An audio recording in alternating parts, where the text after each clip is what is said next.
Good morning, afternoon, evening, whatever it is for you. Welcome to another Average Female Debater stream. Tonight, I have something very special for all of you. It's a debate, and the prompt is Christianity is witchcraft. We have Witchy Bishy on the affirmative.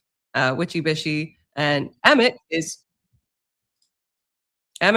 on the negative. He will be debating that against Witchy. So without further ado, I'm going to bring up the debaters now, and we'll get right started.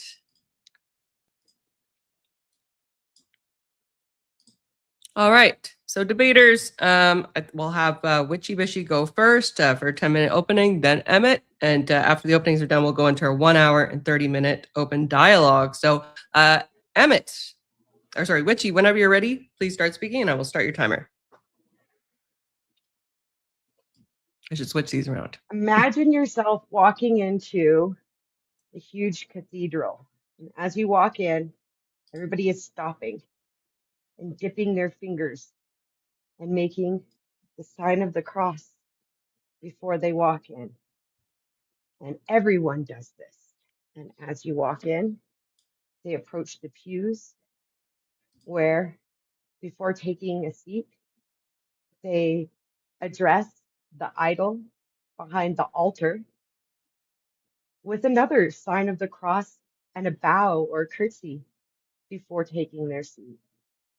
Upon taking their seat, they drop to their knees in supplication to the idol of the familiar, who later they will drink his blood and eat of his flesh to absorb his glory and join him at the table of his Father in heaven. No, this is not a satanic cult. This is not a coven. This is the Mass of the Eucharist. It happens almost every day somewhere in the world. Some small churches only practice it once a month when the circuit priest can come, but they all know the dogma, the ritual. They all know that at some point a priest is going to take bread over his head and say, "This is my flesh, eat it." And he's going to lift a goblet and say, "This is my blood, drink it." Not only does the entire Mass involve ritual, but it starts out with a blessing of herbs. As their priest enters this building, he will bless you with scented herbs and incense. He will ask you to lay down your burdens and confess your sins to the familiar that is idolized on the cross above him. Then you have what's written in the Bible. The Bible specifically carries multiple curses. I throw out a number, I think it's right around a dozen actual curses, and then you bring in the plagues and a few other places. So roughly, let's say under 20, but more than a dozen curses that the Lord God places upon people. I contend that this is one example of how the church, rather than condemning the craft of magic and witchcraft, actually tries to take a monopoly on it, the way the state does on force. In the Bible, you will also find the word miracle quite a bit. And if you read through the scriptures that contain the miracles, these are magics performed. In one, he turns a whip into a snake. Another is bread becoming multiplied and fishes becoming multiplied and water to wine. All of these things reek of magic and the craft. There's nothing in the Bible that forbids priests from accepting God's gifts and being witness to miracles, but they do condemn a group of people for practicing the craft outside of the church. So I firmly believe that the church is practicing witchcraft in the day-to-day dogma as well as the liturgy of the Bible. So I don't I don't think that there was ever an intention to stop magic through the church. It was always to usurp it and call it their own. And with that, I cede my time. All right. Thank you for that, Witchy. Emmet, whenever you're ready, your opening statement, please, sir. Hello, everybody. Thank you very much to you, AVG, for allowing me to have the debate on your channel. Thank you as well to my debate opponent, our great witch of the West, who has accepted us in this time. I wasn't entirely sure what was going to be her argument in and of itself. There's different pagan traditions. I went through a couple of them so that I had an idea of what exactly we're talking about. It seems to me that we're talking about pretty much neo-paganism and the idea of magic. When it comes to what they do, what they see is symbology, especially, and the idea of this kind of symbology and how it is that we came to the truths, especially from the past to the present. I'm not gonna try to say that we are better than the past, which mostly we see the world a little bit different. We have, unfortunately, thanks to the technological advances, seen the material world as a more lawful endeavor and less of a magical thing. While in the past we had a more of a spirituality, an idea of how exactly things used to work. So there's a lot of people that take these ideas, especially from the past, for example, the bread and the wine, and the idea of partaking within the energies of God, which would be partaking within His being part of Him in a sense, and take that as this is some kind of magical figurehead. But in reality, we're talking about being part with the one. So I knew she was gonna bring up the Eucharist in some kind of sense as some kind of pagan-ish ritual that it's supposed to be a consumption of some kind of human and not as the great remembrance and the partaking within the energies of God that we ought to do when it comes to it. When it comes to entering the cathedral, entering the holy space, this is once again a way for us to be part and partaking with the church. So the church is true, the people that go into it, that is the church. It's not necessarily the building in and of itself, but building in and of itself is also part of it because it allows us to partake within the symbology, to understand what exactly is the thing that we are venerating. Okay, the icons in and of itself, for example, we're not saying the icon is God, but we have a veneration for them because there is a remembrance of the person who is considered to be a saint, or well, not consider who is a saint, or in and of itself Jesus Christ, and we are having this kind of remembrance, this kind of idea behind it, which we are partaking within the community. I'm not entirely sure which were the curses. That was interesting. I would love to know about these dozen curses because I I really would like to understand them in a sense. Now there's also a conflation between miracles and magic as well. Miracles, when it comes to God, he has the capacity to do anything he wants. That is the thing that he can do because he is God, right? So when he has, you know, in the way that the world is created and done in accordance to his will, he has humbled himself so that we can understand him and know him through a miracle. That would be something that has to be celebrated and venerated for him because he is God. But I think magic is the opposite. Magic is the idea, and this is why it's completely destroyed by the ideas of the church, that that you are putting yourself above the creation and the capacity of God, and you are the one who is capable of changing the laws of physics, the laws of logic, so that you can get it. Most of the time, we see that as lying because you don't have that capacity. Thus, it is the reason why we say that the witches are not or the pagans are not part of the church and will never be part. It's not necessarily because we think they're using some kind of superpower because they don't have it. It's more of they're lying to you. So you have to understand that the lies of what they're saying is the capacity that they have. This is why Satan is considered to be the Lord of Lies. Now, as you say, I want to go into this. It's really interesting, especially when it comes to some of the ideas like the liturgy of the Bible. I never heard of that, and I think it's very interesting that you mentioned it. And I would like to have some of these clarifications. So, without further ado, I think once again both of you, and I see the rest of my time.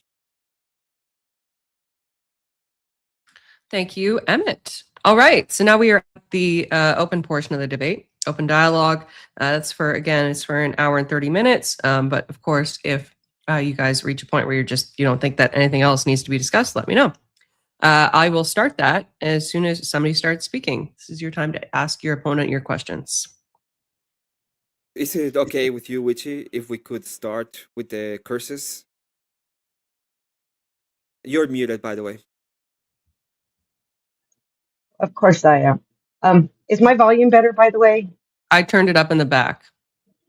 Okay, I also went and I've turned on the background noise thing, so hopefully I can share this screen. I'm not the best at tech, so let's see.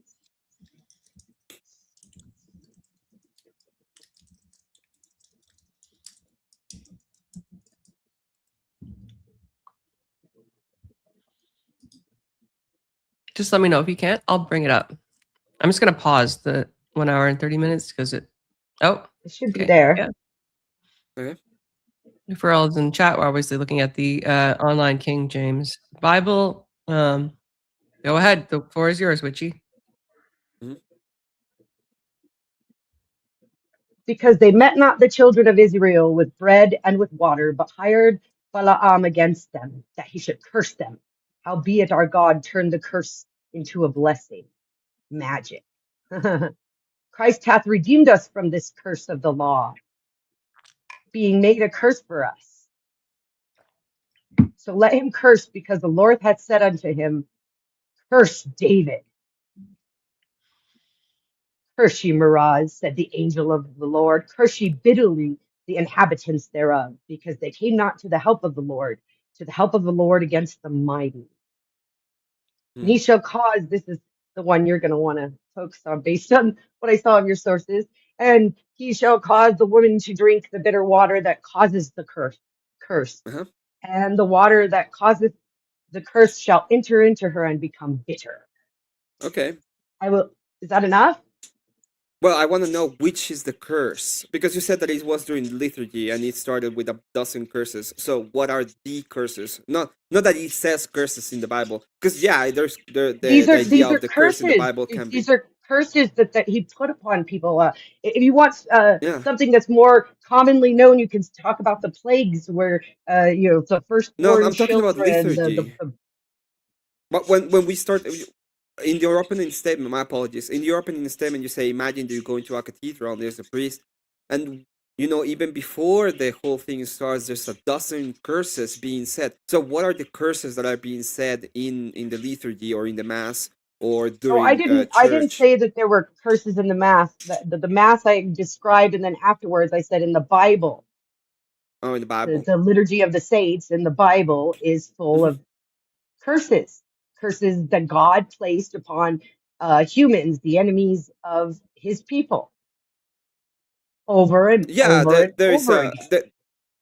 the only problem with that is that would be dependent, right? For example, last time we read the Numbers, one of the things that you say is that it refers to an infant inside of the woman, but whenever you read it, there's no infant mentioned inside of a woman. It just says that she will wither within, and it can be done It does. directly If you read because further in of Numbers, her. it tells you that she will wither and be barren, not be able to bear children, and she will wither, and it will curse her Yeah, she entire will. family line. She will wither, okay, but it doesn't mention there's going to be a child. In fact, it also says that if you drink from the water and you haven't if you haven't been with the husband, if you haven't done, oh god, forgotten the none of Adultery the is the word. word you want, Yeah, Emmet. if you haven't done adultery, nothing will happen to you. So Right, which means that not only is there a curse, but it's attached to a familiar, Jesus, through Jesus to God, Jesus, as a way to protect uh, the rights of the man. Like this this is is the thing we're is talking about numbers. Numbers right. is So the you Old go straight Testament. to There's no God in numbers. Jesus. You just go straight to God in numbers, but the modern day Christian doesn't go straight to God anymore. The modern day Christian goes through Christ to God. For some reason, it switched from the Old Testament to the New Testament, where before you could just talk directly to God, but now you have to go through Jesus or something after eating Well, his body and drinking his blood. this is what I was And only talking about after when it eating his comes to the body and drinking his ideas of blood, because how dare you talk to Jesus if you haven't eaten his body and drank his blood? no, you can talk to Jesus without drinking his body, and it's just you're you're mistaking some of the ideas with when it comes to the Bible. As I said at the beginning, not the Bible. When it comes to the church has uh, the church has a way of doing things which have come to us with tradition, and the ideas of them is to showcase the things that we ought to do as Christians. But those kind of ideas have a lot of metaphysical forms. They're not necessarily just some kind of physical representation of something that we are doing as a cannibals, which makes no sense. The I didn't say point of anything about partaking within the cannibalism. energies is I didn't say no, anything about I know, cannibalism. It's the I know, but symbolism of the blood right. You are meant to believe that you are joining no. as one with Jesus, who is the familiar who you talk to get to your God for powers and miracles and uh, all the things heaven will give you. Well, he's not a familiar. He's God himself. I mean, a witch's familiar is herself. So I don't see how that's any different. You read that in your sources, right? Or did you just want me to read your sources? No, I did read the sources. It was as I said, it's interesting, but fine. Let's go there for a second. Is what is a familiar in accordance A to you? familiar to a witch, to most witches, a familiar is Yeah. can be one of two things. It can be a source of power. Some people would call it a daemon. Not everybody does. Uh huh. That she communes with, or it could be. In some cases, they try to say it's a cat, but it's really not a cat. It's another representation of herself that can take an animal form, and that's her connection to the power source. So It's you're part saying of that her it can be either a source of power or some kind of animal that represents her. that connects her to the source. So, somewhat like the way Jesus connects you to the source of power in God. Okay. Okay. So in your eyes, God is using a familiar so that we can connect to the source of power. Because Right. He had to come in the if flesh in order to connect with you, right? Isn't that yeah, what your okay, Bible fine. preaches? Well, I was gonna ask you this directly. If does the witch uses the familiar to connect to anybody else, or is that a way for her to connect to something else? To the source. Some of us might even call it God or goddess. I prefer just Yeah, the but source because I don't it's I don't like directed to him, incarnation. right? Like the witch is using that to connect to something greater. How exactly is Yes. God using Jesus to connect to something greater? God is using Jesus to allow you to connect to him. He is the something greater. He is the source, the one true source. In your Bible, he is the one true God, the one true source, Can the he Alpha connect and with the Omega. anybody? Could he connect, for example, with Moses without using Jesus? Yes, and that's why I said for some weird reason in your Bible, you guys switched from talking directly to God to using a familiar in Jesus to as a pathway to God. But for some reason, Moses was granted magic powers to Yeah, he was granted open miracles, the right? part the Red Sea and pull manna from the air to walk his people through the desert. And he lived what, hundreds of years? Like Moses was pretty amazing with the magic he was Yeah, granted from your God. he was he was granted miracles, right? Magic. What's the difference? Well, that's the difference. The difference is what I said at the beginning of. In one case, it's God Himself using His power to create the capacity to even challenge the way that He set the universe. In the other is you as a person, the individual, are the one who's using I don't know how exactly, the power to go against how God set up the universe. So one is God himself taking the power and doing what he wants to do with it because he can, because he's God. And the other is you are the one who is going to use his power against his design, which I don't know how exactly would that work. So my understanding of what you're saying, just before I counter it, so I'm clear, is you Mhm. believe that a witch is using power to go against the design of the one true God. What is a spell exactly? A prayer, Just a a prayer gratitude, a supplication, for a what? request. A request.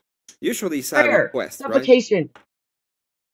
I gave you all kinds of synonyms. They all mean the same thing. So the idea is because you talk about using magic, and you mentioned the idea of using magic, for example, for Moses. So Moses parted the sea. So what would be the idea of a witch? A witch would like to use magic to do something with it, right? Well, yes, typically, Yes. uh, typically, most of what witchcraft is making supplications to the one source to have the power to do the things I need to do. Okay. In the Isn't that idea what of Moses Moses, did? He said, God, help no. me, show me the way. And Mhm. God parted the Red Sea for him, In correct? a little different sense, but yes, it was. How? This is It's part a of his design. supplication. It's a Well, the supplication. How difference is can you prove to me that your God isn't the same one source that I'm talking about? I think God That is I the one connect true with and source, help but I don't me think you have to access do to what I it need? without the idea of the church, right? So that would be the difference. But before we move to that, when you're talking about Moses, and I will answer both. When it comes to Moses, Moses had a revelation. God himself revealed to him. He said, "I am who I am," and then he did all the things in accordance to his plan. Moses was being used by God to do what he ought to do so that we can have his revelation in the world. That is him doing accordance to his plan. If Moses, which he did, okay, he went against God at some point, what did God do? He went on and said, "You will never see the promised land because you went against my design." That is exactly the way that he would do it because he has the authority to act. When it comes to me, how is how do I know that it's not the one true source? Well, God has specific designs on how he wants him to be worshipped. What is the things that what are his promises directly? And he has made the revelation available for everybody. So if you are going against his revelation and against what he has decided to ask of you, for example, go to liturgy, for example, be part of the Orthodox Church. If you go against those kind of things, then at one point or another, you are the one who is trying to usurp his source of power to create some kind of thing that you don't have any authority over. Thus, that's what I was talking about in the opening statement. Once What we makes you so see, sure that's not his plan also? I mean, you believe your God is omnipotent and omniscient and all the omnis, right? So if your God omnipotent, is all of those omnipresent, things, how do you know that whatever omnipotent. power I actually do gain access to isn't only the power he gives me because my will aligns with his will in that moment? Because you have something that is in accordance to his design, where you have this thing called free will. That is his design that you have it. Okay, and the point Right, is, but once I get the power, how do you know that uh-huh. he's only letting me have access to what power I need to do the parts of what is my will that falls in line with his? Like, you Well, really you don't think that have an the power all-powerful God is going to allow me to have access to his very own power in a yeah, no. way that would go against his design, or would it have to be part of his design? I'm saying you don't have the power. You're lying when you say you have the power. It's a lie. And that is the big part of the lie is you say that, and that's the reason why we are completely against witchcraft, because you think you're full of lies. You come up with your divination, which is full of lies, and you come up with the idea of spells that will use the power of God, but you don't have access to it, so it's a lie. Divination is lies. What about the book of Yes. Revelation? That's divination. Seers wrote that. God has the power of revelation in accordance to him. He And can if go on God gives ahead and someone give the us the power of ideas of what revelation, God's who are going to you come. to question who God gives that power to? You don't have that power. Nobody else How but do you know? within the people I in don't the claim to church have the have power that of power. divination, by the way. I am not a seer. I've never claimed to be. But how do you know that the women who are seers are not given that power by God? What Because they're gives you the liars. authority to say that their power of divination isn't granted to them in the same way that the revelations were granted by God? Because the only way that you can have said power is if you humble yourself to God, and the only way to do that is through the church. If you don't, if you think that it's How do upon you know that they yourself, grow?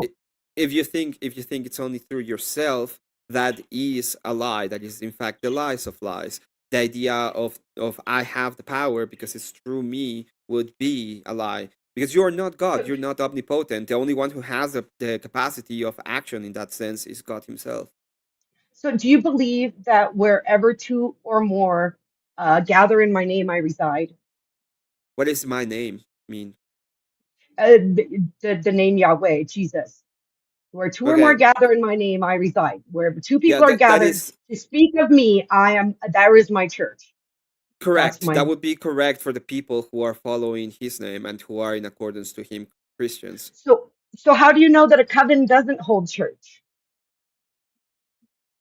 Because they are not Have you ever following been to the one? revelation of how to act in accordance to Christianity. So you have to, for example, you would have to you would have to know, you have to be part of the church, not necessarily know. You have to be part of the church and follow the decrees that have been given to us so that we are part of it. The moment you're not following, you're not part of you're not in communion with the church. That will be the moment you're Who not part gets of to it. judge that? In this case, it would be church authority. There's other, yeah, there will be So church humans authority. judge you, not God. Well, you have to understand that the church itself is a holy institution. So it's directed by Jesus Christ Himself. It cannot be corrupted, and it has the capacity to make this kind of judgments directly because He has the authority. So it usurps the power of God upon itself. The same thing you're accusing witches of doing. Who And is doing and that exactly? and reserves the power of magic only for itself by classifying any witchcraft that isn't part of No, the because magic church's is own self-serving. craft to be satanic and evil and against God. No, because magic is self-serving. You are serving yourself with the idea of magic. You're not actually How do you serving know God. that? In this cases, we already went How through do you know that. that? Yeah, Moses and his people getting across the sea wasn't self-serving. It was a It may self-serving. have been That serving is God's plan. I ain't arguing that, but it was also self-serving. And in those no, it moments where wasn't. my plan aligns up with the one source, those are the moments I get to have power to my plan. And that's why I That work was to align my plan with the one source, just like every good Christian does. that was directly God showing Himself and part of His revelation, so that you may know Him. And it came to a And specific God time and doesn't show frame. himself anymore, or God He only does shows through the himself to the church. people you believe are ordained to receive it. He Moses does was through the ordained church. before God came to him. Noah was No, ordained before God came to him by the church. uh, no. Mary was This is what ordained before again. God came to You're her not through an understanding. angel. You're not understanding the differences between what is a now and a then. You're making a fallacy, a historical fallacy, right? In the past, before God had revealed Himself, He had to reveal Himself. He did it through people, so He had the revelation, and through the revelation, He was able to come to grant us the knowledge necessary so that we can become part of the church. And then He built the church for us, and now the revelation is done through the church. So it's pretty simple right now. God is revealing Himself every day, and He does it directly through the church so that we can partake within Him. So it's not magic. Magic is a self serving idea. I will use the spell so I can get stuff. In the church is a different idea. The difference, I will serve the church so I can partake within the energies of Jesus Christ It's and still the with God same thing. It's Himself. still a spell.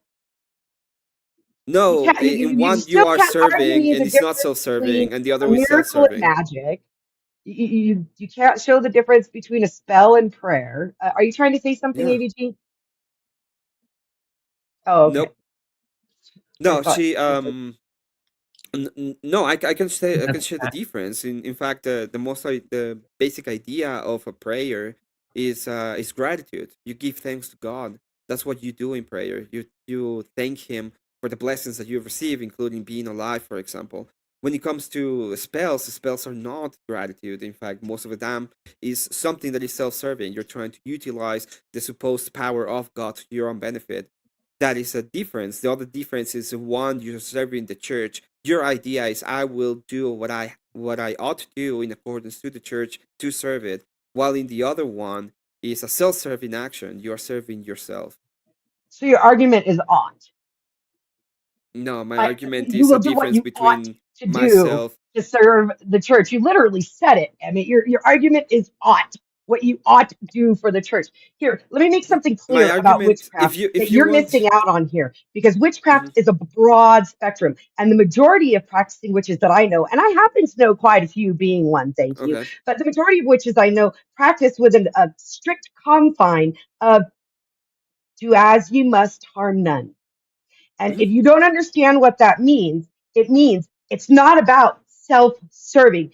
Do as ye must. And that means do the work, do mhm, the work. You can't just like with prayer, you can't go and pray to God like the priest, oh God, I need a new roof, help me win the lottery. And God finally comes back, well, buy a fucking lottery ticket, dude. Like you have to do the work in witchcraft, just like you have to do in Christianity, to supplicate yourself to the powers. And gratitude is part of that. We make offerings. Do you see mhm. what everybody always asks about back here? This is my altar to my mother, my saint, and My. it's beautiful and it has offerings and it Mhm, means something and it requires supplication and gratitude and sacrifice.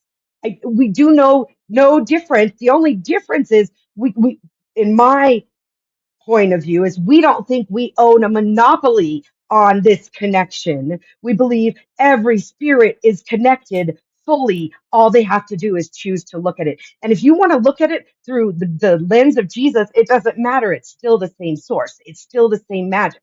The difference is I accept that I am here to be God's hand, as you would put it, and I do the work.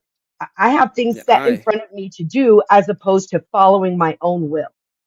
yeah, that's what it means, right? Is at the end of the day, it becomes an I thing. I am doing the work. I am doing the thing.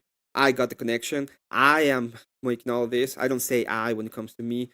The argument is not the ought. The argument is you are a self-serving idea of you have a self-serving idea of what God connection or what the God connection to God is, while the church has a different complete idea.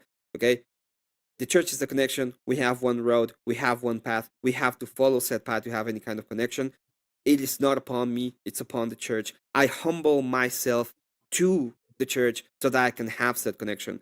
It's not about me. I'm not gonna get. In fact, I will say whenever I talk to people a lot of time, I tell them if you go to church and you become part of it, that your life is not going to become easier. It's not going to be the thing that's going to make it better in the grand scheme of things. It might be that it's going to be harder for you, but you do it because that is the correct path so that you can take it and you can actually partake with the energies. And at the end of the day, follow and find the fruits of the spirit. But it's not an I thing. It's not a me thing. It's a serving attitude. It's about helping the other. It's about doing what is right. It's about, understanding that this is not my power. This is God's power. And being with Him is way more important than trying to serve myself. When you say the do as thou wilt, because that is the same principle, okay? It's pretty much the same principle. It's do whatever you want. If you don't harm anyone, what is the wrong with that? Do whatever you want. In our case, it's not that. It says don't do whatever you want. Follow the will of God. That is what you ought to do. That is the difference between the two ideologies and the two differences. And in fact, the fact that we know that there is a big difference between them both shows that Christianity is not witchcraft because one is self-serving and the other one is fulfillment towards the service of God. Here's the facts, though. You're mistaken. You're Mm. completely mistaken. You keep bringing up the self-service and humble as though witches aren't humble. We humble ourselves only to the source, though, not to man. And God said that. Humble yourself only before me. Do not make gods amongst yourself. He said that, do not make idols and gods amongst yourself. Humble yourself before Yeah. me. And you humble yourself to a priest. Like, you're not And you humble yourself to none, right? representing that humility only belongs in the church. Humility is part of witchcraft too. Without being humble to what I get the things from, then I lose them as fast as I get them, just like in the miracles of the church. And you also mentioned, I think, several times about self-serving. Most of the work of a witch is serving her community. Historically and in modern day, witches were there to provide comfort to the ailing, to give justice to those who felt wronged, and to give support to people who were left by the wayside, like Jesus did, caring for the lepers and the whores. Yeah, he was using his power to care for the others, right? And he can't have And that you power don't because think that he's your God. God is the only one who could be granting these powers to these witches who cared for the self same Well, people that he your was Jesus God. cared for? And this is the idea, right? It's the snake oil is the snake oil salesman. The snake oil salesman will be exactly doing the exact same thing that you say. He will go around selling this magical potion that cures everybody, and everybody knows about it. But at the end of the day, it was snake oil. It didn't mean anything. It was nothing because he Those was aren't true lying. witches. Those aren't true witches any more than the charlatans in evangelicals. I'm not bringing up evangelicals against you. Don't bring up the charlatans selling snake oil against me. Come on. The evangelicals freaking speak in Well, no, tongues and shit. Come on. all I'm saying is the witches are exactly the same. They sell you. Let's say that they sell you the idea of we're Most gonna of them right don't. this wrong. Those are snake oil salesmen. We're So gonna. so then I can bring up the evangelicals. If you can bring Yeah, you up can bring them these up. It's gypsy okay. witches who are I small can take tech, them on who too. con people and aren't true Yeah, witches, then you can bring correct. then I can bring up the fact that evangelicals believe they speak in tongues and can lay Hmm. on hands for healing, and they call True. themselves Christians. Yeah, they do, and we call them out too. We say that this is not Christianity. We follow a specific idea of what Christianity should We be do and the ought same. We to call out be. the charlatans who sell you snake oil too. Yeah, but you don't have access to the divine. So whenever you make a spell, once again, it's charlatanery because you don't Why have wouldn't I access to have the divine. access to the divine? Because the divine was revealed himself in a specific way, so that we can partake with the energies of him. Once you don't have said access to partake within the energies and humble yourself, all you're doing is I have access to this thing that he himself has said you don't have access to. Where did he say I don't have access to him? He said, humble yourself before me. When did he ever Yeah. say you no longer have access to me at all, Yeah, ever? well, that would include Jesus Christ because he is Jesus Christ. And he said, nobody has access to the Father if not through me. So the point of whatever he is doing when it comes to the idea of the earth and the capacity of the church has to be done within the church. Otherwise, you are a charlatan because you don't have access to the energies of God at all. If it's not the energies of the one true source, God, what energy is it? Because what other source Well, is most there if there's only one? most of the time, what happens is you do something. You think you are foolish in your. It's a fool's errand. You do something, something else happens, and then you take that as a sign of the power that you have the connection with. And in reality, that is not correct. It's just something that happened. You are If you making up pray in to your God for mind your lies. grandma not to die and she doesn't Hmm. die, don't you take that as a sign that God answered your prayer? No, not That's necessarily. that's disingenuous. If you Yeah, not pray necessarily. and If I pray and pray, pray listen, for a let wife me. and you finally Yeah. meet an Orthodox, beautiful wife who marries you, Hmm. are you going to thank God for your wife? I will thank God, but it has nothing to do with Because it he has nothing answered to your do with my prayers. prayer. No, that prayer itself, that prayer would be a wrong prayer. The prayer that I should be doing is not about having something in the material state. I should be thankful to God for even being allowed to be here. That is the prayer as you do it. There are some cases that you have some petitions when you say it, but if you don't get the petitions, it's not like a sign that God has abandoned you. In fact, it would But be a if you do sign of get them, you're God thankful doing and what He ought grateful to to do. God for it, right?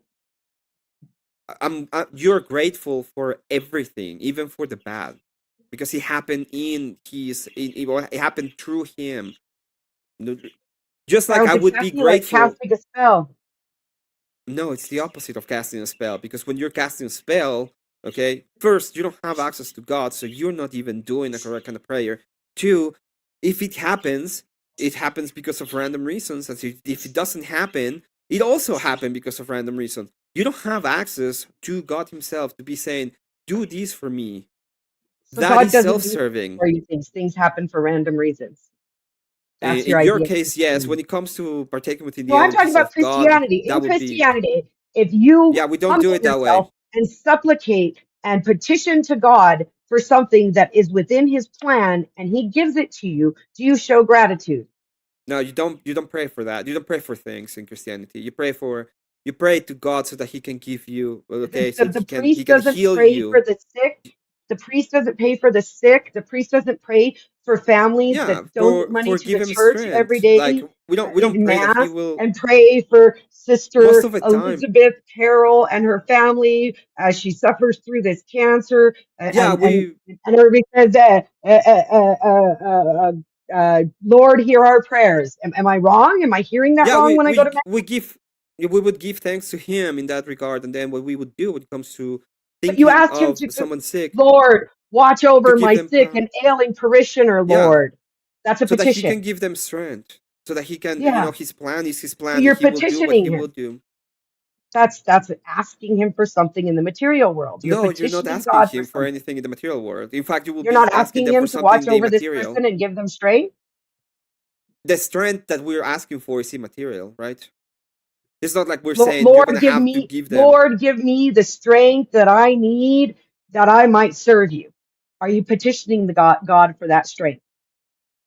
Yes, but you're petitioning it. It And if doesn't you mean get the that your strength, do body. you thank Is God this for giving Okay, you the Witchy? listen, strength to serve Witchy, him? listen.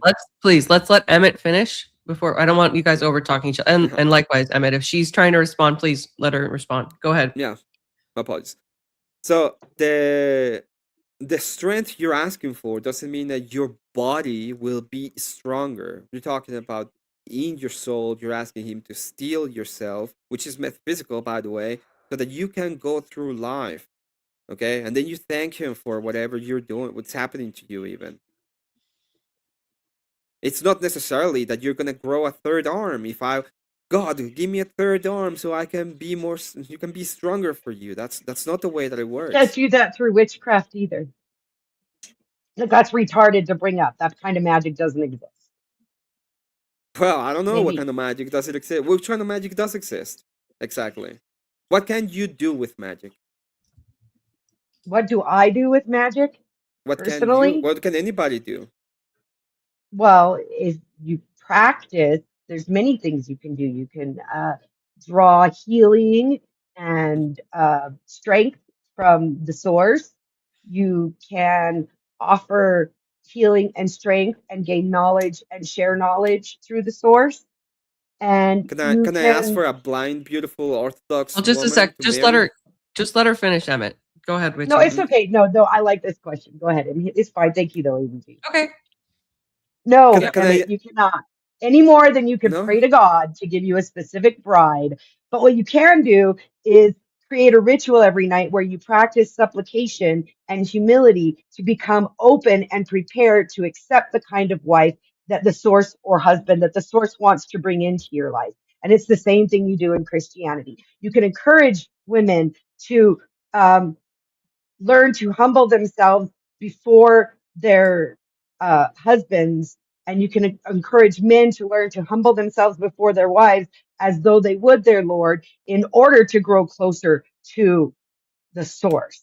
The thing is, this idea of fucking Wicked Witch of the West and Disney Witch never existed, never could. If those witches existed during the witch trials and they tried to drown or burn them, they would have destroyed villages before they got drowned or burned. Let's just get real. And there's no stories of that, only of women getting burned and drowned. So let's be real. Well, Witchcraft is a different definition of spirituality, but it's very similar to the church. And I'm not going to throw it out there that it predates the church and a lot of the stuff the church uses, it stole from it. But let's just be really clear. They practice magic. You have candle magic where you light candles with santos on them. You have herb magic. They literally will burn herbs as they approach the altar, blessing all of you and cleansing you. I mean, go ahead. I'm sorry. You have something to say. Well, I guess I don't remember that happening specifically, but yeah, there's a little bit of burning, mostly because of scent. Will it's like a very interesting way, and it was sent directly through the liturgy, so that we can have him being in adoration as he wants to be adored, kind of thing. Um, when it comes to God, I totally lost my train of thought right at the end there.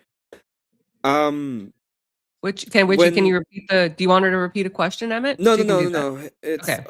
I don't think she asked me a question. We were talking about. Yeah, I know. I remember where exactly where we're going. When it comes to why witches were burned, specifically in the past, and if you look at the way that they portrayed in fiction, the reason why it went all the way through those kind of extremes has to do with abortion. The witches were the ones who most of the times they were the birth mothers. I don't know, remember the ones that allowed that helped the woman give birth. And in some cases, some of them were really evil persons and would go on and delete the babies, and that's why they were pretty much destroyed. Okay, So so in some are cases, the you? women will do that. In some Mhm, cases, priests take advantage of little boys, but we don't do away yeah. with the entire church over it, right? No, but I would be fine by deleting them priests too. Like I would be absolutely okay with putting them on the stake and burning Right, and them. it would be fine with getting rid of the women who are maybe doing abortions that aren't asked for on women. I get that. Evil No, I, women, I would as we say even call if them. they're asking for it, Well, I would we're I would not put getting into the both the witch abortion and the debate here. woman This in the isn't in the the in abortion debate. the Um, okay. this isn't But the all abortion I'm debate. But saying let's is be that that clear. is the reason. So you just Well, get rid of the the point. ones who do the Okay, just a abortions and second. don't Okay, The demonize them all, point. right? Emmett, let's let Emmett go, and then Witchy, you can make your point. Okay. The point that I was going to make with this is that even that showcases that there's a big difference between Christianity and witchcraft. Because in Christianity there is a duty to defend the innocent. In this case, the babies who are innocent. When it comes to witchcraft, they have a self-serving ideation in which the woman is the one that decides whether or not this baby is should or not or shouldn't exist. Thus, once again, we're very fine, and we're looking at complete difference in the even in the ethical framework of what witchcraft and Christianity have. Witchy, please go ahead. So you made a statement, Emmett, Hmm. that um, some of these witchy women who were midwives would The perform midwives. abortion. So why not just get rid of those ones that would perform the abortions and not demonize the entire group? Whereas, like in the church, we don't demonize all priests because some of them have proven to cause harm to their young parishioners. Well, the reason why is because in one is the ethical framework showcases that these priests are wrong and they're acting against the ideas of Christianity, and they should be punished to the extent of the law when it comes to the law itself, right? When it comes to the layman idea of the church, they should be punished, and when it comes to the canonical idea of the church, they should be called heretics and should be thrown away from the church. When it comes to witchcraft, they don't have this kind of ideations. In fact, when you say those a will as long as you harm and no other, in the sense of the harming, you're seeing the woman as the one that is being harmed by the baby. Thus, the unaliving would be perfectly understandable. So you're trying to take this back to the abortion debate. Let me make it perfectly clear with you Hmm. that Wicca's not all of witchcraft. The do as you will, first harm none, but I will accept that. However, a true witch following her craft wouldn't perform an abortion if she believed in do as you will, harm none. She just wouldn't. So, what you're talking about is just like you have in your Christianity some fucked up cults, like Hmm. the fundamentalist Mormons or the fucking, what do they call themselves? Uh, oh, brain work. Those guys down in Texas, the Branch Davidians who thought he was Hmm. the second coming. You Christians have some fucked up cults too, so do we. Let's just Yeah, put I that out. agree. I agree. The So in difference is general, a true witch, unless it was saving the wife of a mother who has five other children to raise, would not even consider taking the life of a baby. She would help the person find options of placing a child up for adoption or getting help into the home. That would be the more goal of a midwife type witch. So the issue you're talking about here is you're picking out tiny little sects and saying that, well, those guys are evil, so it's not like Christianity. What I'm telling you is the practices, the dogma are the same. Yeah. Regardless of intent, the dogma is the same. It is still craft. Well, this is what I was talking about specifically. The dogma is the difference. In the dogma of the Christian ethos, we actually understand those, for example, the Mormons to be heretical directly because of their belief contradicts the idea of the church. One of the main ethos, for example, within Mormon, because I live in Utah, so I know them, is that the churches has been corrupted. That will be a heresy directly. That would be a direct heresy and a contradiction to the Bible, where Jesus Christ himself says that the church cannot be corrupted. Thus, that is one of the big difference. But when it comes to witchcraft, in fact, in paganism is so self-serving that it's very open. So what you're doing right now is a not Scotsman fallacy. Oh, these witches these are not actual witches. Those are the bad witches. But in reality, we don't. When it comes to the dogmatism of it, what is it? The true core of the belief system. Okay, if it is the case that these witches believe they are actually no harming no one, because whatever the to harm principle threshold is, they would be considered witches and they would be performing in accordance to their belief perfectly normative abortions. That is the difference. Okay, in the way that we look at the world, and when it comes to the dogmatism, how is it that you are Christian? How is it that you partake with the energies? How is it? It's a You're completely talking about different way. ideologies. I'm talking about dogmas. So the Yeah, ideologies are very dogma. different between many different types of witchcraft and many different types of Christianity. In each Okay, type of Christianity and each type of witchcraft, the ideology is different, especially when it comes to things like abortion. However, I'm talking mhm. about dogma, the practices, the use of spell casting or prayer or supplication or petition, the use of candle magic, flame magic, the use of water magic, i.e., holy water, moon water, the use of blood rites, which to me is black magic. But I mean, y'all think that's okay, like to consume the body and the blood, even if it's in symbolic way. To me, is why that's why I left the church. That's why, even though I was confirmed, I only took communion once, and I never did it again. Okay. It's not for me. Black magic No, isn't for me. yeah. Well, as I said, the difference is how is it that you are doing it, right? Because if you look at the reasons why you do it, even when it comes to the Christian idea, it comes from a tradition, a specific kind of tradition, and it is a specific kind of way in which you are breaking bread with God Himself, and you are partaking within the energies. You are not. The point is not to consume Him as if it was some kind of cannibalism. That's why I brought it up. I'm not saying you did. I brought it up. Okay, the point is to actually partake and be part of the grand scheme of the family, so that That's you what blood can rights be are with him. for, by the way. That's literally Blood what rights blood are rights are for. for. To I connect mean, you with the host, whoever gave the blood and the body. And you're doing it to feel connected with, to break bread with Jesus, yeah. to feel Well, connected the to. idea is the Last Supper, right? You are breaking bread in a supper form. Magic, That has nothing to do with magic. Do you break bread when you do you absolutely perform magic. magic when you're having some kind of supper with your family?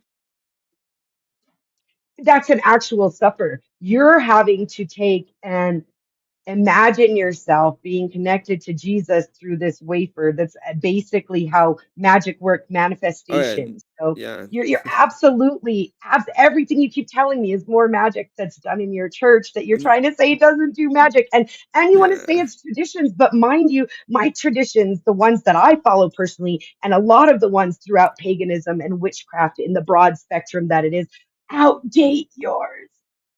Well, unfortunately over here. This is why we don't. This is why we don't talk directly about this when it comes not to priesthood directly, because priests are the ones who know these kind of terms better. You're talking about Catholic or Roman or the Roman Catholic doctrine, when it comes to transubstantiation, whatever A it lot of is for the word. Protestants do it too, Emmett. They just do it less Yeah, often. They don't do it every I week. They do it like on I Easter. understand that, Shit. but that is an incorrect way of looking at the Eucharist. And how is it that you're partaking within the energies? This is why, as I said, this is one of the reasons why we don't actually take this. This is why the debate in and of itself loses coherency if we are just opening up to anything that say I'm Christian will be Christian. And this is the same thing that I'm talking about when it comes to everything I say is a witch. The the only problem, or the which is what you said, right? This is will not be a correct witch. Fine. The difference is in the Christian dogma and doctrine and the ideas behind it. We can find a historical foundation that is being followed for thousands of years at this point that lead us to the capacity to understand the revelation and partaking within the energies in a way that is still being revealed and still being taught correctly. When it comes to witchcraft, especially the new forms, there are very new forms. A lot of them, by the way, connected to the Mankind Project, and they all follow a very self-serving attitude that is completely devoid of any kind of humbleness. Are we able to, because not you guys have been talking about the word magic a lot, and I haven't heard a definition from either of you on that. Is that something that you guys can get into, please, for the benefit of also the chat who is watching and confused? Would Sure. you like me just to bring up I have Merriam-Webster open. You're on the You want me just to affirmative. bring I up? would appreciate that. Yeah. I And then can do Emmet can that. provide his definition after. Fairly easy. I already have spell pulled up, but let me pull up magic. Because I had spell and miracle ready. I didn't have magic ready, but give me a second. Are we Thank using you. the definition from the Merriam-Webster? Yeah, just because it's Okay. simplest, and then at least we're agreed on terms, right? Mhm. Let's see, go. Nobody has to agree, by the way, on another person's term. If you do, that's great, but you don't have to. If you want to provide your own definition, you're more than welcome to. Yeah, this is just basically You want me so to the pull it up? chat. I've almost got it. Just let me know if you want me to, Witchy. Can you see it? I can. So everybody in chat, we're looking at Merriam-Webster dictionary online. Witchy, please present your source. So this is Merriam-Webster's definition of the word magic. The use of means such as charms or spells believed to have supernatural power over forces, magic rites, or incantations. Mhm. An extraordinary power or influence seemingly from a supernatural source. Something that seems to cast a spell, enchantment. The art of producing illusions by sleight of hand. I don't think we're really using that last one, but certainly, miracles are extraordinary power influence seemingly from a supernatural source, right? The miracles of the Bible and magic rites or incantations. They make an incantation Yeah, over the Eucharist as a rite or ritual, right? correct. Or am I No, yes. So what you're mentioning is actually the use of power. So you are using supernatural forces to have a capacity over the natural force. And you're saying, well, it's the same thing that God does, except the fact that God force or supernatural force is not actually supernatural. It's part of his nature. He has the capacity to do that because he has it's the the authority of it. He priest can do whatever drawing he down wants. his power. His power is No. supernatural to the priest, and the priest, by doing the incantation, is drawing down the power of God to do his will and create the Eucharist. No, the Yes, Eucharist is not he a literally creation. says. This is I told you already. We don't believe in transubstantiation. It has nothing to do with him creating something divine. The partaking of the energies is not is a divine action, but it's not a creation of divine Whose thing. energy is it? Uh, No, The okay, the partaking of partaking the of the energy. Whose energies. energy is it? It's God's energy, right? I knew it's And going to who happen. directed that energy into the cup, into the No, we're not chalice talking for you to about drink? energies as what you're thinking You about. said you're Energy. partaking of the energy. That's what you just told me. No, Your words. the energy Roll it of back. God is Okay. we're using that word concept fallacy. Okay, sorry. So this is complicated metaphysics. Okay, I'm trying my best.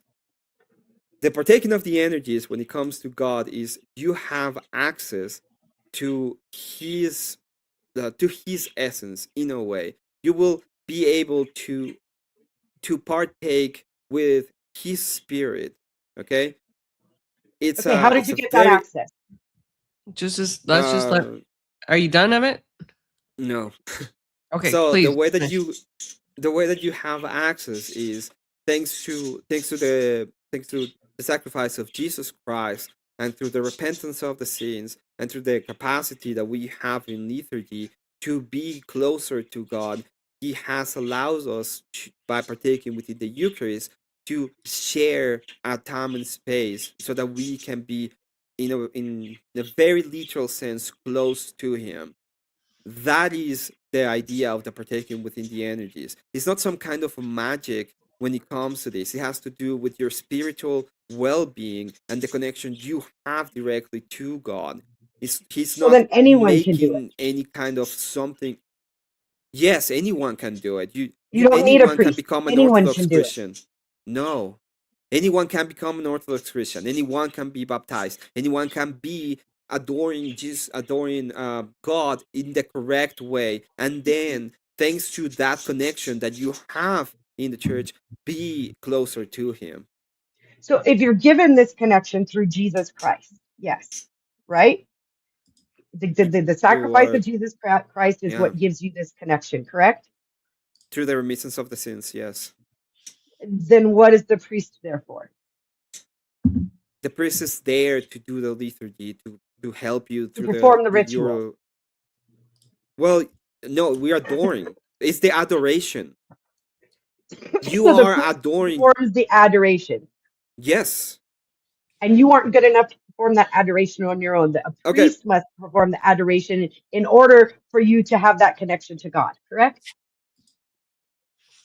Yes, that is correct.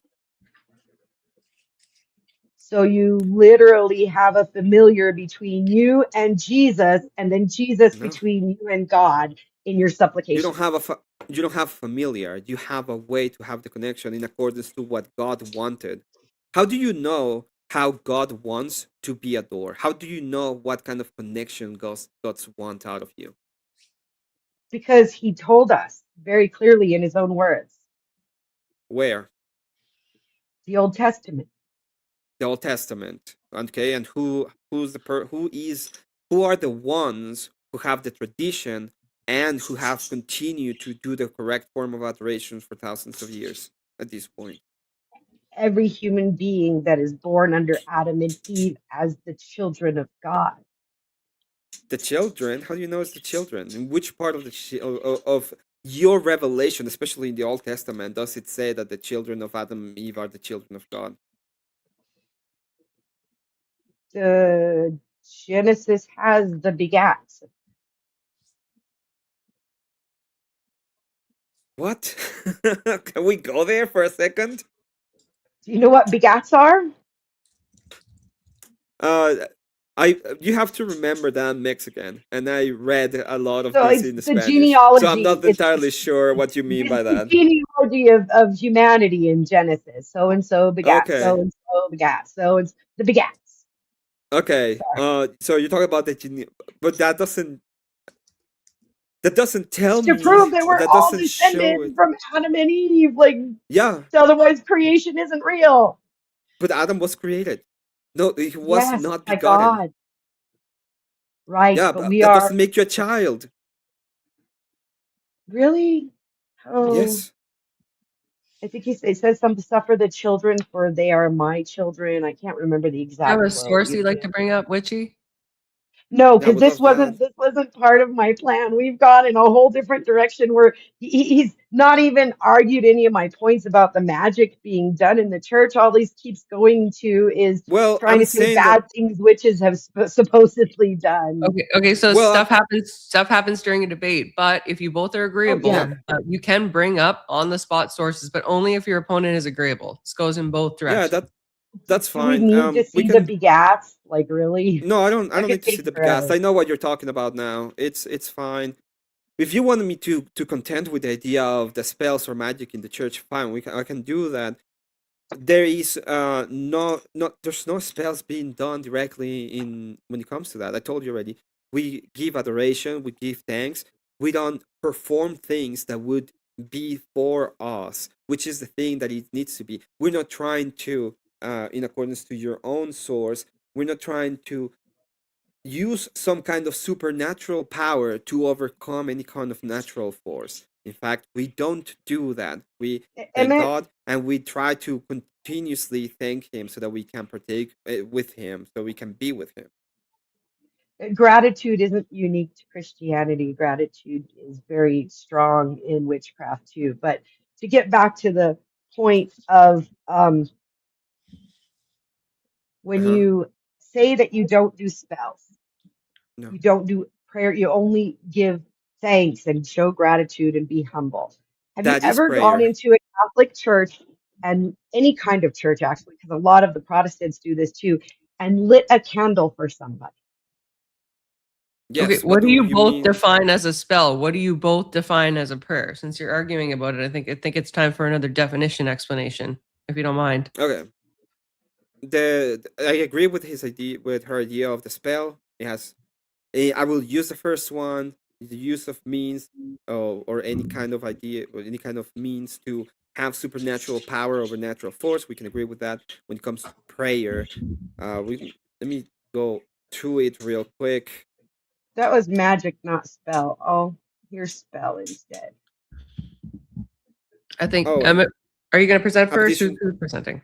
Oh, he's Okay. got it. I got it too. Yeah, I got Okay. it. We can go here. We're using Merriam-Webster. We both agree to Merriam-Webster. And address such a petition to God or God in word or thought. To the words used in prayer, earnest request or wish. Act or A practice petition praying to to God. You God. just said you don't petition him. It's a A petition to religious. God. Well, I'm just putting up the definition. A religious service consists chiefly of prayers, often used in plural. Something prayer, the wishful, and a slight chance. So this is unfortunately this is not in accordance to what we consider to be prayer. I will define it. If you disagree with it, it's fine. Prayer would be to give thanks to God and to entreat or to ask Him for the strength that you need so that you can serve Him. Entreat, petition. Okay, so we're going to agree that you entreat God. We're just not going to agree what for, right? Okay. Yeah. So let me show you the definition of a spell real quick Mm-hmm. so that you can see why I say, I mean, they're basically synonyms. Sent, share screen, spell. Okay. A spoken word or form of words held to have magic power, a state of Mm-hmm. enchantment, a strong, compelling influence, or attraction. So your prayer is a spoken word or form of words asking for magic power from God. Well, that is the difference, right? Because when we defined magic is to use something supernatural to have power over the natural world, Right. and God we're is not asking. supernatural, isn't he? Uh, He's supernatural to you. yes, that's correct. So you're using God through prayer to accomplish something in the world. God, please help my grandmother. No, It's a prayer of that supplication. that is the difference of what I was talking about, right? In the way that we look at things is we thank Him and we may entreat or we may ask for so that our soul can sustain the problems of this world. We're not asking Him to change or to overcome the nature. It's the opposite. We're asking Him to allow us to be to go through these challenges so that we can actually do what is right and at the end of the day be with him, which would be the idea of heaven. So you pray to him hmm in supplication and humility and petition to be one day to be allowed to serve him, given the strength to serve him, and to one day join him through service. Yes. That sounds like a spell. It sounds like you're asking for supernatural powers to control something on earth. You want the strength and the wisdom to serve his Through will. natural It means. sounds Through exactly like a familiar, you know? through natural means. I don't need to fly. I just need to, be able to do Witches what I need don't to do. fly either. I don't Again, you keep I going don't to need these to. Disney witch I know. ideas that aren't real. I know.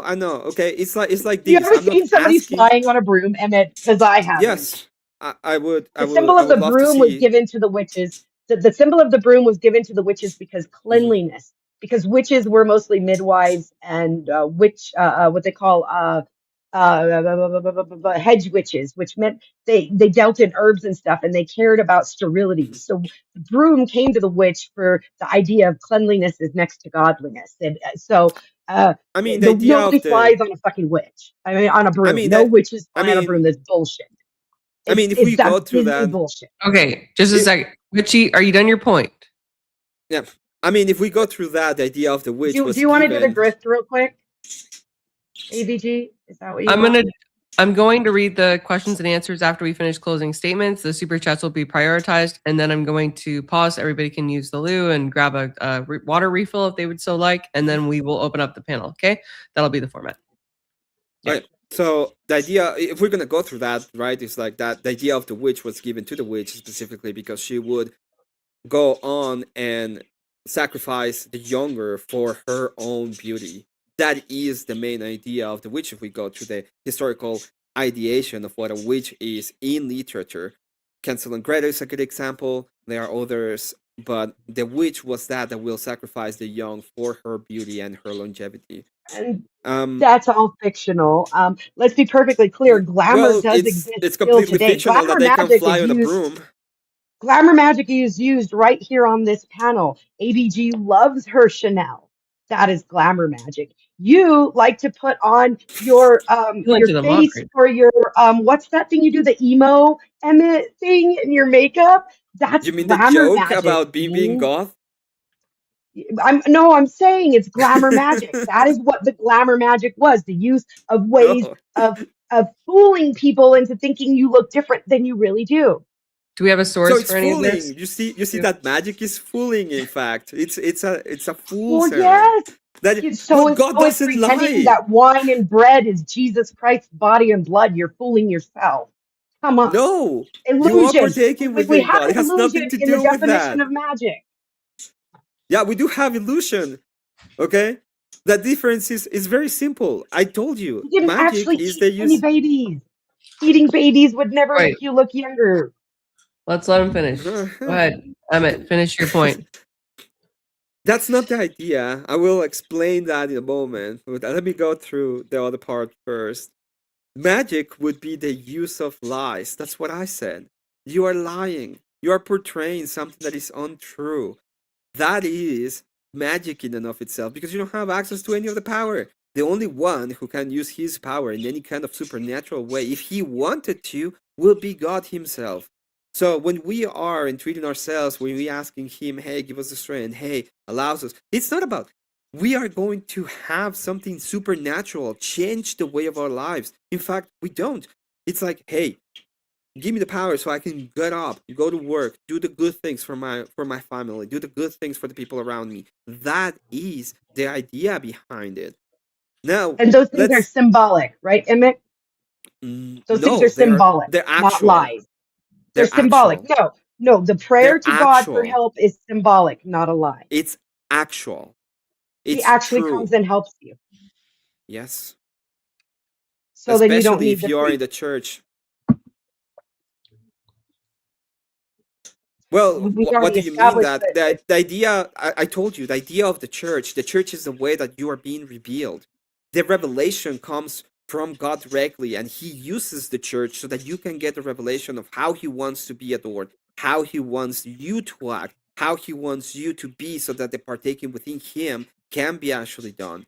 That is the So magic revelation. is okay as long as you allow that the church Magic? has well, let me put magic is okay. Miracles and supplications for healing, all of that is magic. It's the same things that we do. No, it It's exactly isn't, the same, because and it's it's true. okay so long as it's done within the confines of the church because the church has a monopoly on it. It's not no, because this is not an illusion. This is The church has a actuality. This is the monopoly on the truth. connection to God. That's the difference you're saying. So witches are True. lying about having connection to the one true source, Yes. whereas the church is telling the truth. Yeah, because So we it's a have a road. subjective difference and not an Yes, objective because we difference. have a no. It's an objective How one, about you because said there yes? is a revelation. There's a debate. It's a subjective difference, not an It's an objective one. objective one. Okay, the object of how he wants to be, the object of who and how he wants to be adored is God. He has made a revelation. He has decided how he wants Right. it done, and And you the are the ones only who are people who can tell subjectively you that is the pretending. church. Well, you are the one who are subjectively pretending that your idea is the correct one and not the one set up by God himself so that you can partake with the energies. That is the No. difference. That is witchcraft. Witchcraft is the lie that you on your own can have this magical connection. And I'm saying, and I'm using not the magic definition, but the, colloquial sense of magic. You can have this magical connection to God, that you can use his power in accordance to what you want, in accordance to your own way of You just praying, said you instead of could. He humbling will give you yourself the and being energy if part you pray of. for it. You just said You he would give could. you energy if you pray for it. That's your connection to God through the church. You would do it in accordance to what you ought to do it, so that you have actual Ought. connection, that you Again, get it. ought. Your Yes, whole ought. argument is ought It is and an ought, yes. subjective. It's not a me There's no objective statement. difference between the magic of the church and the magic of witchcraft, other than you believe is one is ordained and one is not. Okay, put it They're this still both way. magic. It's They're very both witchcraft. simple. Okay. Because I think you're having a problem with the definition of ought, so I will define it for you. Ought is doing in accordance to what is good. Okay? When I say I ought to do it, it means I'm doing in accordance what is good is God, to what God has revealed of himself, so in accordance to him, so that I can actually take and partake within him. You know what Otherwise, ought it's a means? me. It's Wait, subjective. otherwise, Good is otherwise, subjective. otherwise, it's a me statement. I do as I wish, as long as I don't hurt anybody, for example. Okay? And that way I have the final connection to God in accordance to what I want. That is the difference between Christianity and witchcraft. Witchcraft is a me endeavor. I have the power. Christianity is the opposite. Is you lowering yourself, humbling yourself to God, so that you can partake and do what is right in accordance to him. I can't draw power from the source if I'm not humbling myself to the source any more than you can from God. The difference is you humble yourself to the church, not to God. You just said yourself, nobody gets to have a direct relationship with God except for through the priests, because the church is God on earth, right? The church is a God institution. It's a godly institution set up by God directly, so that we can do as he commanded us to do, because he has revealed himself. So when you're saying, oh, you don't have access to all of these because he has to do in accordance to, yes, he said it. He put it up. He imagine that he did all of this work. Okay? He set up the hospital for you, and you're like, nah, I'm not gonna go to the hospital because I don't like it. Well, that is a you problem. It's not a him problem. He already told you how he wants it, how he wants to have the connection with you. If you deny that and then you say that you have a connection, then you So are being P and not P. I deny I have a connection with I God, can but I have a continue. connection with God. That's the direct contradiction. I could totally continue the craft that I do. Uh, Mm-hmm. Lighting candles to the ancestors or the saints. I Uh-huh. could continue to use herbs for cleansing.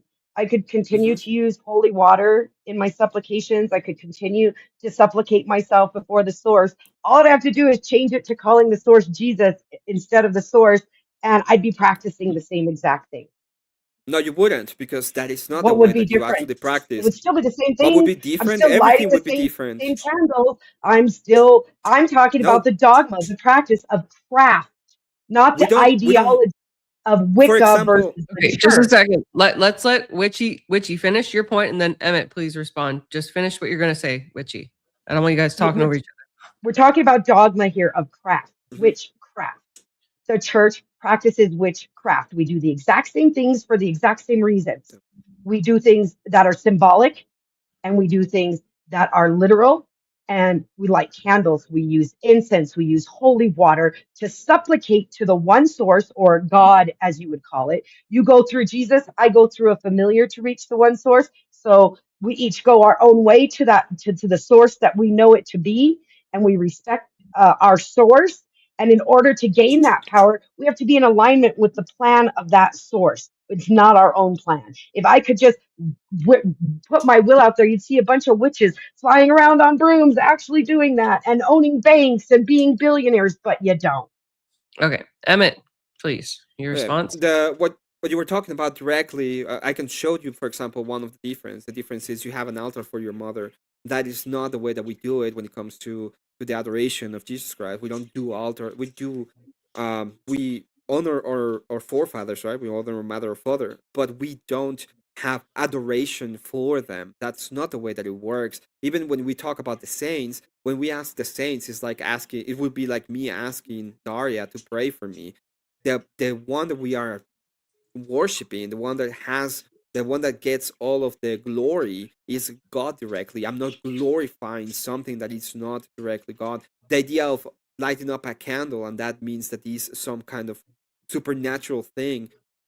That's not the way that it works. We're talking about simply using, for example, we light a candle. It's a metaphor. It's a metaphysical It's form that we are symbolic. trying to. It is a symbol, true, but It's it's not a exactly the symbol same as of glory to that person. It's a symbol of I'm putting these up as a way of me, um, entreating you for me, so that I can be part of the of God, so that you can, you are closer, so maybe you can ask for me, so that he can have me present.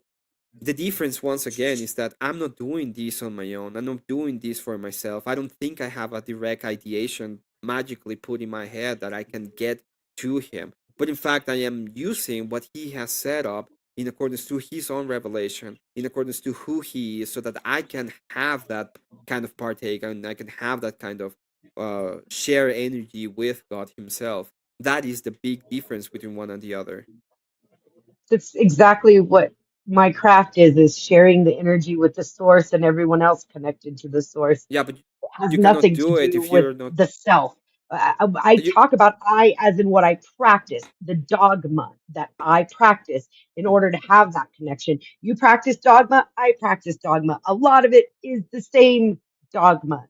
And that is what I'm getting at. The fact of the okay, matter is, can you said you? that your candles, let me finish. You said that I'm real quick here. You said that your Mhm. candles are symbolic. Ours are too. It's a way to focus our energy on what we believe is the best course of action. But it's always telling God. And here's the thing, the do as you will, first harm none, as you keep bringing up, isn't just about what we do in our lives. It's about when we supplicate, you do as your will be done to the familiar, the same way do your familiar, Jesus. This is what Uh, I need in order to serve your will be done. If this is your will, give me what I need to do it. It's the same thing, same thing. well, we don't. Okay, we'll ask two questions, but I will respond to that real quick. Even if he doesn't give us what we need, in the sense, okay, we ask for something that we thought we need and we don't get it, we still have to give. We still ought to give glory to God and thank Him for what He has given us. For example, even if we lose everything, we still ought giving Him thanks for the life that we have at the moment. If it was, for example, Job. I don't know if you read the story of Job, but there's a moment when he loses everything and he is, having a hard time, and he still gives glory to God, even if it's for the breath he takes. So the question I want to ask you is, how can you partake within the energies of God if God doesn't want to have an energy partake the energies with you? I would think not. I would think that would be true in either of our faiths. That if I'm supplicating to a power or source and it's not pleased Mhm. with me, it's not going to give me the power that I need. So You call it God, I call it source, so we'll call it God for your sake. If you're supplicating to God on hmm Sunday in church, and then Monday you go and commit the same sin that you confessed on Saturday, then God's not going to want to give you the energy to get through the work week either, right? I don't know that. Like I would think that I would suffer the consequences of my sin, which is a different kind of ideation, Right, but right? if you're giving It's not if like you're going, it is not necessary that he will um in the way that I look at the church, he won't necessarily retreat from me, but he would probably put the consequences of my own actions. And then when I go well, back to the my source priest doesn't and retreat say, either. I did this, he will probably be like, well, we have to actually do something about that now that you are committing this kind of sin, and we will find a way to actually heal you and cure you. This is what I said, this is the hospital, because that is what the priest is for. The priest is for to guide you through things that you have big problems with, especially if it comes to you know, scenes that are very prevalent in your life, and you have to deal with them. Covens work a lot like the priesthood, but to be more clear on what I'm asking you, because it doesn't seem like you understood what I was addressing. hmm So if you are doing the things that in a godly way and living a godly life and following the teachings, and you stray, it's not God pulling away from you, you're pulling away from God in this instance. That's the because same I'm for me. If I'm not following the precepts of the source I believe, and I mhm, start to pull away from that, I feel it less because I'm pulling away from it. It doesn't pull away from me. I see God as the source or the source as God. So when you try and understand that having a relationship with your God is your own, even if you're mhm. going through the priest is just there to guide you to a relationship of your own with God, not to act as intermediary forever, right? Okay. Eventually, you're going to have your um own relationship with God, correct? Whatever church you follow. no, you have No, you no, I don't don't get to think have your so. own relationship with God. Well, not I in that misunderstand that. way, not in that specific idea, right? The idea of I'm gonna have my own relationship with God. First off, you don't have the idea of sin will be the actually yanking away from God. You will be separated from Him. That's why the idea of Jesus Christ is necessary. Otherwise, you don't have access to God at all. He will be completely separated from you in that aspect. Now, through Jesus Christ or through God Himself, in a sense, when He comes up and He gives us the, He allows us to have a connection back to God. He sets up a church so that we can understand and have the real connection. The idea of the church is here is the truth, you come to us and we will help you in the way that you have to get that same kind of connection. But if you don't have access to any of that, if you don't have access to God, and you have sin and there is no remission of sins and there is no way that you can make the payment for it, what can you offer God to say I am redeemed now for my sin? Is there anything anybody could offer to him that is not, yeah, like what can anybody offer him? So at that point you are not actually, that is the point that I was making, that you are not actually actualizing the partaking within God. It is a lie that you can just do that kind of things on your own, especially when God Himself has set ways in which He wants things done. It's like, I will do it on my own, and I will do it my way, and I will disregard God, and I am the source. You become the source instead of actually putting God in His proper place and giving Him what He wants. I have no idea what the fuck you just said, so I have no response. Go ahead with something Do else. you want him to clarify? You're allowed to ask him to clarify I what he mean, if said. he wants to, we're coming close on Yes. time anyway, aren't Well, we? what I'm 12 minutes saying and 40 seconds. is, I will make I will make it as simple as I can. What I'm saying is, if you want to, if you cannot force God to give His energy to you. In fact, I don't think there is a way in which you can make God do anything. He has given us certain promises when it comes to the church, that He will not abandon us and He will actually be part of our lives if we actually do what He wants. Right? What He wanted was, hey, this is how you ought adore me, and this is how you ought be part of me. And if you don't do it, I have no reason to give anything to you. So when I hear people outside of it saying I got access to God and I'm not even doing it the way that he wants it to, it seems like a fool's errand. You are saying that you have something you have no access to. How do you know? Do you have access to it? Yes, because And of does the it tell you revelation that of I'm how God. excluded from it? Yes, because God has been clear with what kind of revelation He wants and what kind of things He wants you to do in order for you to be able and partake with Him. Thus, if you're not Yeah, doing that, you don't have access to Him. the So dogma. it's a And lie. you're doing that same dogma I am, so I don't know how it's any different. I'm supplicating the Eh, same way you are. What's the difference? no, you don't have access to liturgy. You don't have access to the Eucharist. You don't have access to baptism. You don't have access to the remission of sins Well, you by can say that about confession. witches. Don't say that about me personally. That's you don't, you have no idea what my position The is. moment you call yourself a witch, you are being part of it. So I don't understand what is the difference between you and other witches if you say you're one. Oh, there's a lot of different witches. Just there's a lot of different Christians, Emmett. Like you want to focus on There's specifically only one kind of Christian. Eastern Orthodox, and I'm respecting that because that's your choice. But Christianity has a broad spectrum underneath it, and I've been very polite of sticking to the mass because I recognize that you're more about the liturgy and less about the Protestant portion of Christianity. But uh, just because there are some people in witchcraft who may draw power from what you believe is Satan doesn't mean all of them do. Just like not everybody who I would call a Christian is somebody you would call a Christian. Does that make sense? Yeah, I agree, but I'm not, I'm what I'm saying is the the only way people can have access to baptism, to the sacraments, okay? The only way you can have access to sacraments, the only way you can have access to the energies of God, the only way you can have access to the way that God has revealed He wants to be adored, and He can, He will allow Himself to be to partake within any kind of relationship with you, is related to the church. No, I get that. Any I get other that. way You that don't you believe do I it, can have any connection to yeah, God or the source. That's fine. But that any doesn't change the fact that the dogma is the same.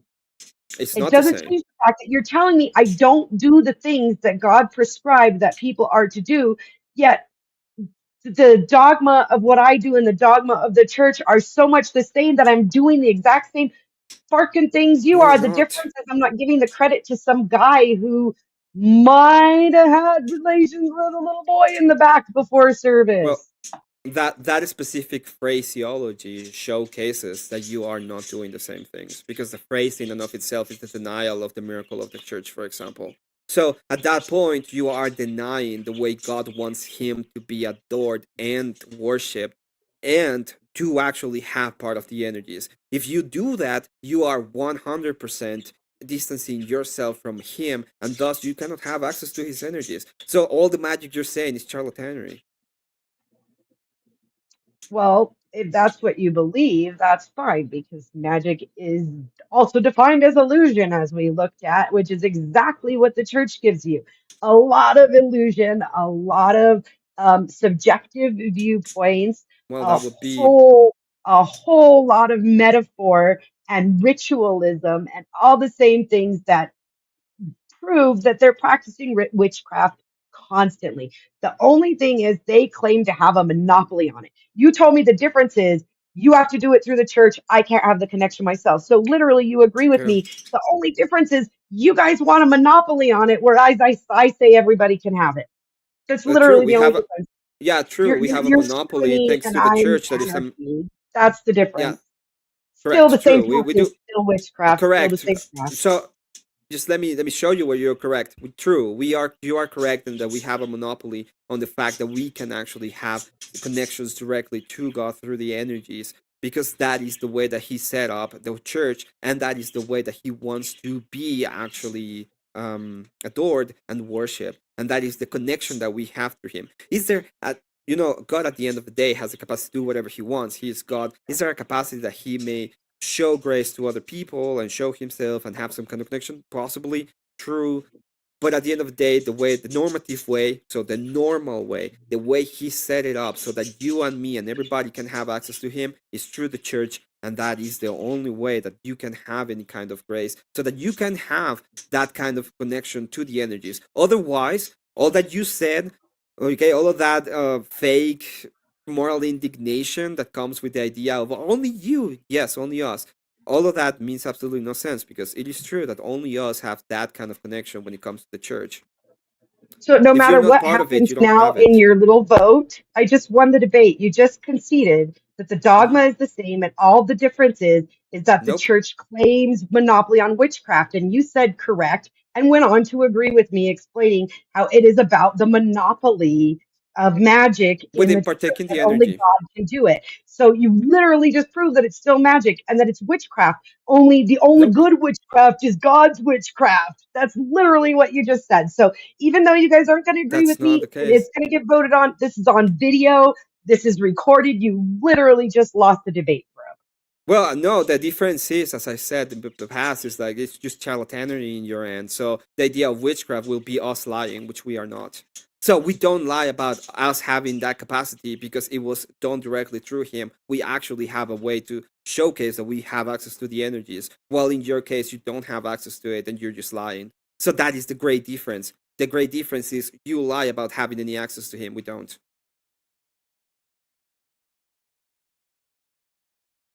So you're just saying your magic works better than mine. You're not denying that the magic It's is not there. You're just magic. saying your magic is the only one that works. That's literally what you're saying. So you've just claimed witchcraft as I the, didn't the claim property of the witchcraft. church.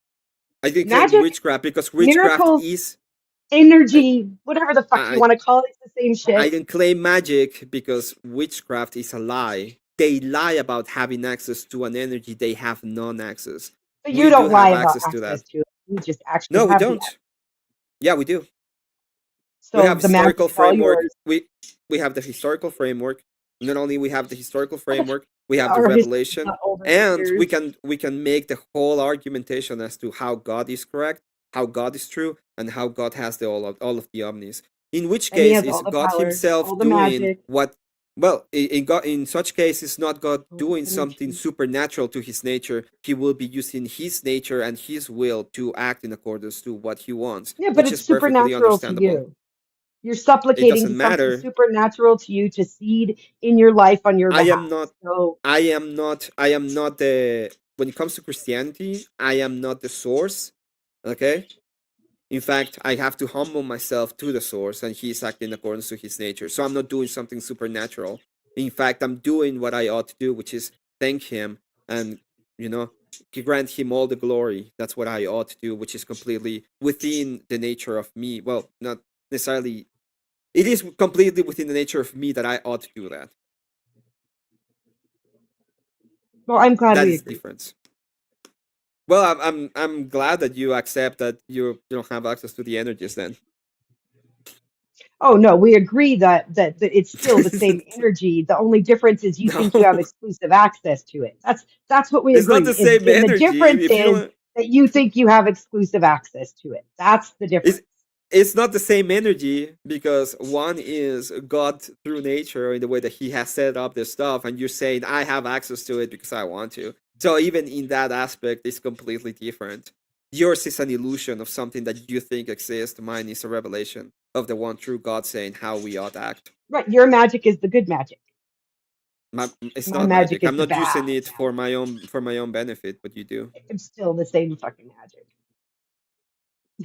Like it doesn't matter if you you're you supplicating saying yourself it before God you for access to the energy, or I'm supplicating yeah myself to you for what I believe you is God for access to the energy.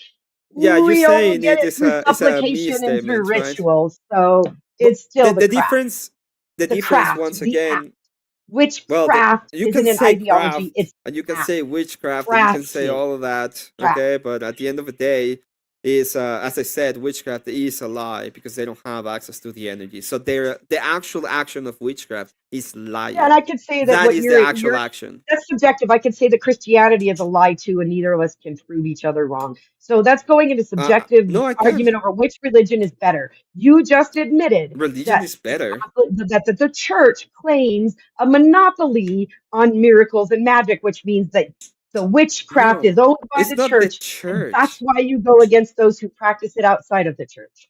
It's not the church that does it. It's not the church. It's not the persons in the church that have access to miracles.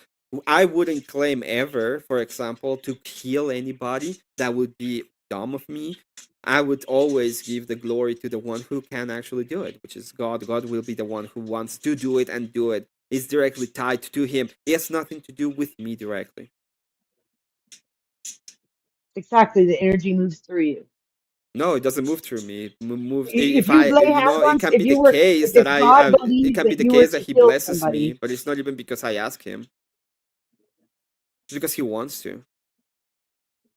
It's you because just he talk may in find circles. something that he enjoys. It might be the case that he finds something in me that he enjoys, and he's, that's good enough for me at the end of the day. And if he doesn't enjoy something, it might also be good enough for me. He is a person. He's not dependent upon me. I am dependent upon him. This is the whole framework of reference to you is I am the framework, and I'm saying in my framework of reference is he is the framework. He has the glory. He has the power. I cannot force God to do stuff, but in your cases, you think you can. Oh, I have access to What him. I about can who can I cast the force? spells.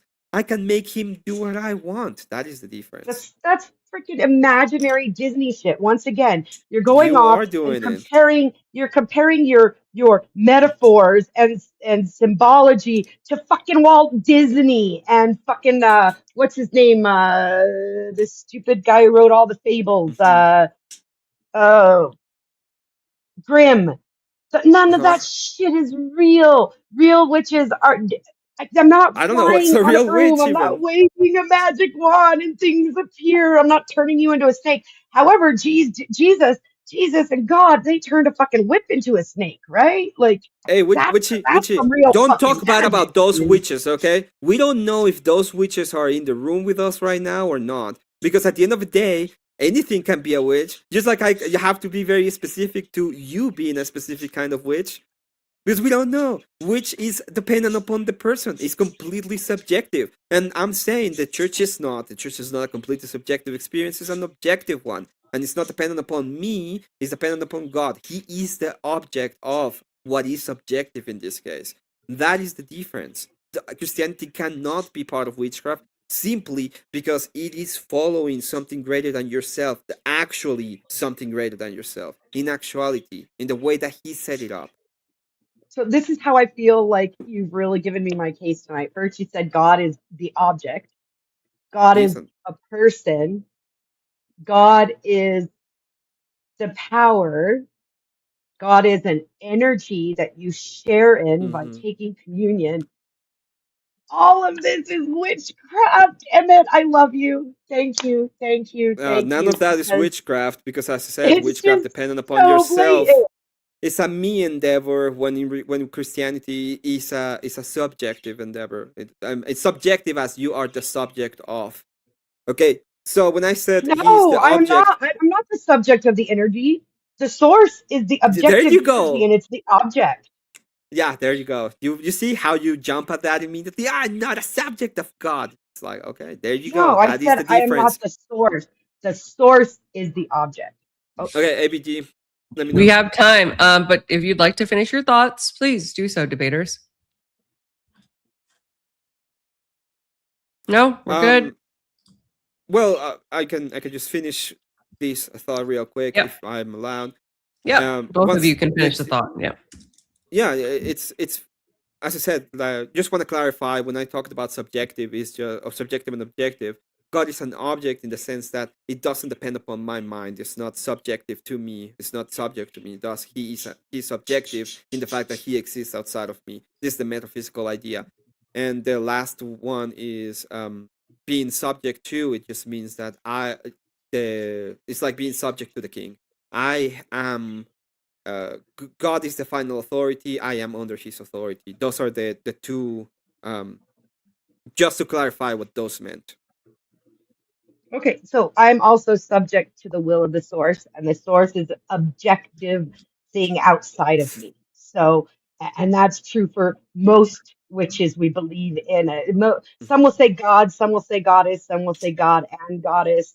Most of us believe in a one source of some sort outside of ourselves that we also supplicate to. And that I'll get more into my closing, but I just thank you, Emmett. Thank you. This has been a wonderful debate. And thank you, ABG, for hosting this. I've had a really great time. All right. So we are going to go into closing statements now. Because Witchy went first, Emmett will go first for closing, provided that's agreeable to all parties for 5 minutes, and then Witchy will close us out. After we are done closings, I will proceed to read the super chat questions along with a couple of questions in the chat and one comment from Confluence because I need to shame him for his degeneracy. And after that, we will take a short break and I will play some music. Hopefully, I can get that to work with the Be Right Back screen, give you guys some time to refill your waters, have a little stretch. And if you need to, Yep. use the dreaded porcelain throne. After that, we will bring up our panelists. We have a limit of 6, and I will post in the banner the moves that you can post in order to boot people, mute people, so on and so forth. So without further ado, let's get right into it. Emmet will be going first with his closing statement. Whenever you're ready, please, sir, proceed to talk, and I will start the timer. So, one of the interesting things that we learned about this debate is that there is a lot of misconceptions when it comes to some of the ideas of Christianity. It's normal. There's a lot of heretical sects about it, which makes perfect sense. But the great conflation that I saw it is that you can just have any kind of relationship directly to God in His way, in your own way, and that is the same, which in my mind makes absolutely no not actual sense. But let me bring up the final case as to why Christianity is different from witchcraft, which is simply the fact that in Christianity there is a church, there is a way that has been revealed that you ought to act. It is an act, as in you have a duty to do the thing that is good, which is do what God has designed to. He designed a way for you to be able to partake within Him, to be able to understand what He wants out of you, and to have a higher duty to Him. So these things are not subjective, are not dependent upon you. They have been set up in the way that are objective to everybody, so everyone can be a Christian. There is no some kind of blood that you have in your veins to be part of it. There's not some kind of magic thing inside of you, or third eye, or intellect or capacity or something greater that you have to have so that you can become a Christian. In fact, it's the opposite. It's being asked of you that you have to humble yourself, and you have to understand that it doesn't belong to you, and it doesn't come from you, but it comes from God Himself and how He wants things done, so that you can be part of His greater glory. And most of the time, obviously, it will be way better and greater for you if you are part of it. In witchcraft, it is the opposite. As was expected, magic is just a usage of supernatural powers to attack the natural world. Okay, so if you're saying I, because that's the problem with the magic statement. It will be I am using supernatural things so I can move the natural world. When in Christianity we don't think about it that way. We think about it as in, if God wants to use His nature to change something about what's happening, He can do it because He has that capacity. He has that power. He has that authority. So it's just it has become, at the end of the day, a me versus God standard, right? It is about me. I have a relationship. I can do it, versus God has given us the capacity to be in His presence, to partake in His nature, and to do it in accordance to what He actually wants. And that is the big difference. That is why one is, I would say, witchcraft cannot be compatible, and it has nothing to do with Christianity. Mostly because Christianity is true and witchcraft would follow into complete falsehood. They simply don't have access to God himself. With that, I thank AVG, and once again, Witchy, thank you so much for the debate. You're muted, AVG. Fail. Thank you, Emmet. Witchy, whenever you're ready, your closing statement will begin whenever I hear the sound of your voice. A few minutes ago, we were discussing magic, and it was made very clear by Emmet that the church owns magic, has the only connection to the source, God, and is the only way. What I said at the beginning of this is I would prove that the church practices in magic or craft, the actions of a witch, not necessarily ideologies, actions, craft. To craft something is to create. The craft, the lighting of candles, the prayers of supplication and thanks, um, the burning of incense, the use of water as a cleanser. All of these things cross over as a craft or a dogma, both in witchcraft and Christianity. The only difference, and Emmett agreed, the only difference is that I believe each of us can have an individual relationship, and his Eastern Orthodox Christianity does not. However, the majority of Christians in the United States are Protestants, and Protestants believe in an individual relationship to their God as well. So, really, witchcraft and Christianity are just different ideologies practicing the same dogma. Again, the same craft. That means Christianity is witchcraft. And you can argue it all you want, but he admitted it. The church has a monopoly on magic slash miracles slash connection to the one true source energy of God. That's all I got to say. He gave it up.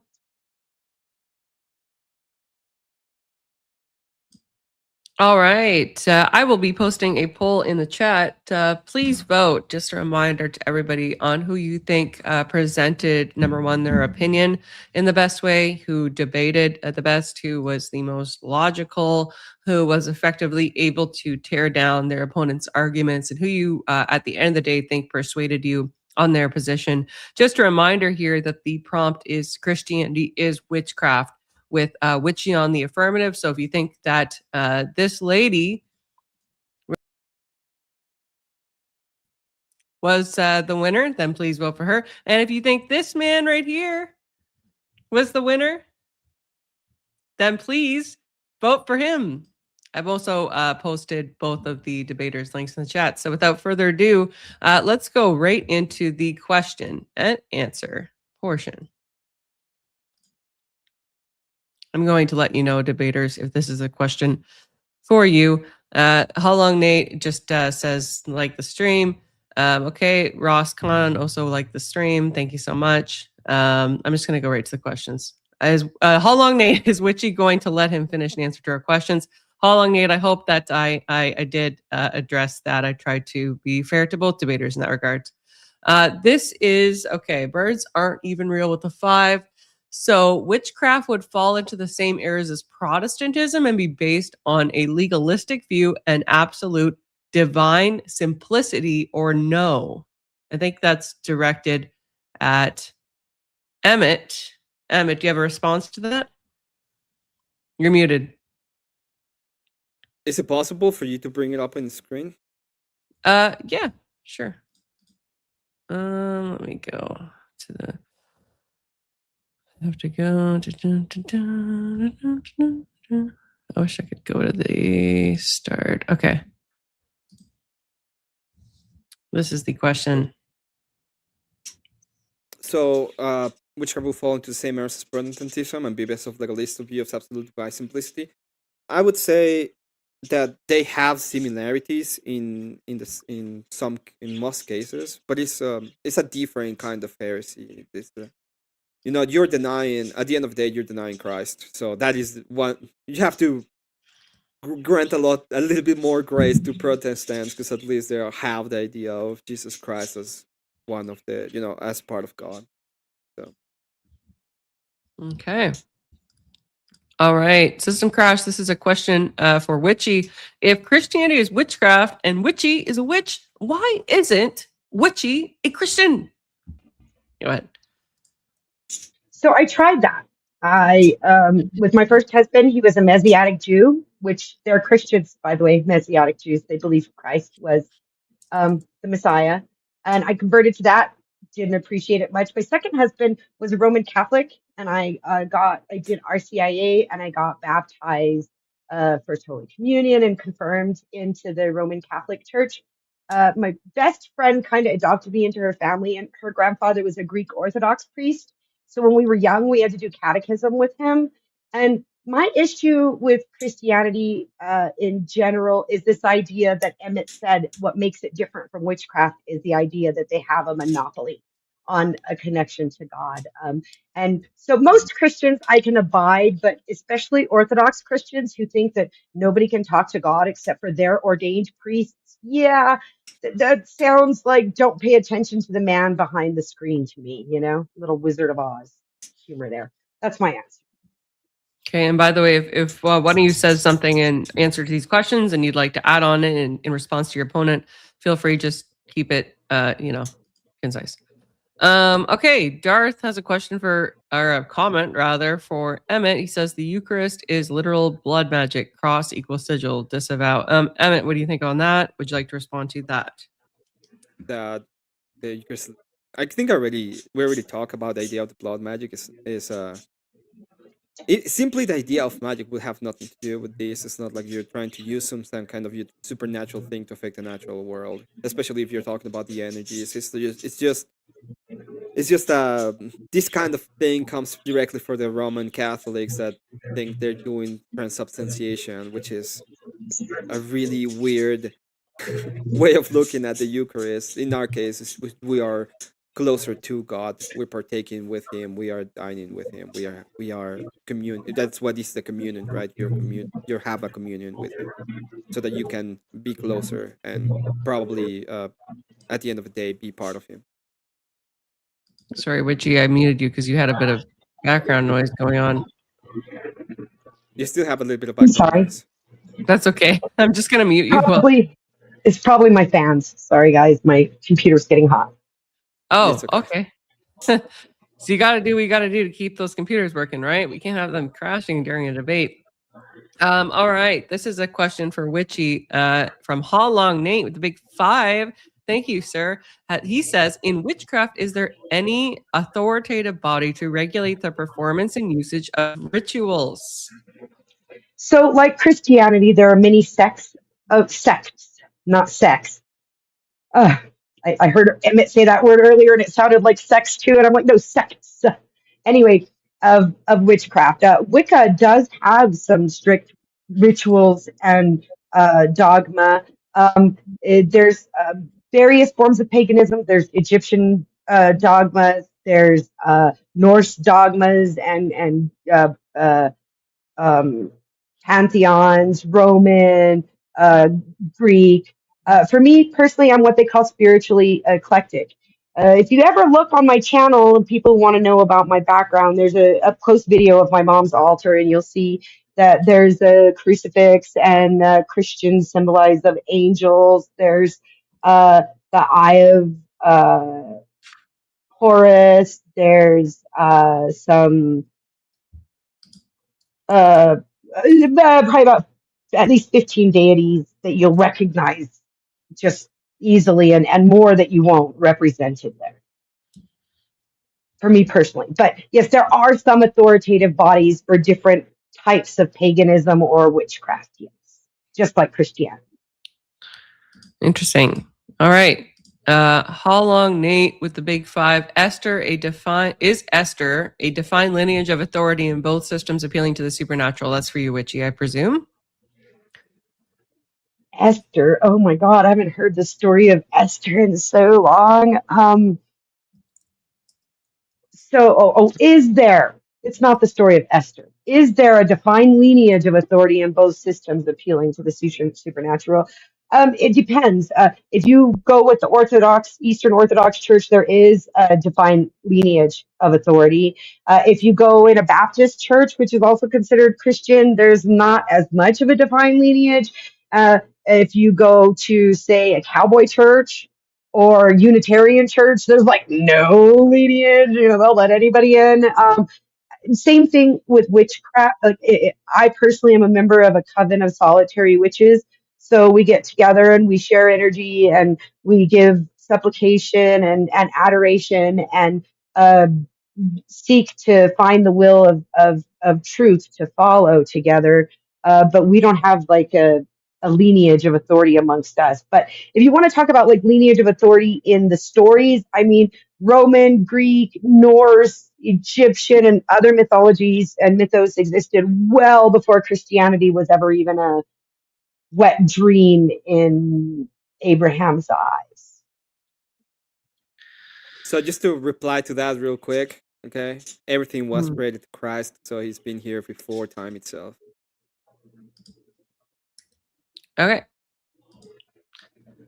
We have a question from World Radio with the Big 10. Thank you, sir. He says, did Witchy conflate spellcraft, invoking words that would have magical power versus a follower of God, asking for assistance, and then God decides what he'll do, if anything, invoking versus pleading, question mark?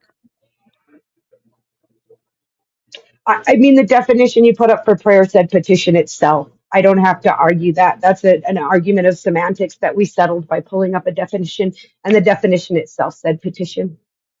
Yeah, well, he's just asking, if I may just clarify, he's just asking, which is what I was saying in one of the ideas, is whether or not when we have a prayer and let's say that we entreat something to God, it is dependent upon His will if He does it or not, and it's just He will decide, and we are going to be thankful for His decisions because that's what ought to happen at the end of the day. He's the emanation of what is good. In your case, when you are doing a spell, are you asking him or you are expecting things to happen when you do it? It's a supplication. The not all spells will work if the power doesn't find that it's within the plan and you're outside of the plan. You're not going to get the power to do it. Just like your Jesus won't give you power to go out and commit sin. Okay. All right. Let's go to the next super chat here.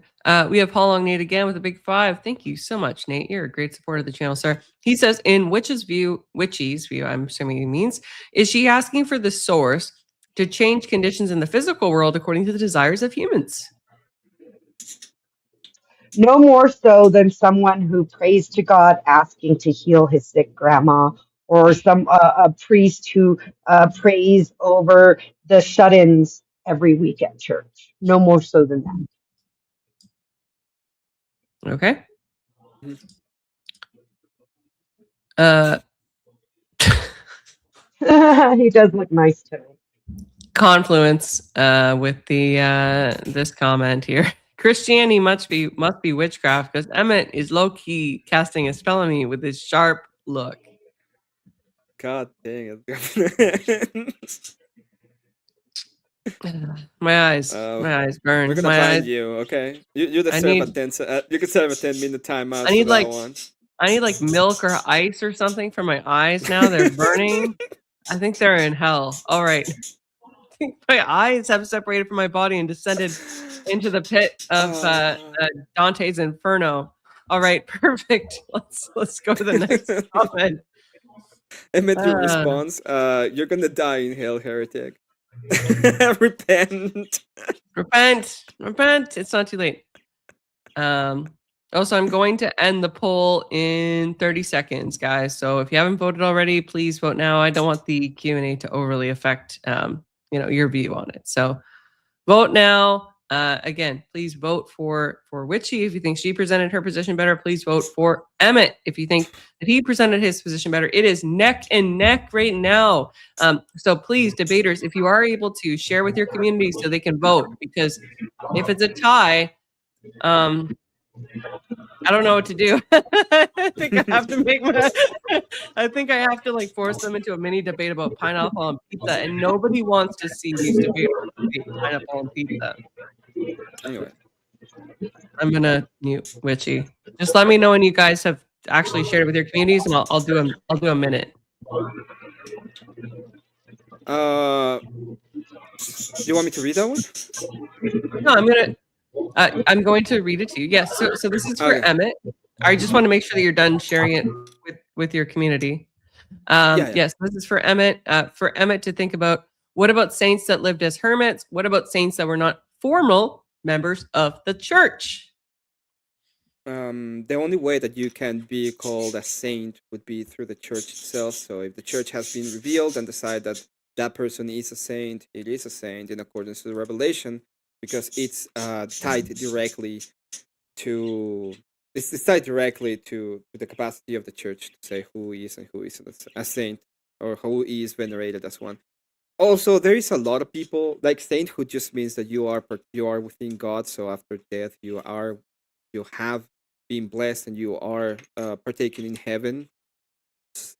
So there's a lot more people that are in heaven that can be considered to be saints. They're just not saints in they're not saints directly to the church, right? It hasn't been revealed that they are part of those ones that have been set aside for the church in earth. So it is like what I'm talking about is that the church has the final authority on who is the saint and who is not when it comes to this, and it has to do with how the revelation comes to the church and who is there as being is revered as a saint. Okay. Last super chat.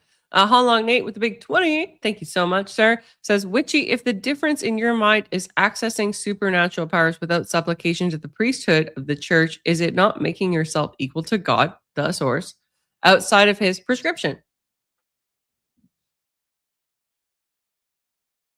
Oh, she's So I don't see it as making anyone equal to God. Again, I said the source is outside of me, just like God is outside of you. I'm not equal to God. If I were equal to God, I wouldn't be here. I mean, let's be real. This idea that people have this imaginary fantasy of what witches do based on, fairy tales and horror stories told to scare children at night, based on, the boogeyman is ridiculous. Even Emmett's own sources, if he had bothered to read them, do not represent anything of witchcraft that has anything to do with like actual magic. It's supplication to a supernatural source, a power outside of ourselves. You can call it God if you want.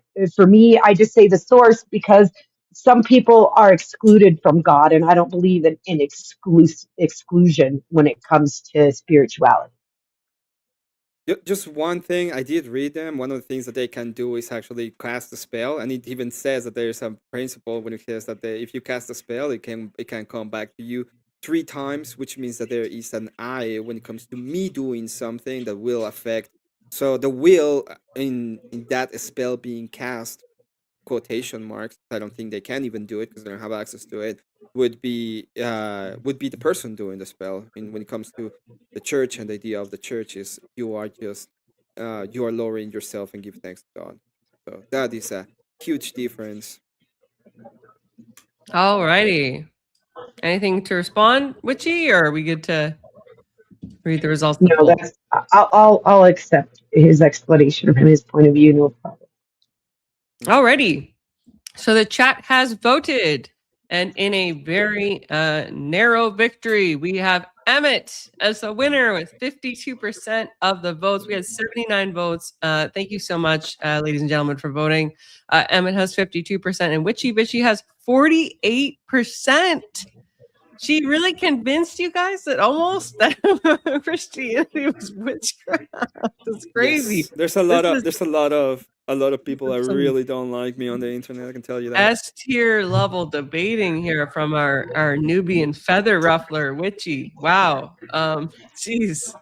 Jeez Louise, So damn and Jesus. I'm Okay. just going to throw out there, it was 51 my way, 49 his for 10 minutes. And then at the very cusp, people came over and changed it over. So that was a very close debate. But I need a break. Of So course. if you want me to stick around for some panel time, maybe you can get people to pay to kick me off or shut me up or something. Change my name to Satanist crazy bitch or something. I don't care, but maybe grift a Oh little, yeah. but I I need forgot a about break. the name change. You're right. Change name $2. Anyway, I'm gonna go to the lavatory and smoke a cigarette, and you can figure out how you're gonna work your panel thing, and I'll be back. Yeah, I'm gonna remove everybody. Right now, too, guys, we do have the panel exceeded by one guest. One guest. So right now we have in the back, we have Reexamination, Glacier Maniac, Dark Side Degeness. Her name is still Degeness for some reason, and Bandit. So we have one extra person on the show. What I'm gonna do is I'm gonna leave Bandit in the back for now because he was last to join. And then I will invite him up when either somebody leaves or if you guys pay. The moves are currently scrolling on the screen. I'm going to put everybody right now in the back unless there's any kind of objections, and I'm going to play some music if I can get that working. So, yay. We'll be right back.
All right, we are back. I apologize if you don't like liquid drum and bass. That must have been difficult to listen to. All right, let's get our panelists up. Oh, and I've got another panelist too, Geoverse. All right, we are up by over 2 people. 2 people cannot join currently. You can see the moves on the bottom of the screen. Let me just make sure that I don't have any donos to. I have a hair on my teeth, so that's rather unfortunate. Catholic Pilgrim with the big 2. Have you ever turned someone into a frog? I don't think that's a name change, but thank you for your donation. Emerald Radio with the 5. Must have been all those last minute mail in ballots. LOL. Hey guys, I just ballot harvested 200,000 votes. LOL. Hey, Witchy, question for you. What isn't witchcraft? Like, that's a very, very broad question to ask. Like, I could name a billion things that aren't witchcraft. What are you talking about? Okay, so you earlier, I haven't seen the whole debate, so you help me out. You defined witchcraft as that which is supernatural, or can you refine that for me a little bit? No, actually, never actually defined witchcraft during the debate. Nobody did. What is witchcraft? I have that here. Hold on.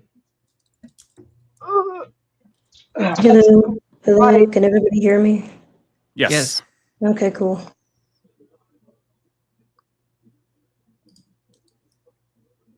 I'm not the most tech savvy person, so you have to bear with me a little bit here. I just figured we had the definition of witchcraft from the beginning, that's all. But, I came at the end.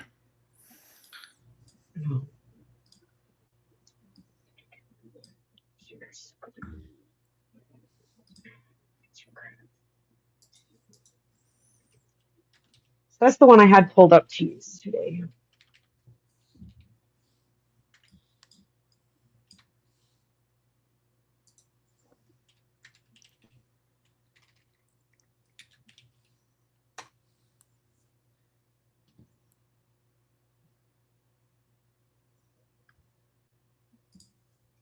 So, use of sorcery or magic.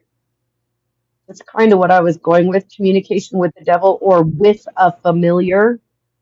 That's what I was going with. That's not the full definition. Keep going.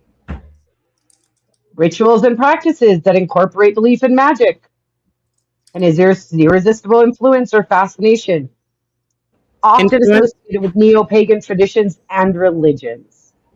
Or less commonly witchcraft, a tradition or religion that involves the practice of witchcraft. A practice of. I don't accept sorcery or magic. I mean, the main definition was the use of sorcery or magic. B, communication with the devil or a familiar. That's the definition I focused on in the debate. Those 1A and B.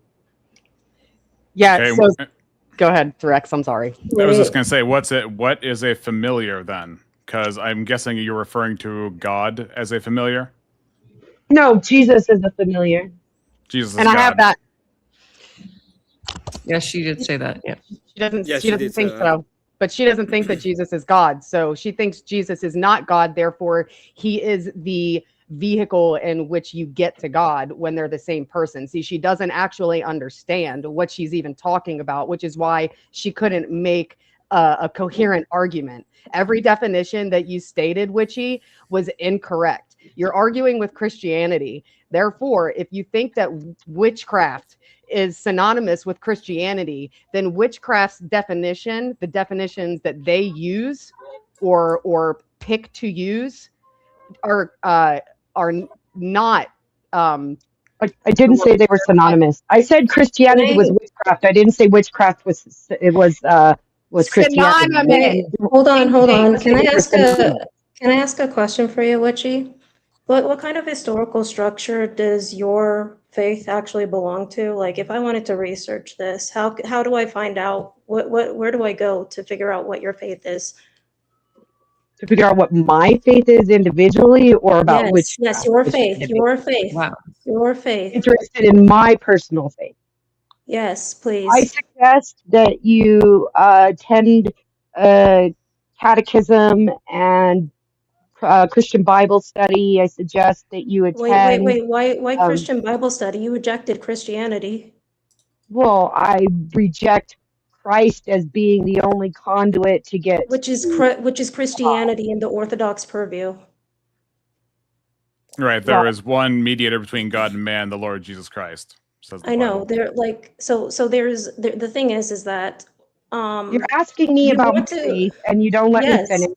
She was asking about whether or not if Christianity is witchcraft is witchcraft Christianity. Y'all wouldn't let me answer that. You just want to yell at me, go for it. I actually, Well, I'm being Witchy, you're not calm, gonna let Witchy. me I'm just answer. asking. Okay, Well, hold on, guys, hold on a guys, minute. guys, let's let it. Okay, Yeah, let's I one at a was time.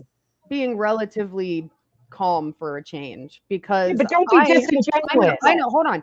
I have all of the definitions that you used as the Eastern Orthodox Church sees it. If you would like me to go down the list of definitions to tell you how you define them incorrectly, if Christianity and witchcraft are the same, then the definitions would be the same under both. And you are using Merriam-Webster's dictionary to define divine words.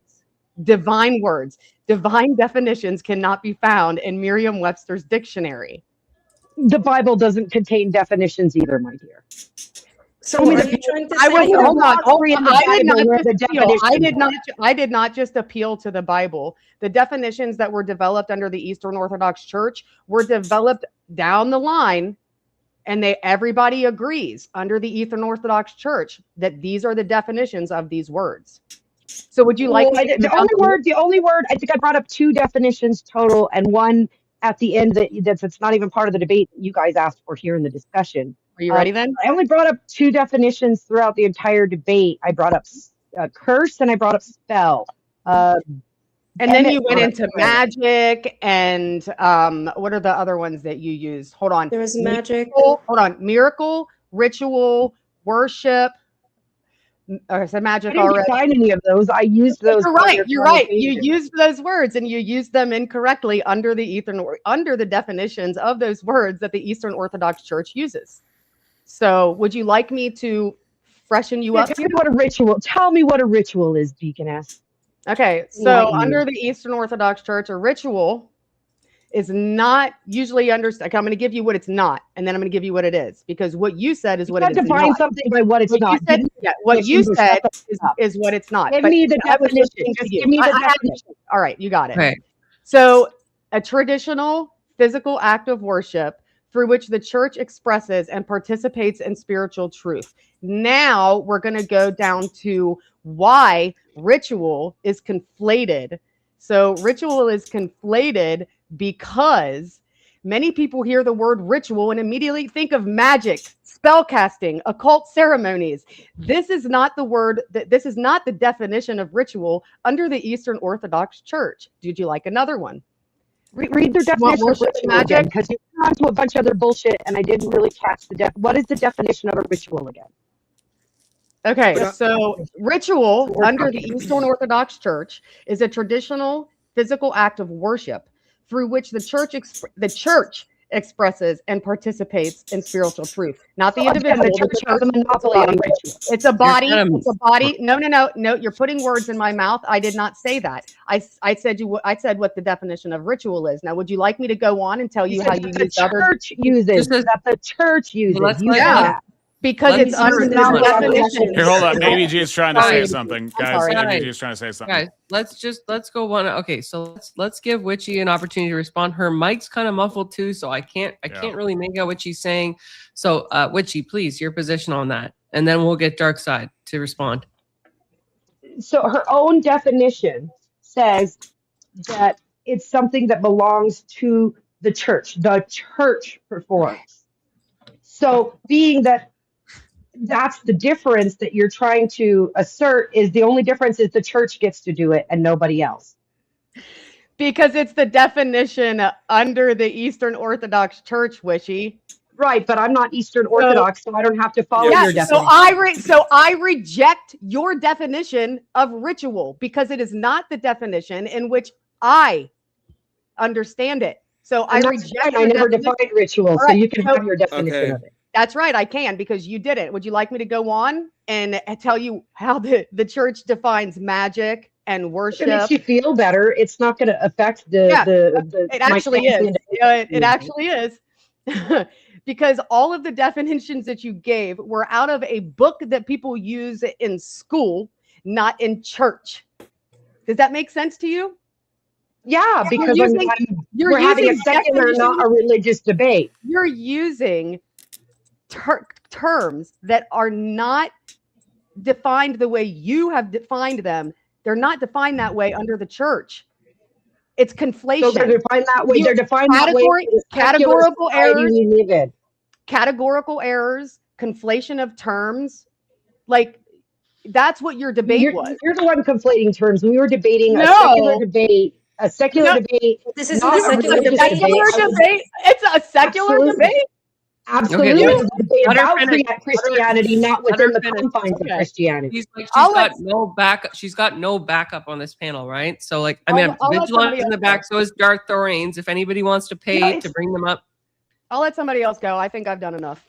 go ahead, I Witchy. mean, I think doesn't Witchy want to respond? Can we let her respond before only somebody? thing Yeah, can I want to hear. I say- want to hear Witchy The only to thing give I her can position. say is that the definitions we're using are definitions that we pulled up from Merriam-Webster. Emmet also pulled up a definition from Merriam-Webster. We were using Yeah. secular definitions. It was a secular debate about Christianity. It was not a Christian debate. If you want to have a Christian debate within the confines of Christian definitions, you're going to need two Christians to debate each other because they're the only ones who are going to agree on the Christian definitions.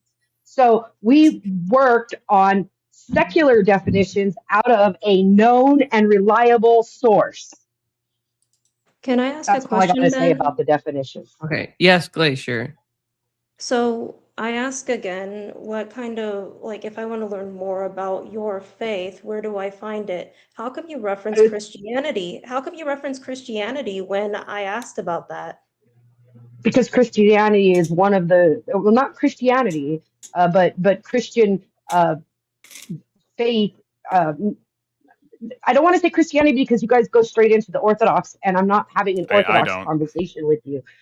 So Christianity in all of its forms is one of the many places I draw on to get the wisdom of God. Because Many see, places? let me finish, because all of these sources are humans. So God reaches out to many humans and gives them precepts and ideas and concepts. The source reaches out, and then it gets corrupted by the humans. So if you take, and like I did, and you spend several weeks studying each and every religion, participating in it, caring about it, devoting yourself to it, and learning about it, what you'll learn is that there's certain concepts that carry over through all of them. And that would be the word of God, and everything else is just the static of human brain trying to interpret the word of God. Are you done? Okay, so Wait, I wanted to go ahead, follow yeah. up. So what you're saying is that you're basically a Unitarianist and you do not have No. any foundations for your belief. No, I'm not a Unitarianist. That's not the So word. where do I, what objective prescription do you have for me to actually learn about your belief? Because you said you are pulling upon several different sources as a way of establishing what your belief is. So you do not have an objective foundation of what you believe. Nothing is objective Is that when it comes objective? to belief. Is that objective Belief is too? subjective. Belief is 100% subjective. Okay, so you So have then, a subjective view of religion.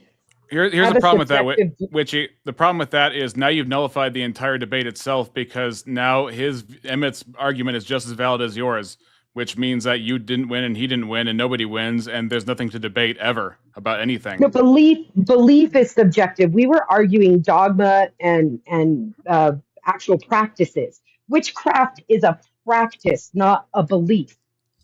But you said some things were practices true that and some crap. things were corrupted, right? What do you In use to almost define every what? faith, yes. Okay, how do you discern corrupted from not corrupted? The things that carry over as the same from all of the people who claim to have some contact with divinity. The things that carry over and aren't different. Okay, so you're saying wherever there is overlap between all the beliefs, that's where the truth is. Typically, when you're drawing in data sources, you look for the modes. Like we talk about the average all the time, but really you look for, if you're wanting to use data properly, you look for the modes. And what that means is where the big groupings are together of the data. But the problem with that is each belief system gives a different evaluation, and as we've seen, a different definition of what different things are. So the overlap might be in word only, but not in the concept those words are associated with or the value claims given to those words. For example, if you believe in a religion that allows for evolution, then people can be animals and animals can be on the same par as people. But they still say humans exist and animals exist. So that would be one way where, yes, there would be ideas of humans or ideas of animals, but each estimation would have it all jumbled up as to what actually is what, whether or not it exists or not. So, for Okay, you example, lost me. okay, so for example, if you have a belief system that believes that humans and animals are on par, like you're a pantheist or a panentheist or something like that, it acknowledges that humans exist, but it means something completely different than in the Bible what human is. Right. And so it's not the words we're talking about. I didn't just go and read a bunch of words and find where the words were symbol. It's actually participating in the faith and seeing how people carry out their faith and how people attribute things to faith as opposed to ordinary circumstance, or and how people act in respect to other people based on their religious beliefs. And it's participating in the ideology and seeing where the ideologies overlap, not the words. Well, what gave you another thing though? What gave you the idea that the overlap of commonality is the indication of what's true? That just seems like an arbitrary rule. Just the general use of logic when observing a large data set. You look for the modes. So is logic based on something? Logic? Yeah. Based on something. Right. Not sure is it grounded in anything? Logic is based in experience. So if no one was there to experience anything, logic wouldn't exist? Well, if nobody's there to experience it, then what would be logic in that arena? So let's say you had a universe and you subtract all the humans. Would the universe still exist? I don't know. I can't answer that. Like, it's a subjective. What is logic? What is logic in a world without experience? She said she uses logic in order to come to her correct belief system. It's better than ours. The logic of the logic of statistical analysis. That's where that basis is. If you take any statistics class, you're going to find that when you get a large data set, you look for the modes. Do you understand what a mode is? Yeah. So you're going back to an absolute law of logic. Analysis. Okay. Thank you. That's a universal. Thank you. Yeah, okay, the logic of statistical analysis is the basis for where I find that modes give us the most accurate data. And then, but people's collective consciousness didn't give you that data, right? You appealed to ultimate constants that happen outside of us and outside of our subjective opinions, right? Hopefully that's the goal, but being a human being, I'm sure I put some of my own inherent biases in it, whether I meant to or not. But yeah, the goal was to objectively look at religion from a standpoint of where in this does truth lie. How much of your thoughts are inherent bias and how much of them rely on absolute truth? I couldn't tell you that. I'm a human being. We all carry our inherent biases. Not a single one of us up here doesn't have bias. I mean, look at Deaconess laughing over here, even though nothing's been said that's funny.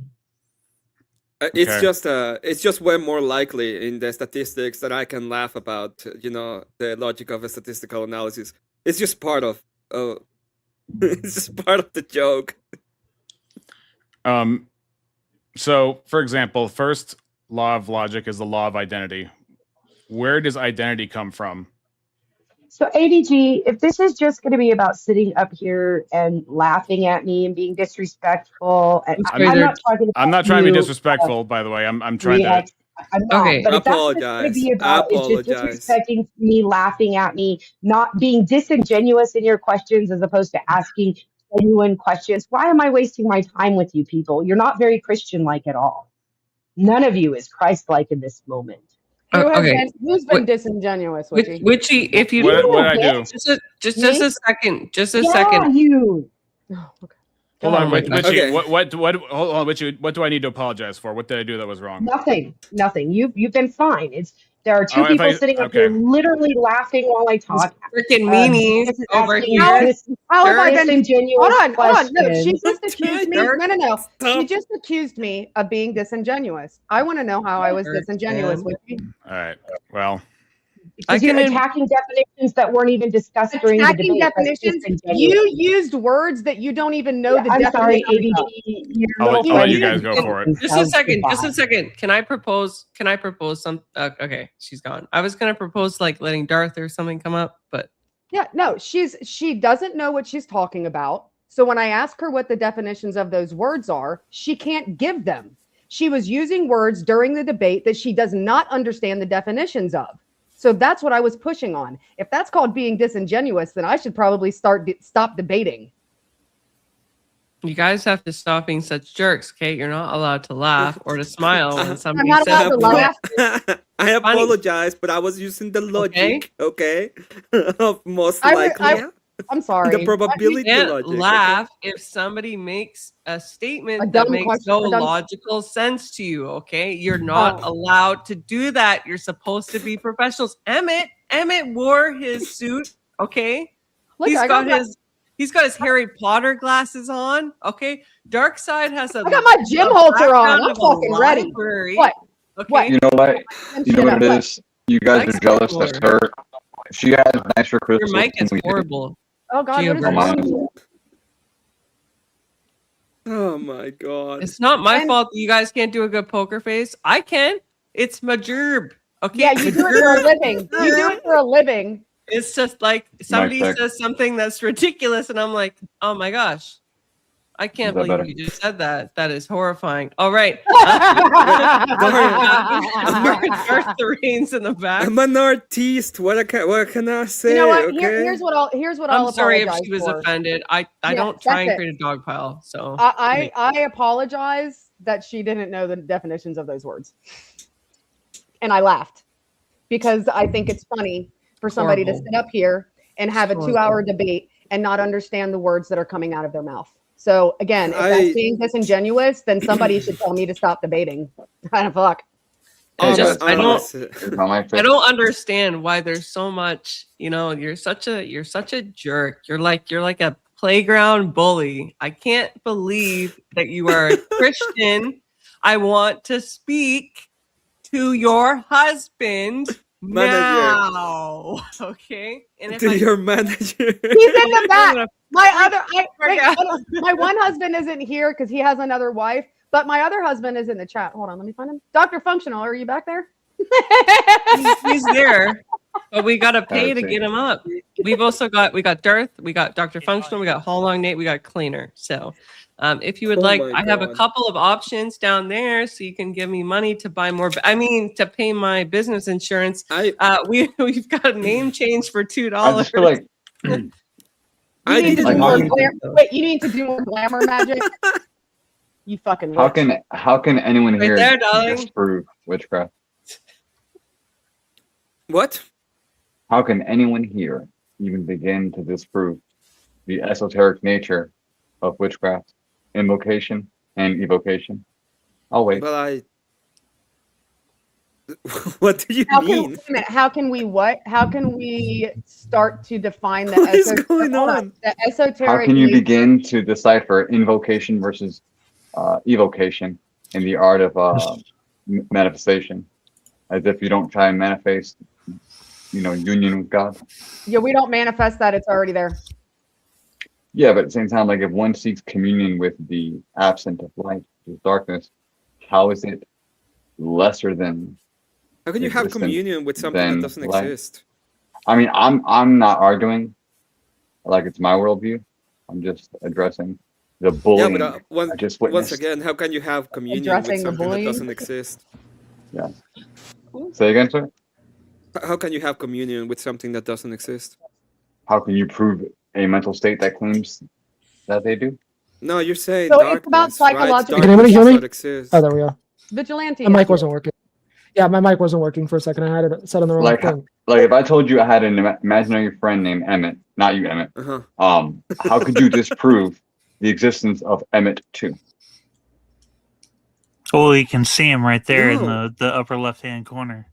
wait, you said this is the problem that I have. And you said how can you disprove the communion with darkness? Darkness, when we're talking I about didn't it, say would be the darkness. absence I of said light. It would no, be, sir. My it familiar's doesn't name is exist. Emmet. Oh, you have a familiar. Okay, so I want to address that too, because that was one of the words that she used, that she said that Jesus is a familiar. First of all, Jesus isn't a familiar. That's a Vampire Diary reference. Yeah, so I That also explains looked into why that. she wanted to have this debate with Emmet, because Emmet knows all about the vampires. All I'm saying is that Stop outing Darkseid us. took Stop outing us. her will from her to be here. Therefore, I would call that occult in W. nature. Like why did you remove the will So like and use your here's the thing, right? magic to make her run away? That's the So question. Because there's that's a not very category. Christian. There is a category error in her using the word familiar and attaching it to Jesus Christ. Well, there are different errors in that, but it Well, doesn't really I mean, matter. I know, but the most glaring one is a category error.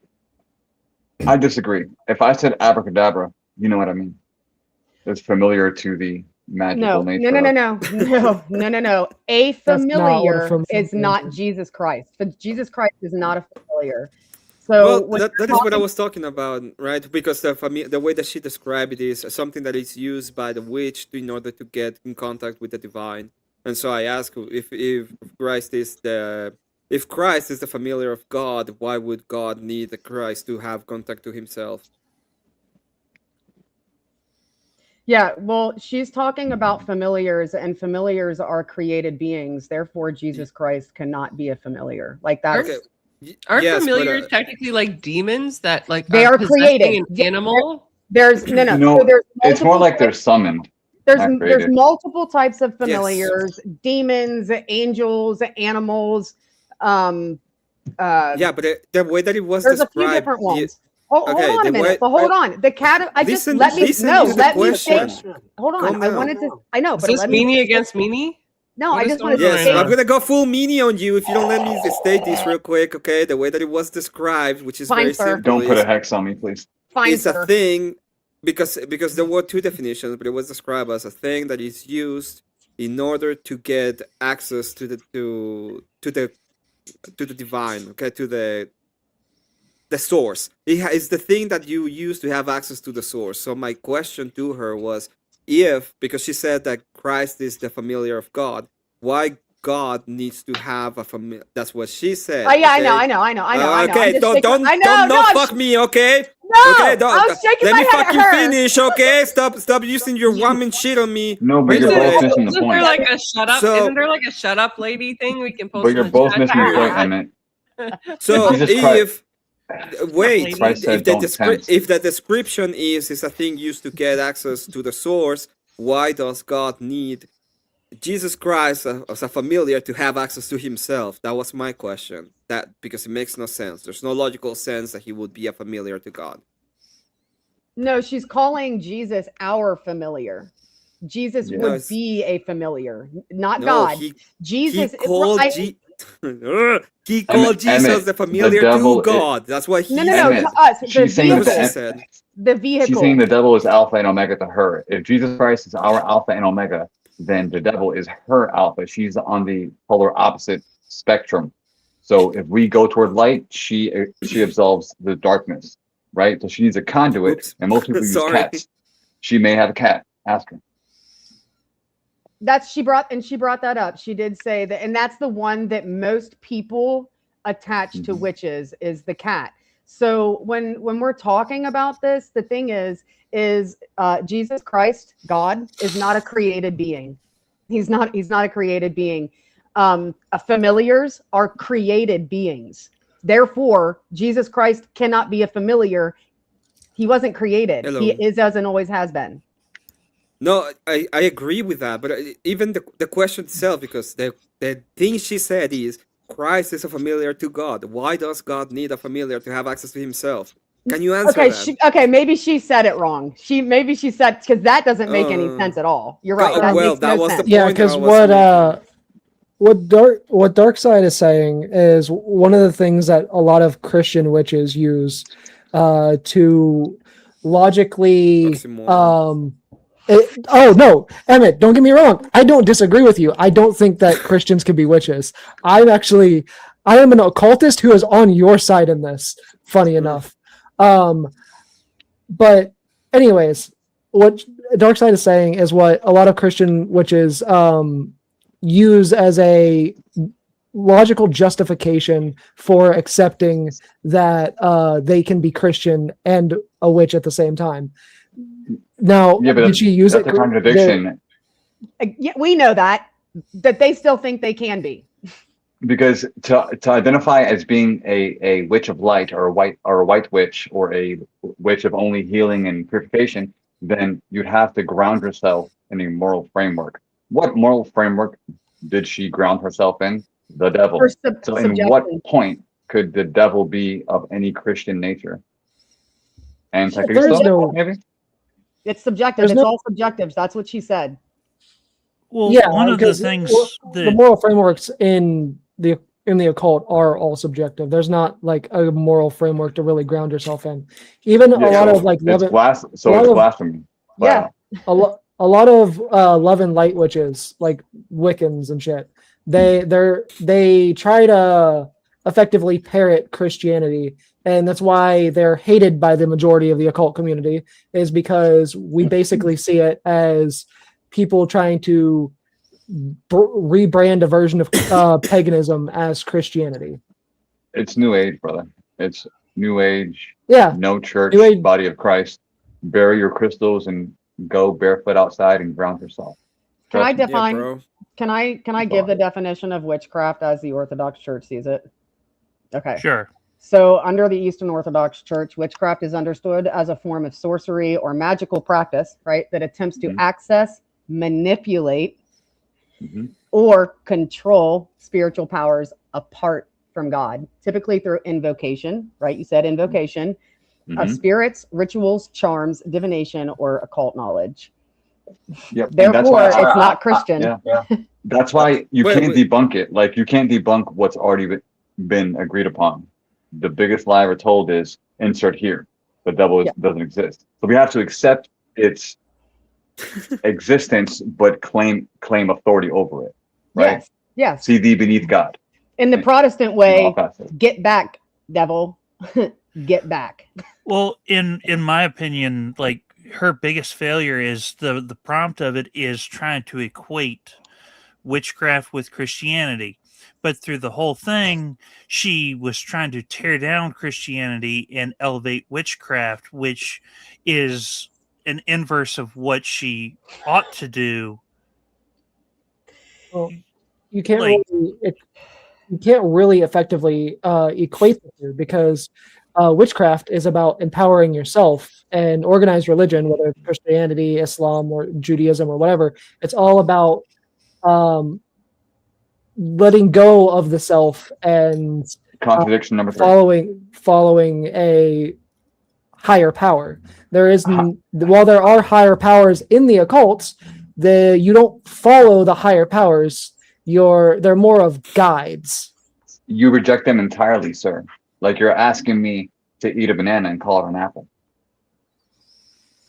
Like there's no congruency nor impeccability within the occult. The occult is a walking parody. If X is truth, then they operate on Y. But she's claiming X when she's really standing on Y. Like, it's a contradiction.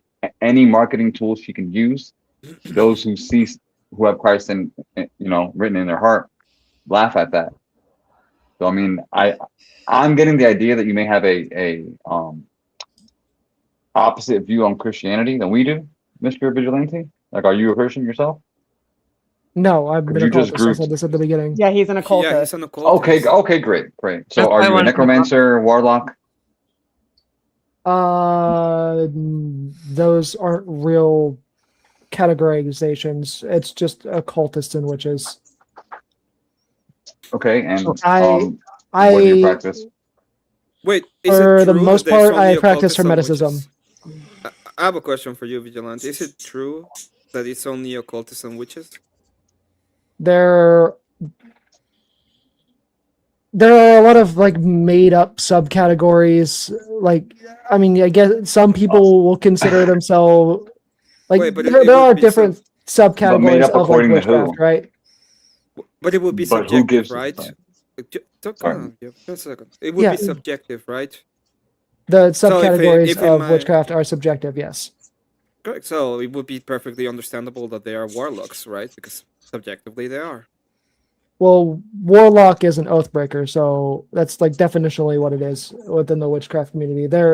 You would have to break a vow or an oath to a god in order to He fall can into that just create any category. kind of oath that he wants and break it, and it would be a warlock, right? Yeah, we've got a Because comment it's here. subjective. Jim says occultist seems slightly different from witchcraft. Mm-hmm. Witchcraft is part of the occult. It is one part of the it's occult. a part of. It's a part of. It is not the occult. It is part of. I'm saying, all I'm asking Vigilante is in accordance to it, since it's all subjective. If I call myself a warlock, I am one, right? Well, no, there are actual definitions to these things. Are you gonna tell me that I'm not a warlock? Because I just call myself a warlock, and I believe I am one. What is? I mean, a you can breaker? You can claim that you are one, but doesn't make you that thing. That doesn't mean you fit the definition. Just like people Why can not? call somebody a Nazi, that doesn't make them a fucking Nazi. Why not? Because you have to break an oath in order to become a warlock. But I will be breaking an oath. I'm a Christian, so the moment I call myself a warlock, I will be breaking my oath to Christianity, right? Have you actually made a direct vow to God? Would be against. Yeah, of course. What do you mean? What? I mean, you don't have to make a vow to God to be a Christian. What? Okay, What's I'm sorry. baptism and chrismation then? Do you know The only how only we point that enter I'm the making, church? wait, the only point that I'm making is that you can make the not true Scotsman fallacy, which is what I was dealing with a lot of the debate, right? I was trying to make a presentation of what Christianity is in accordance to a true standard, and then whenever I go into whatever she said, it was like, well, some witches believe this, some witches do this, some witches say that, but at the end of the day, when it comes to a complete subjective standard, it is I am the one that has the standard. I can do whatever I want. If I say I'm a warlock, I am because I say so. Who are you, if it's all subjective, to tell me that in my subjective appeal I am not X thing, because I only appeal to myself. Because subjectivity doesn't override definitions. It does. Why wouldn't it? Okay, so just because somebody goes around calling somebody a Nazi, does that make that person a Nazi? Subjectively, yes. But definitionally, no, because if that person doesn't meet the definition, then they're not a Nazi. That's why, a lot of people who actually care about definitions don't actually just go around calling people Nazis, right? That's the opposite. I see a lot of people who cares about definitions that go on around and tell people something they can't even be. I'm not part of the 1930s Germany, and I've been called a Nazi a lot of times. And it's subjectively to them, if you actually question them, if I would be one, they would say yes, because there is no standard except for myself. That is the point. Yes, but there's an actual definition to what Nazism is. You don't have to be somebody from 1930s Germany to be a Nazi, right? You do have to. I think you have to. No, there's modern. There's the modern. So what are they called? Are modern neo-Nazi? Yes, neo-Nazi. Yeah. So they wouldn't be. That would be a Nazi, right? Yes, that would still be a Nazi. No. Can we say that word on YouTube? No, it's like we shouldn't avoid. That's why I said the Nazi. We say schnazi or like or Snickers. Let's call him Snickers. National Socialist Party of somebody a Snicker. Germany in 1945. 5 or something like that. I don't know. Like that's just No, but Vigilante, just because I want to hear the answer, how would Emmet qualify in your paradigm to be a Schnauzer. occultist, necromancer? What would be the Well, I mean, pre-qualifier? occultist is just a general term, right? Occultist is just somebody who practices any branch of the occult, really. The whole reason why I use that online, at least, is because I don't really talk about my own personal practice. So I just generally call myself an occultist. The most I will tell you about my own personal practice, right, is that I practice Hermeticism, and I, to an extent, practice some Kabbalistic magic. Can you show us? That's not the part of Kabbalah that I work with. You can't do a ritual over the internet. Yeah. I mean, like, is it immaterial? Does it exist in your mind? Is it like astral projecting? Like, what exactly is it that you practice? What category does it fall under? I'm sorry, go ahead. There's something else that I would like to know. If I just say that I do every of that, what then? I mean, if you say you do it, there's no way to fucking disprove that you do it. It's like there's no way to. So you would have to accept it, and see even if I lie, it will be perfectly understandable and fine, because I am the source of what is good anyway. Because morality is subjective to me. Thus, me saying it, just me saying it, will make me. But look, a divine command is no better, because you're just appealing to the opinions of your deity. Wait, is it me or is it an opinion of my deity? Which one? It's still an opinion. The problem with subjective morals is that's an opinion, right? That's the whole problem of subjective morality. That's an opinion. Well, it's a problem for you because you are just you, but it's not a problem for God because God has a specific attributes according to Himself that makes you a higher being. No, right? Look, if you're gonna say if your problem with circular subjective morality, it's that it's an opinion.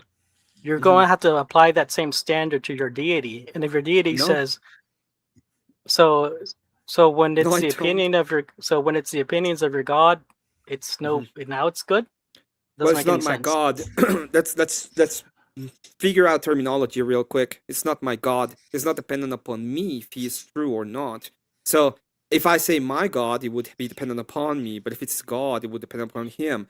When it comes to the justification, before that, calm down for a second. Not done. When it comes to the justification of good in the definition of God Himself, as He being the emanation of good, what He is good in and of itself. So everything He does and says is justified in Him. So He doesn't have to prove you that He is good. In reality, what we are saying is subjective to you. He is the objective when it comes to the moral standard.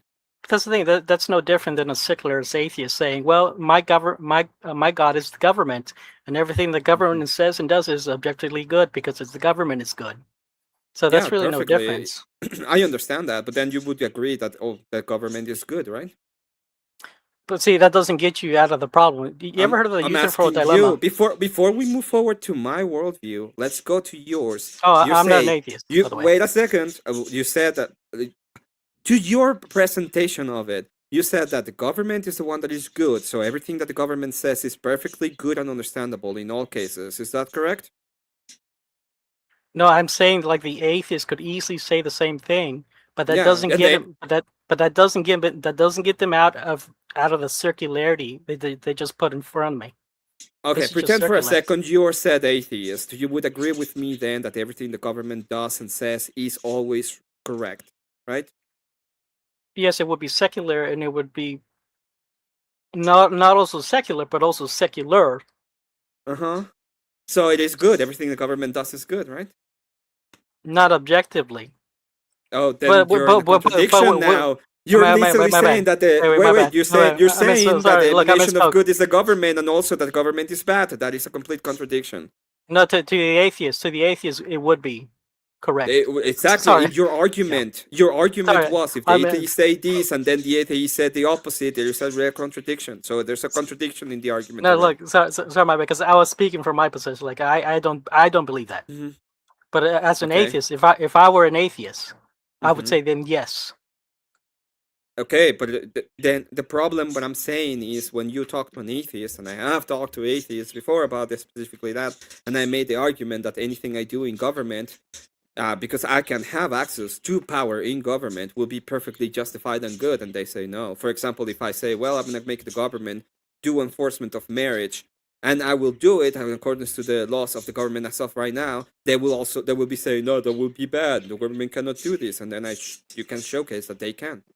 Oh yeah, And it has they been done. definitely, yeah, they definitely don't have an argument against it. And I agree with you there, but Yeah. that would be you adopting the atheist position. So unless you're Yeah, willing to adopt, that is the first criticism. Now, when it comes to me, in the way that I look at the world, okay, God creates the universe. He has the power to affect it however he wants to, because he is the emanation of all that exists. No, So but- when it comes to justification of good, the only thing that can justify good in the worldview, because if you don't have access to it, there is no odds. Okay, No, so anything look, he does clearly- will be justified in his will. no, clearly when the atheist presents this position that the government is all good and all knowing and it is God, this is clearly a fallacious position. We understand it's fallacious because it's circular. So if you understand that's fallacious and circular, you must also apply that to your conception of whatever deity. If you're gonna say, No, I don't have well, to, because there's a difference in the argumentation and in the ability of the argument. We know that the fallacy of the government being all knowing is not correct, because one, the government is in fact not all knowing. I'm gonna mute for just a second, okay? My apologies, but you can continue the conversation. yeah, but I just mean he has like they just treat like whatever the government does is good because it's the government. And Well, so Darth, this is, oh, you ever heard of the? Oh have you no! ever- Here we go again with the anarcho-capitalism argument. Okay, well, we're not even debating that right now. Oh, well, Darth, ask an atheist that believes government is good to argue government is good when Donald Trump is president. Oh no! Look, I acknowledge like the atheists or like have a double standard. I'm not an atheist. I'm just presenting. Okay, so- the atheist. I understand that. I'm just saying, so far as your argument going forward, it turns its argument on its head when they're saying government is good, Oh, yeah. but when I someone agree they with you. think They're is hypocrites. yeah, I'm not. I 100% agree with you. They're hypocrites. Okay, so- it's rules for thee, not for me. okay. So, Darth, Cheers. what do you appeal to as far as morality or ethos? Okay. Do we acknowledge? Do you guys know the youth No, hang on, dilemma? because you're speaking past yourself in the third person, and it's freaking me out. Sure. What like, does Darth appeal to when he makes a moral claim? yeah, You know, I actually have an objective standard for moral claims, unlike the Christian theist, the Muslim theist, because what the Muslim. system do you appeal to? Let What me is get the there. system called? Yes, sir. Okay. Yeah, let me get there. So, like the Christians are going to appeal to, the Muslims are going to appeal to like divine command. What I appeal to is designed. So the reason homosexuality is not allowed isn't because God said so. It's because God made it so. God designed the human beings, and within that design, it is not designed for you to have homosexual relationships. So it's not based on divine command, which is still subjective. It's based on designer. But here's the thing: only the pagan creator God has designed, because Christians don't believe that all the animals that you see today, the current ones you see walking around, were created by God. They think that all these animals derive from a Platonic idea found within Noah's Ark. So they cannot make the appeal to the design command, you can say. Let's call it Okay, design command. Okay, so the answer to my question was one word, pagan. So you're saying that you believe in a pantheon or a multitude of representations of. Look, I do believe in the pantheons, but these lesser gods are there to keep an order. For example, you see multiple of these. You see again and again that these pantheons kind of have like the similar gods. They have like a god for death, a god for like I don't know, for the environment. Darth, Because Darth, is yes, mythology subjective or objective? As far come as again. as far as the historicity, is it objective or subjective that mythology is true? Mythology. Well, it's a lot of it's loss. So I Made for up? the most part, no, I think for the most part it is somewhere rooted in truth. But a lot of it is made up. Well, Darth, can you repeat that again? Because, or the part about what Christians believe, because what I heard, and I'm probably wrong, it sounded like you were saying that Christians believe in evolution because they came off do. of Noah's Ark. Yeah, the theory of microevolution is a Christian invention. They call it I forgot what there was a Christian saint who came up with rationalis seminalis, something like that. And it basically is promoting the idea of microevolution, the predecessor to evolution. No, and that's wrong, because Yeah, that's true. in my understanding of microevolution is you can take two small dogs and get a small dog, but you're not going to take a small dog and get a banana. No, the Christian position is like all dogs evolve out of one original pair that came out of Noah's Ark. What this original pair is highly nebulous and never told what it is. So it's a nebulous Platonic idea of a dog. And so from this Platonic idea of a dog found in the Ark, all dogs step out of it and then evolve into the diversity of dogs that we see today, the Chihuahuas and Pit Bulls. So the Christian position Chihuahuas is were man-made in Chihuahua, See, Mexico. so you think a man made that. You don't think God is capable of having a sense of humor, a sense of cute. Because me as a pagan creator, I believe that God has a sense of what is cute. That's why he created the bunny. Because he knows what is cute. So you understand the nature of God as a I pagan?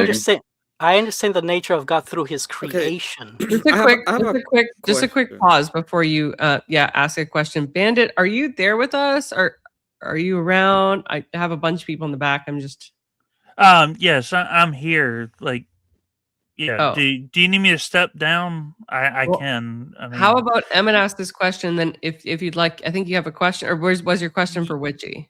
my question was for Witchy, but I think y'all might be able to answer it, because just real quick, Okay. the one thing that I wanted to because I don't want Emmet to lose his train of thought. So ask after Emmet asks his question. Okay, go ahead, Emmet. 10-4.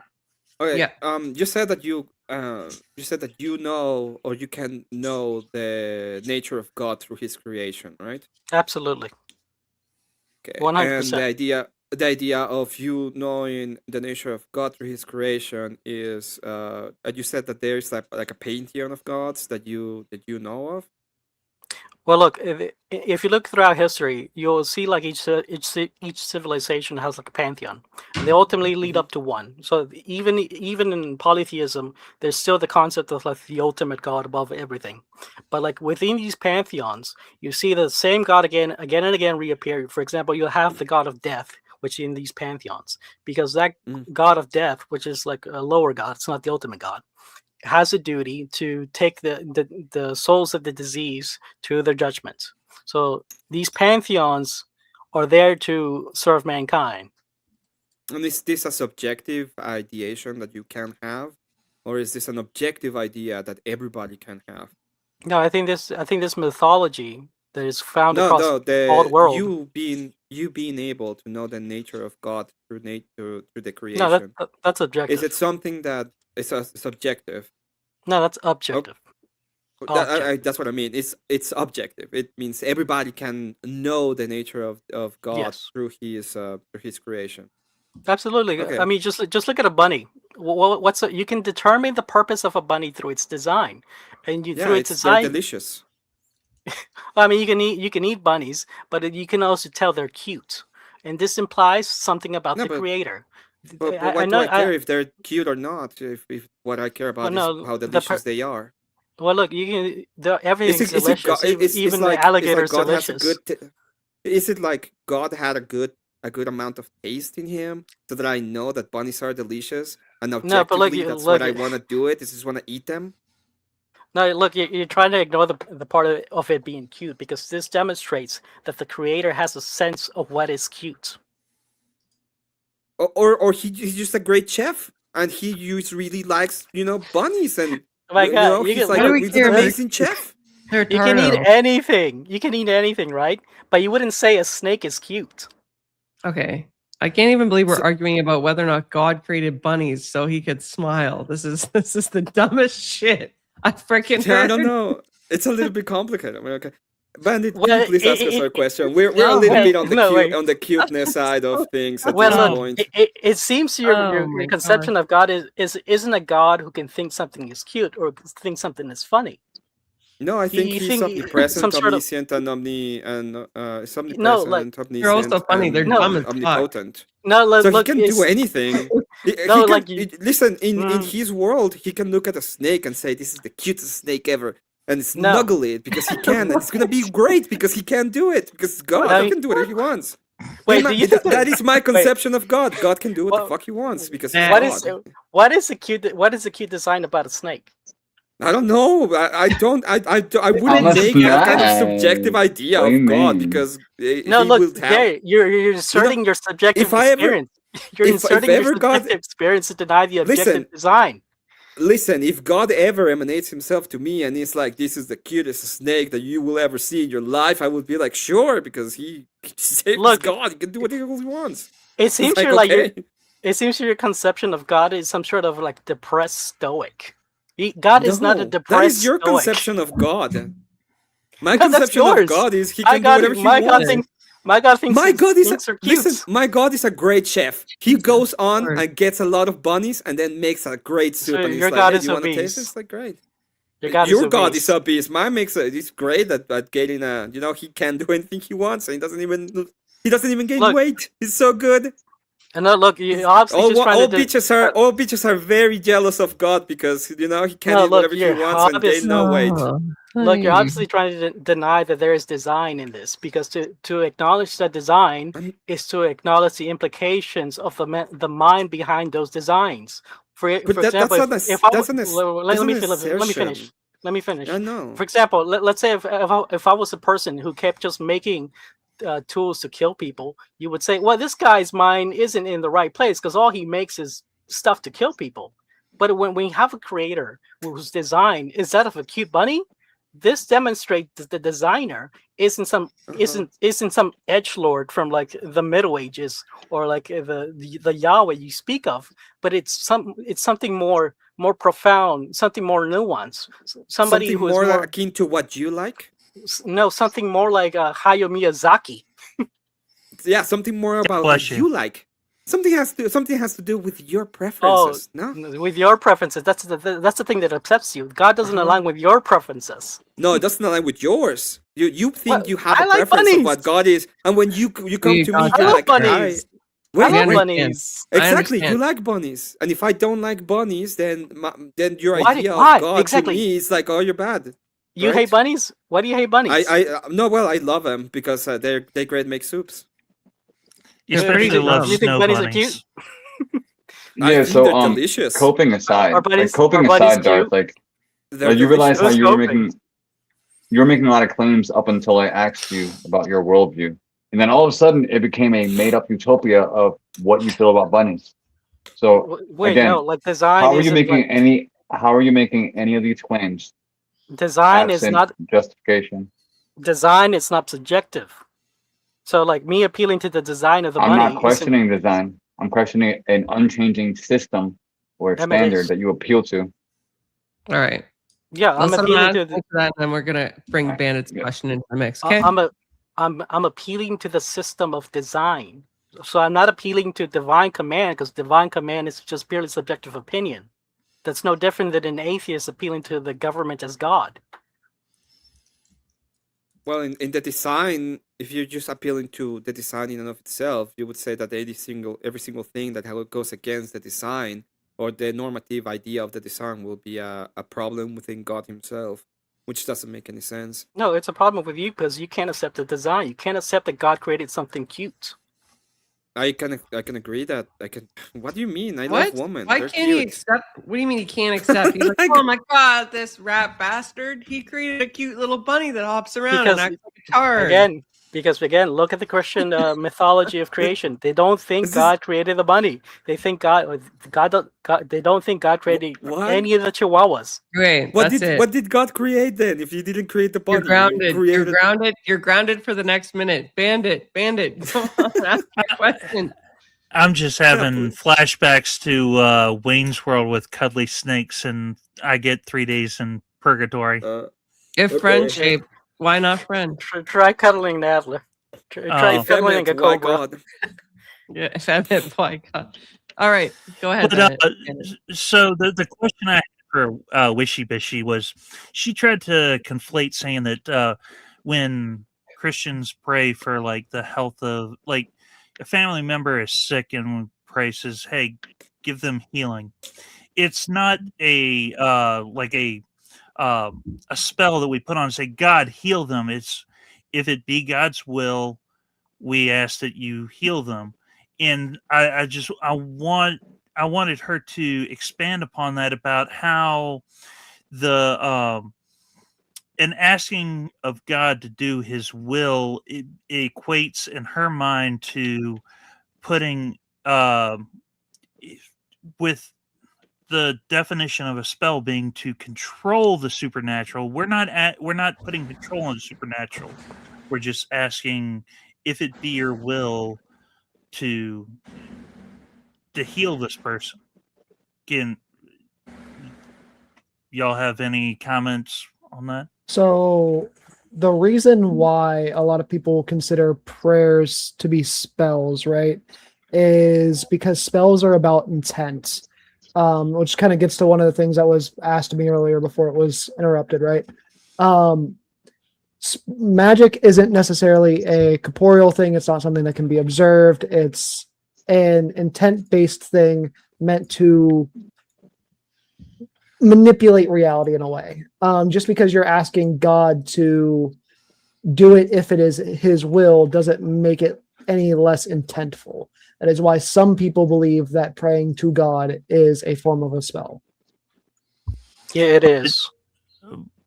But how? It's Because we're not saying. Oh, sorry. Go AVG. I think. No. I was just gonna say a spell is basically, from what I understand from the witch point of view, it's like they will literally, right, give up something. There's some kind of sacrifice typically that's made, right, in order for them to get something from their power source in return. Whereas with a prayer, I'm just saying, dear God, That's please.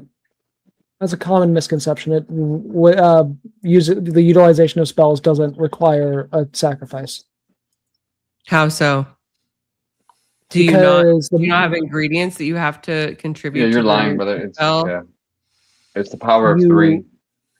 You're being very facetious. That's Wiccan shit. That's not an actual. That's not. Oh, sorry. What What are are we you doesn't talking apply to about? them.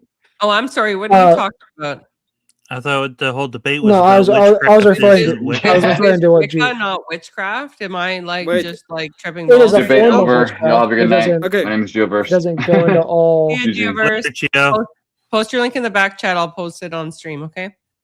So the I one have thing I it. will say I have it. about this specifically, and one of the reasons why I didn't win with We're not gonna let him don't- answer. I don't get an answer. No, I will. I would just say one of the problems that I see, and I will allow Vigilante to answer, is that whenever I try to pinpoint a specific kind of belief, they will move and rotate between his subjective idea of said belief system. So, but go on, Vigilante. Yeah, so it's not the ingredients, if you use ingredients in a spell, that actually makes the spell work or that gives it any sort of effectiveness. What gives a spell its effectiveness is the intention behind the spell and your willpower. If you don't have the willpower and you don't have the intention to actually do the spell existing there, it's not going to work. Well, Prayer works in a very if that's the case, then why do you need the ingredients? I get more Diet Coke. It's part of the ritual. Yeah, it's just ritual aspects. But you need it. You need the ingredients to do the ritual to make it work.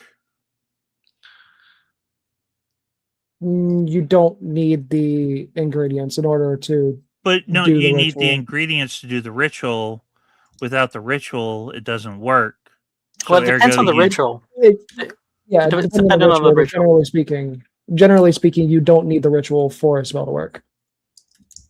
Because the intent But at is the what end, gives at the it end of the power. day, at the end of the day, it's dependent upon your intent, right? You want the thing to Yes, be it able is to do dependent as on you your intent. wish, to do as you wish, right? It's generally speaking, it's based off of your will, not the will of somebody else. Okay. Yeah, That's but when people that's where what I spells differ from prayer, in my opinion. yeah, but when what I- Christians say God wills it, it's basically the same thing. no. That is Yeah, the 'cause that you- is the point that I like, was trying to you- make like- during the debate when it comes Look, to you- the Christianite. Okay, you can go just on. So the thing is, like, you can commit like any massacre, and right after, just like, well, God wills it. Okay. Yeah, I. No. What? You can commit any that's massacre. literally the Crusades, man. That's literally the Crusades were about that. You're just saying, well, we have a justification because God wills it. No, that was not the justification. First off, let's go back into the Crusade analysis and territory. The Crusade happened after I'm pretty sure that it happened after the schism or during the schism, one of the two, especially the first one, which is the lowest one, and the first one that happened. During that time, the big problem that we have when it comes to the schism is that the Pope was saying that he was a triple emperor on earth and he was taking political power, which is not part of Chalcedon, which is one of the big reasons why the church went into a schism. So the church doesn't have the power, or shouldn't have the power by itself, to do the beating of the state. The state is a different entity, which was very well seen in the double-headed eagle. Okay. Well, no, the state would get its power from the church. So the state in itself has no actual authority. It's only on lend from the church. No, it's the other way around. No, Wait, no, what? No. Wait, what you think? You think the state grants the church power? The states, they are in synergy, so they work together. But the church doesn't have power of the layman in the same way that you would think. The church has the power over the spiritual matters, church. and then the church has the power of the spiritual matters when it comes to the population, and then the state has the power of force to be used in a correct way to the population. The only reason the state has that power is because it's granted to them by the church. No, that's not the way it works. That's insane, man. For example, let me put this question to you: which church exactly gave the power to Constantine to be the emperor? Which church gave power to Constantine? Yeah, I don't know, man. I don't know the history. None, exactly none, because at the time when the Roman Empire was working, the way that it worked was a very secular way when it comes to the power and the structure of the power. So it was pagan. No church actually gave him the power to be the emperor. It was taken through his legions. Well, that's the thing. All government power is secular. All civil laws is secular. No, they're not secular. Not necessarily. It is secular. Look, if you're not getting your authority from God, then you're just making it up. Okay, just a second, both of you. I'm assuming this might be where Emmett's going with this. Can laws not be based on Christian ethics, right? For instance, we have laws that say that we cannot unalive somebody, right? Is that not based on one of the 10 Commandments? You're talking to me? No, I'm talking to Garth. I would say. Okay, what was the question again? Yeah, so you can have secular laws that are based on Christian ethics, right? Like, for instance, there's a commandment that says you shall not unalive, right? Is there not current legislation which prohibits people from unaliving other individuals? It might have an influence, but the current government doesn't derive its authority from God. How do they know what's right and wrong? No, it's completely secular. It's opinion. I agree with you that it's completely just opinionated. So if laws are opinions, then why aren't they open for interpretation by everybody? They are. That's why we had court packing. Sorry, how are they open for interpretation by everybody? From what I understand, they're open for interpretation by the court. The courts. By the courts, not everybody. But that's why we have court packing. That's why it's a problem. Sorry, that's why we have what? Court packing? Yeah. How do you define who's packing the court? Currently the Democrat. I would say currently let's say there's been court packing in the past. So the Supreme Court, from my understanding, is currently a Republican majority. Yeah. So like the Democrats kind of want a court pack because they think that this way they can get powers away from the Republicans. But that's another debate topic. Anyways. It is another debate topic. Yeah, it's another debate. Just a quick housekeeping matter. We do have Cleaner and Cure in the back. And okay. I was just going to ask, Vigilante and Dr. Functional haven't said anything yet. Are you alive? Would you like to contribute to the conversation? I didn't even know you pulled me up. I'm just sitting here. I'm catching back up. I stepped out to go to the bathroom for a second. So much I wanted to ask. Mostly of Witchy Bishy because she likes bitchy. She wanted a bitchy. YouTube made a bitchy. So I know. I'm trying to mind my P's and Q's because there's a lady present. Hey, Cleaner, how you doing? Oh, good. Thanks for asking. Oh, ABG's no lady. I know that much. I'm just kidding. I'm kidding. I'm playing. I'm just playing. Hey, just so we're clear. Just so we're clear, right? His chin, I made it that way. What a fucktard, right, guys? Can I get some L's? Can I get some L's on the chat and like why you always lions? And some angry Darias. The angriest of Darias. My right eye sometimes twitches when I get like really angry.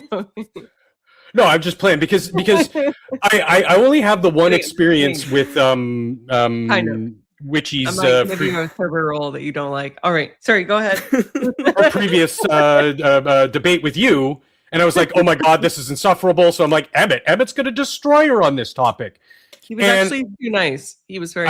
He was. It was a very well acted upon by both parties, and it was really good. I was really appreciative of the fact that you didn't really have to moderate very much. Like they were going back and forth, and I was feeling it.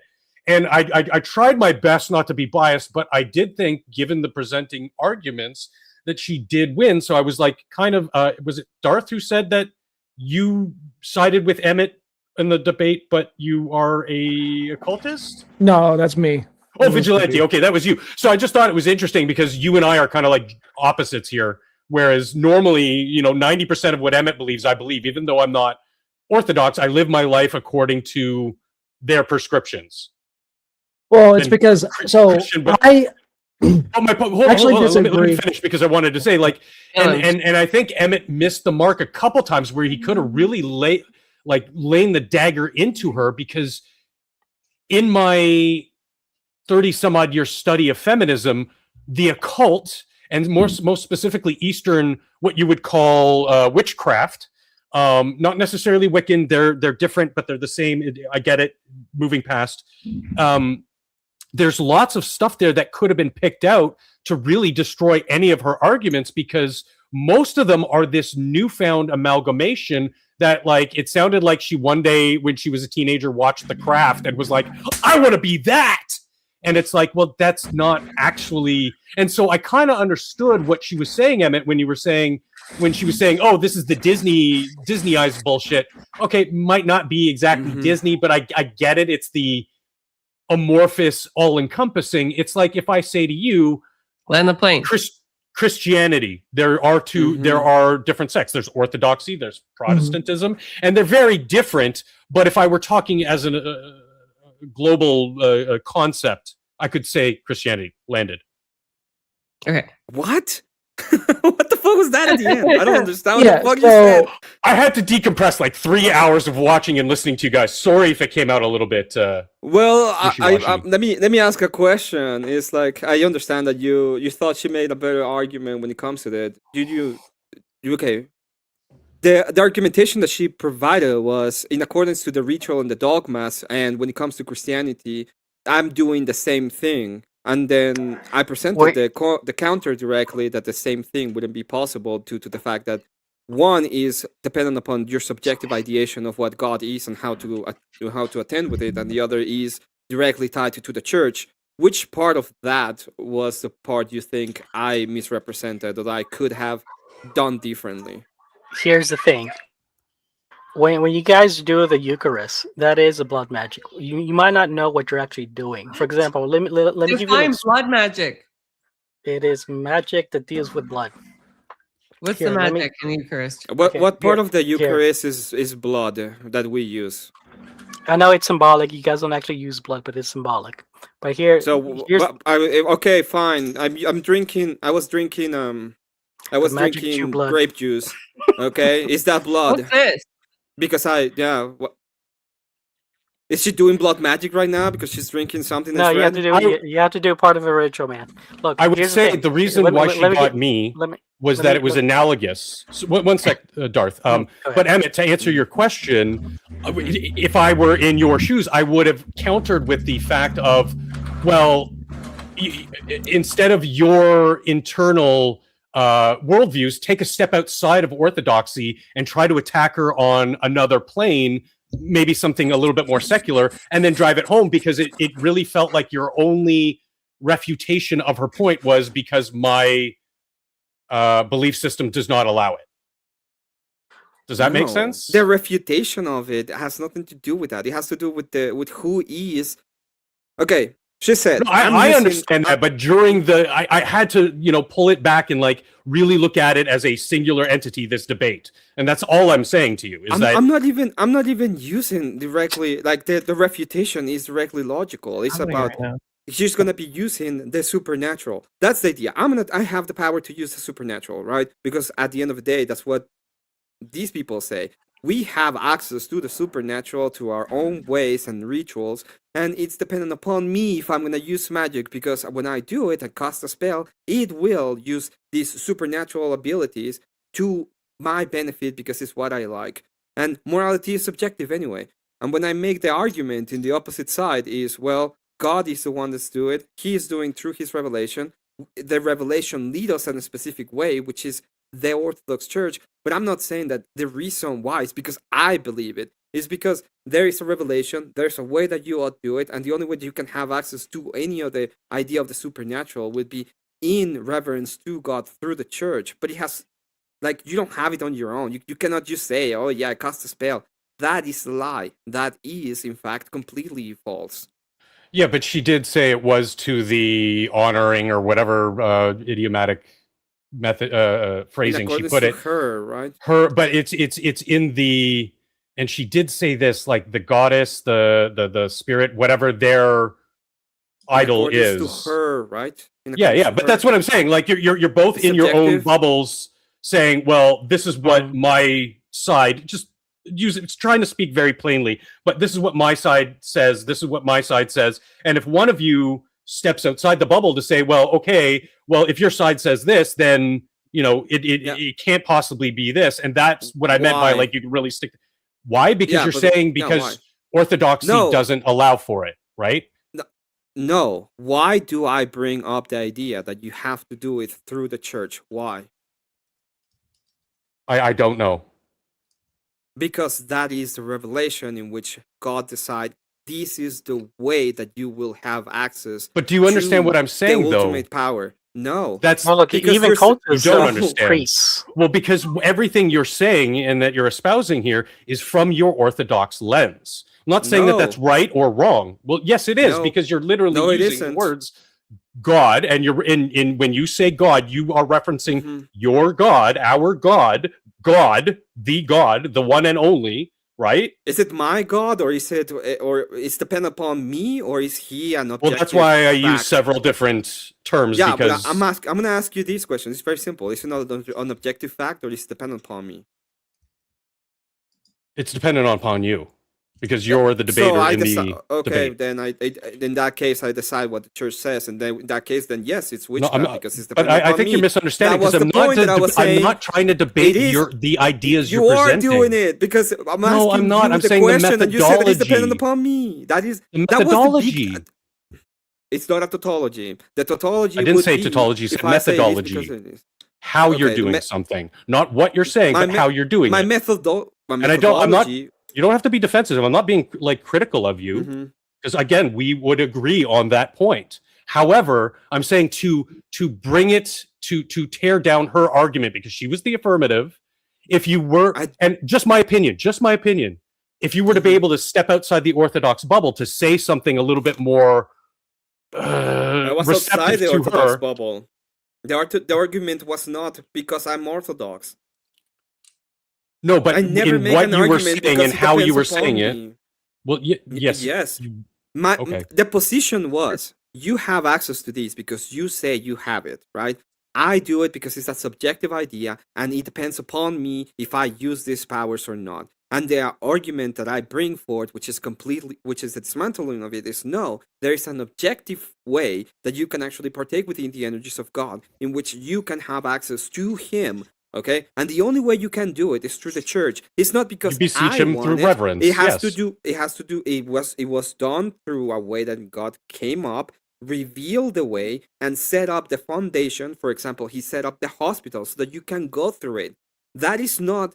Even though it leads to the orthodoxy, the logical ideation has nothing to do with orthodoxy. I'm not going to a father, or I wouldn't even present it in that form because I can't. It's just that the logical ideation comes down to yes, the Orthodox Church is correct because of the historical facts and ideas and how you can partake with the energies. You just say because tradition. You're kind of just like using precept. That's precept. Okay. So just a matter of precept. housekeeping. We have one person. No, in I the don't back. use precept. We have Kieran in the back. You do. He only has No, a bit of I use time design. left, and so I would like to bring it. Like, if there's somebody would like to drop temporarily. I know we're not going for too much longer. I think we're going. Totally. Thank you, Emmett. Is the sign a presupposition on your idea? Sorry, are you saying that you want to drop? You're going to drop temporarily, Dr. Function? Yeah, if Kira's only got 25 minutes, like drop me, keep me in back. I'm here, I'm listening, and I just wanted to thank Emmett for the response. No, I don't use precept. Is the sign a presupposition in your idea? Come again? Is the sign a presupposition in your idea? No, it's not a presupposition. It's something we observed. Yo. Can you please show me the sign? Look at your fingers. Yeah, look at your fingers. No. That's design. That's my fingers. That is not design. Yeah, how do you get those fingers if not by design? I don't know. It can't be you done directly by evolution, right? Which is just randomness. Are you an evolutionist? Yeah, I'm not an evolutionist. It doesn't matter if I am an evolutionist or not. It's just randomness. I could get no, it does. So no, you're using design you as a can't get presupposition. design from evolution. You cannot be a design. You're doing a design as a presupposition, okay? That's not presupposition. Design. It is. Look, you're presupping evolution. Can I ask a question related to the debate? Sure. Sure, and then let's let Cure make his point. All right, Emmett, where was the breakdown in Witchy's logic? The breakdown in Witch's logic. Well, she was saying that the idea, or I would say that the contradiction was in thinking that she was supposed to be serving God at the same time that she was serving herself.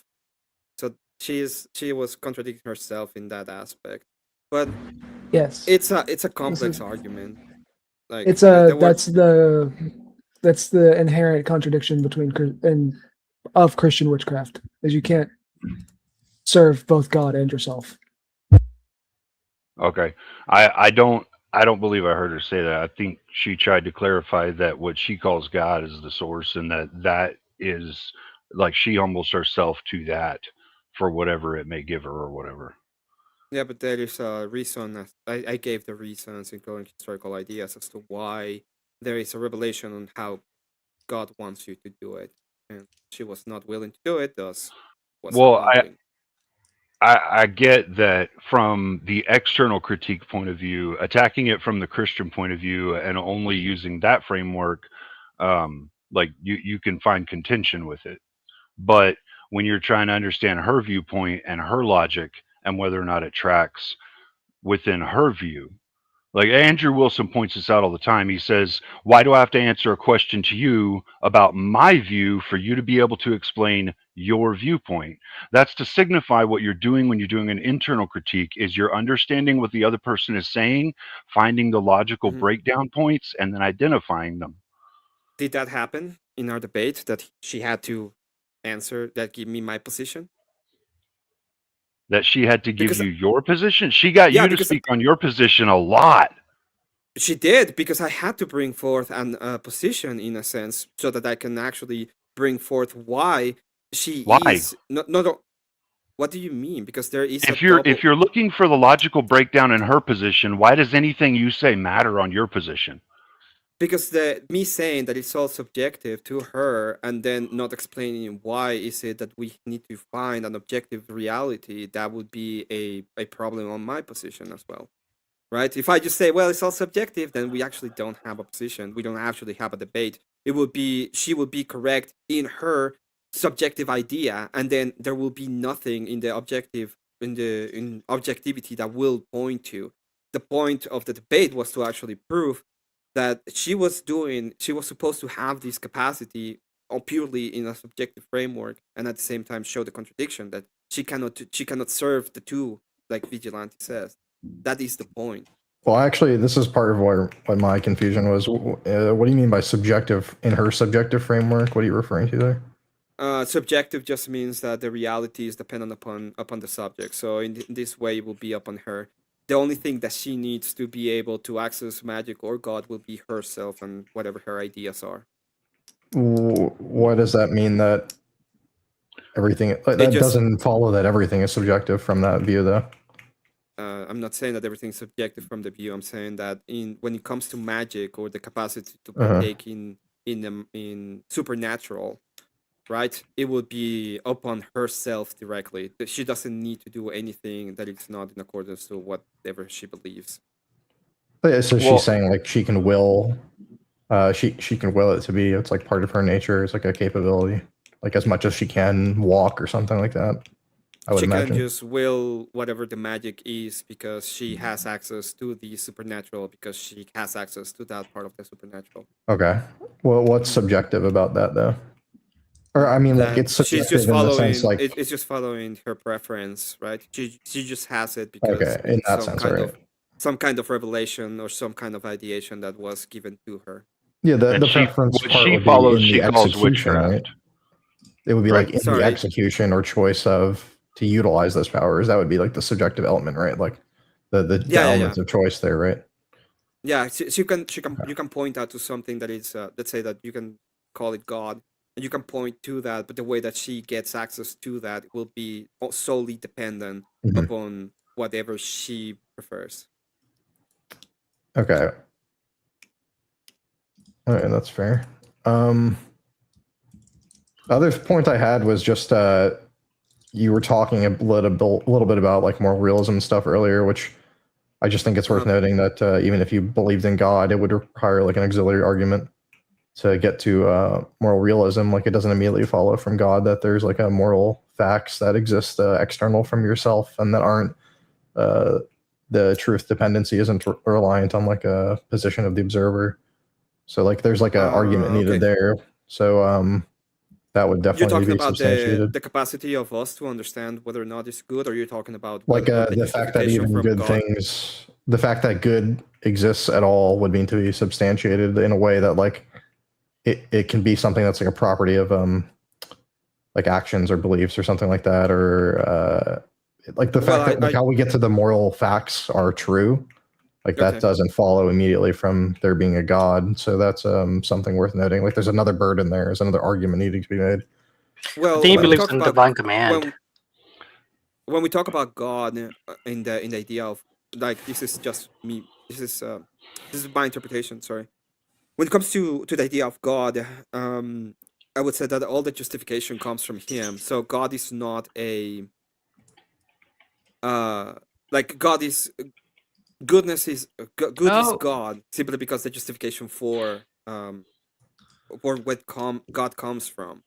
Yeah, that's just subjectivism, though. That wouldn't be moral realism. Like, that's not. Well, I would say that's not subjective. That would be directly tied to the nature of God, and if He is a being, it's not dependent upon Is the it subject. It dependent would be on a dependent upon Him. Yeah, that's a moral. That's a stance dependent moral claim. So it's dependent on No, it's not the stance desires, dependent. will. It's dependent upon God it is. only. Right? Yeah, that's God's stances, right? So this wouldn't be a moral realist position. Well, in the normal that sense. is correct. That is dependent Exactly. upon God.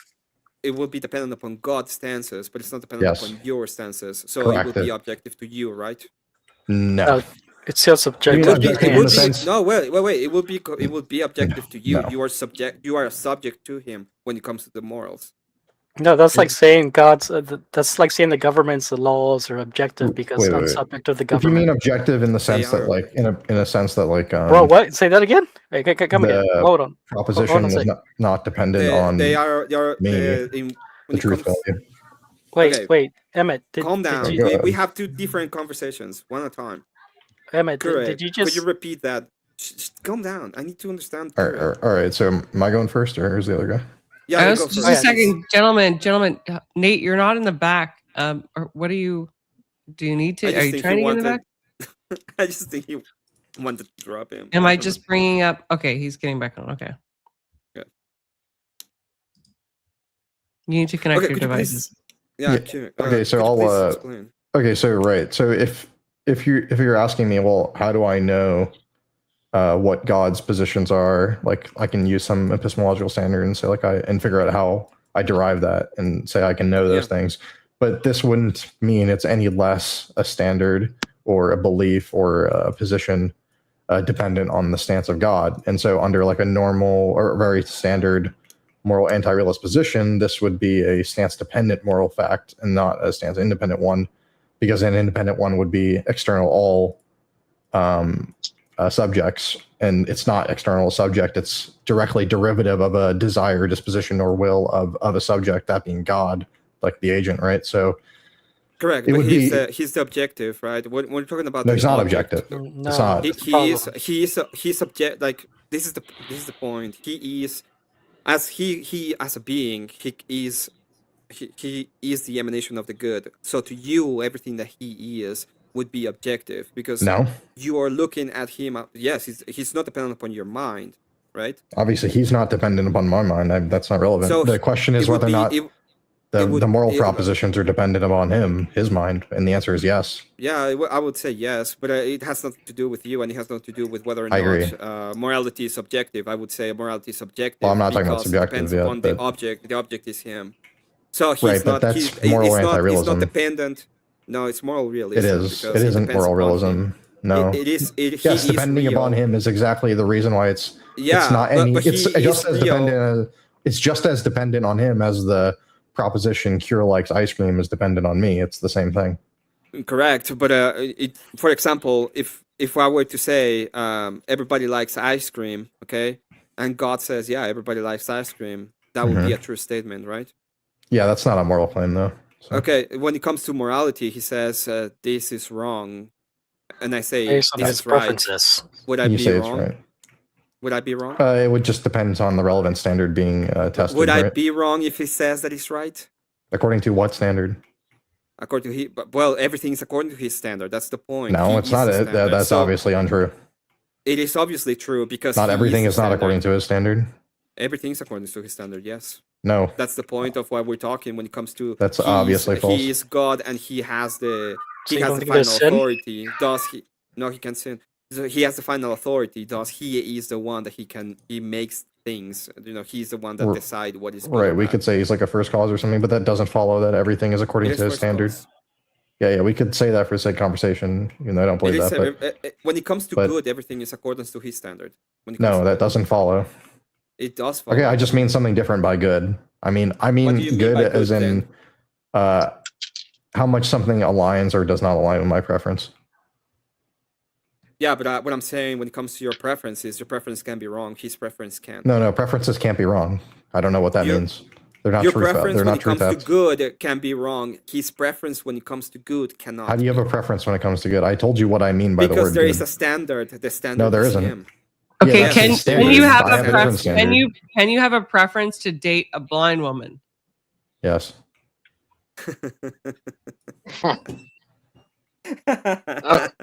Right. So the question is like Oh my the standards goodness. are Oh my not being God. applied the same. So I was just trying to understand where her break-in logic was. Like, absent you attacking it from your viewpoint, like your belief structure, how was her logic wrong? Because she doesn't have access to the energy of God. She cannot have access to supernatural because of the way that it's set up. I don't think she made that claim, did she? did Yes, she she did affirm make the the claim that she Christian had God? I access to didn't hear that. supernatural abilities. I think she was saying like how Emmet has like a monopoly on the energias of God or something like that. Which means that she claimed Yeah, to have so access to it. I can kind of explain that. Right, I can kind of explain that. So throughout history, and I have a lot of personal history with dealing with women who dealt with magic, witchcraft, occult, all kinds of crap. Anyway, so throughout history, there has always been those people who have tried to use what came to be known as alchemy and their will to force worldly outcomes. And the alchemy isn't magic where though. Alchemy is more of a science. You broke up, Nate. Nate.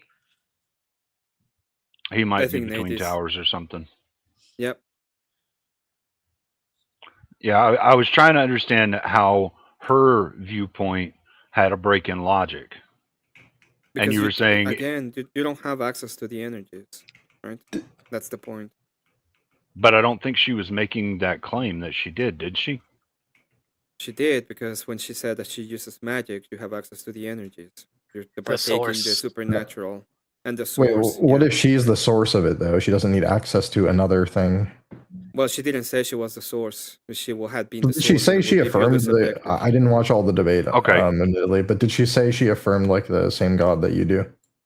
No, she said that. Well, she was a little bit ecumenistic, but she said that every single every single religion or every single cult points to some kind of truth, and that truth is the source, and the source is what she claims to have access to.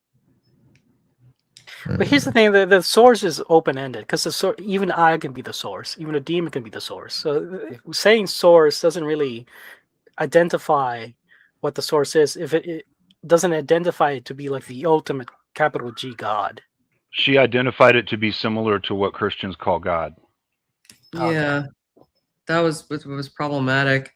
Right, and so the thing is, like, within her viewpoint, she believes she has access to God in some way to speak, or her God, her version, the source, right, to speak to it or whatever, right? And she has that belief. All right, we can't prove or disprove that, so we continue downstream with the rest of her beliefs, executing unfalsifiabilities out, right? Like getting rid of them, because you can't you can't prove or disprove that portion. So let's attack the portion we can and go through her logical belief structure. If she believes that she has access to that, then she believes that she has some. Does she believe she has some will over the magic therein, or the energies therein, or whatnot? Well, this is the belief system, right? This is what I was talking about. You're justified in belief whatever you want. That's not the point of the debate, and that's why I moved to a different kind of justification and a different kind of idea, and that's why I proposed a positive claim on my end to be able to say, hey, you don't actually have access to these energies in a more objective fashion. Otherwise, it's just, and it ends up where I claim, like, it would end up being, well, you have certain you have your preferences, I have my preferences. There's nothing else. You can prefer that Christianity is witchcraft. It will be, it doesn't matter. Well, So sure. that's And not the point of the debate. That's what I didn't want to do. I wanted to go to something that I can pinpoint like speak to the spirit of what it is she's saying, not so much just go for the win, right? The gotcha. Because I mean, obviously, if you just wanted the win or the gotcha moment, then you would have just asked her, like, her and her own belief structure, since she's a witch, and she used to be Christian. What about witchcraft? Like pulled her towards witchcraft that Christianity didn't give her, and then she would have identified those things, and you'd have said, "Okay, thank you. You just gave me the debate because you identified the things that you yourself believe are different between Christianity and witchcraft," which would have ended "Is Christianity witchcraft?" on the spot. So that would have been less than a 1-minute debate, right? Not necessarily, because the big claim is what I don't like about Christianity is that they do the same thing that we do, but they say that they're justified.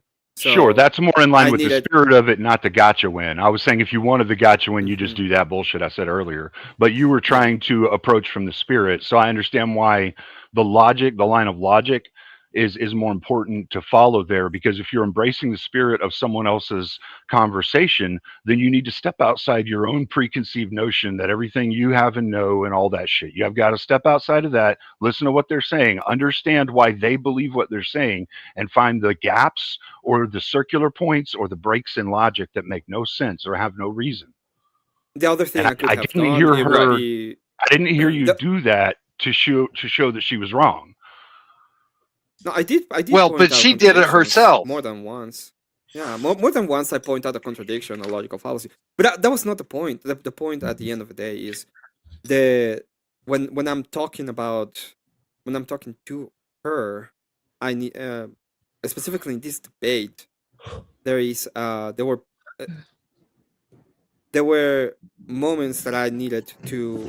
If I just wanted like a gotcha, I would have come up and be like, well, Christians define this to be witchcraft, and this is not the same as Christianity does. In my preference, I would do that. But I wanted to actually engage with a logical proposition as to what is the difference, and why is it that I'm saying they don't have access to the energies? Why is it that they cannot simply use it, and you simply say that they can use magic? And why is it that that statement in and of itself is a lie? Right. Right. I think it's the difference between doing an internal critique and understanding their viewpoint and finding the fallacies, and hitting it with an external point, like from Christianity's point of view. Because if you're trying to approach somebody else's fundamentals and their beliefs and fracture them and deconstruct them, you have to approach them from their viewpoint, not from yours. Yeah, but I didn't do it from my point. Like I use secularity. I didn't went through, even though I mentioned it, because as I said, yeah, I saw that she guided you to Christianity a lot. She guided you to your beliefs a lot, brother. Need has a point. That's fine. Yeah. So thank you. So where logically she failed is that every time he brought up that in Christianity there are certain things that people are able to do in reaching out to God for aid in our daily lives, right? Whereas she kept saying, yeah, but I do the same thing. I just smoke, I just light up my own herbs and I light my own candle here in front of my own altar.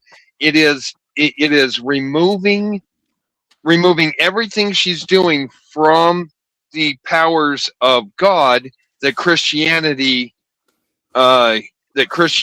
grabs its power from, because Christianity point blank says none of this happens without God. None of this happens unless God wills it in our favor.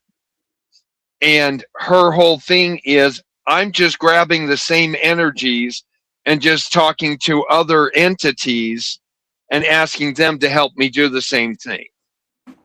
So that it is not analogous, because she's substituting what Christianity has put down for those spells, as she called them, for the prayers, for the formulation of words to ask for certain outcomes.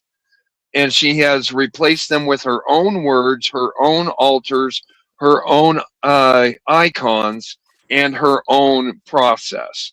It is completely disanalysis or analogous. Disanalogous. We've got a super chat. I got there. You did. You did, sir.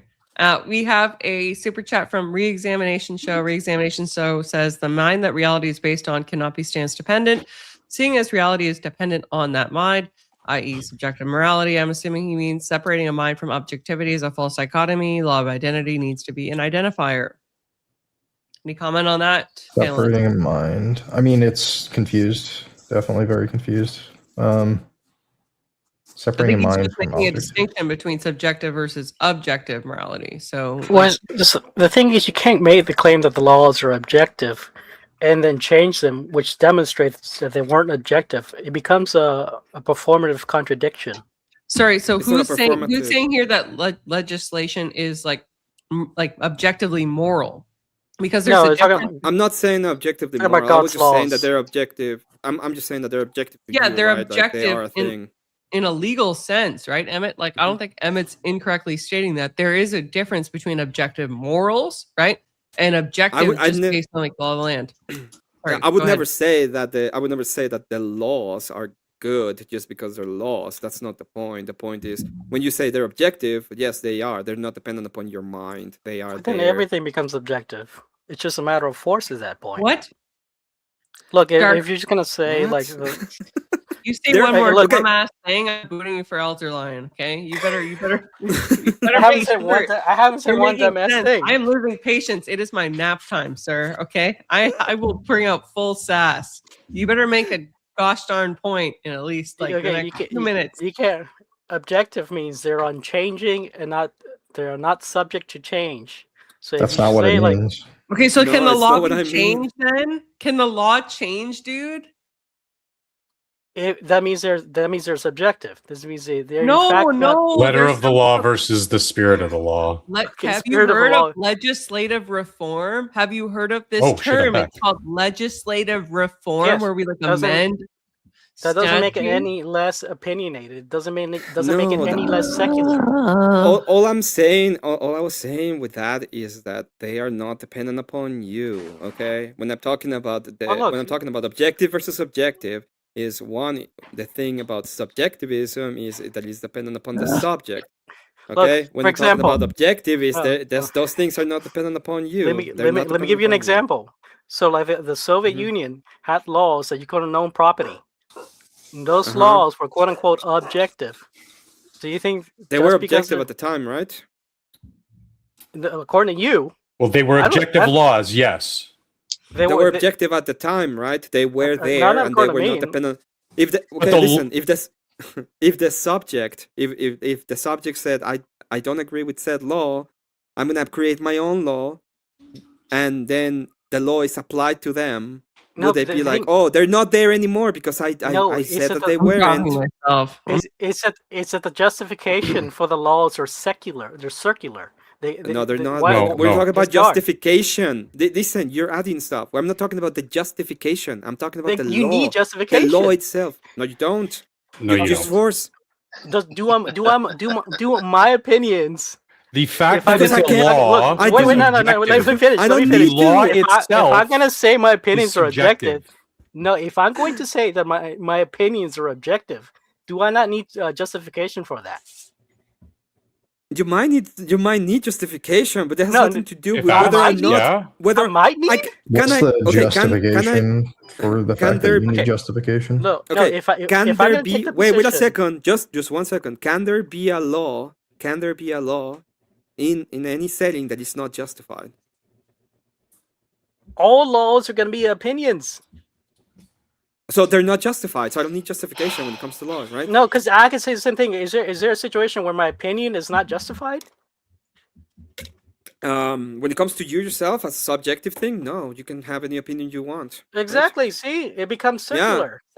But none of your opinions have ever changed. No one's ever swayed you on any topic or educated about something and changed your mind about something. That's what I'm saying. If the laws are just opinions that can change, they're not really objective. Well, the law. No, listen, you're not getting it. Okay, the law in and of itself, the law that is right now in the books, is subjective to you.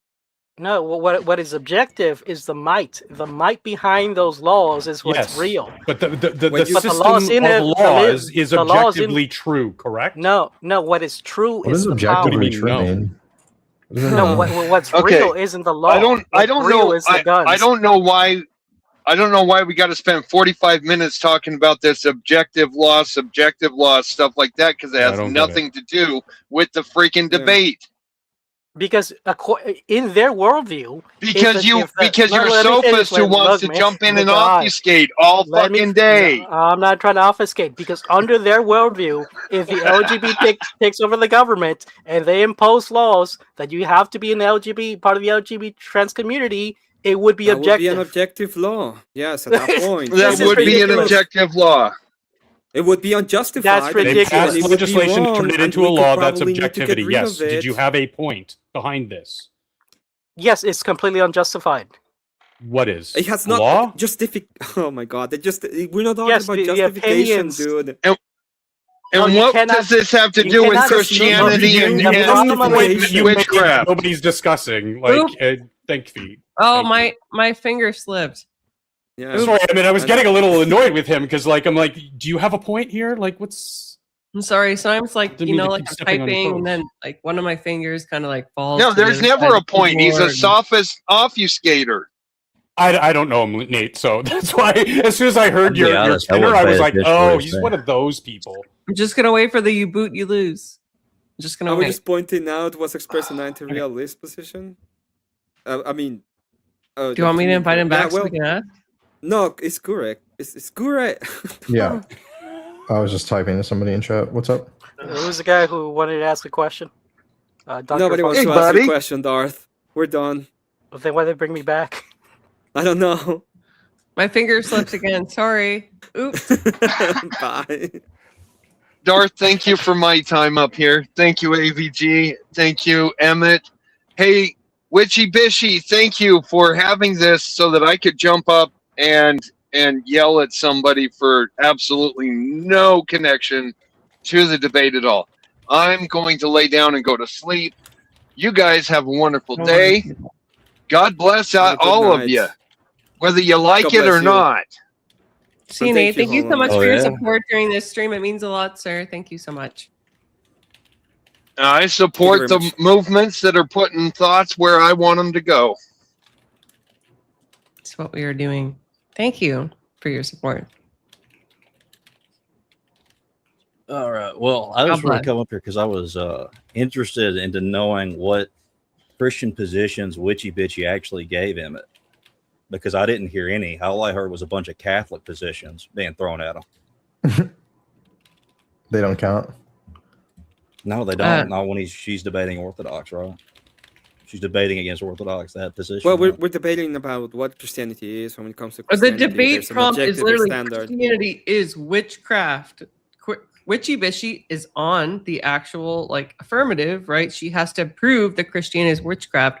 Her entire position was to advance things like, okay, this seems like a ritual. This seems like a sacrifice. This seems like something that witches do, right? There was no like additional qualifiers with respect to specific sections of witchcraft or specific sections of Christianity, i.e., Orthodoxy. What's the working definition of witchcraft that you would accept, Emmet?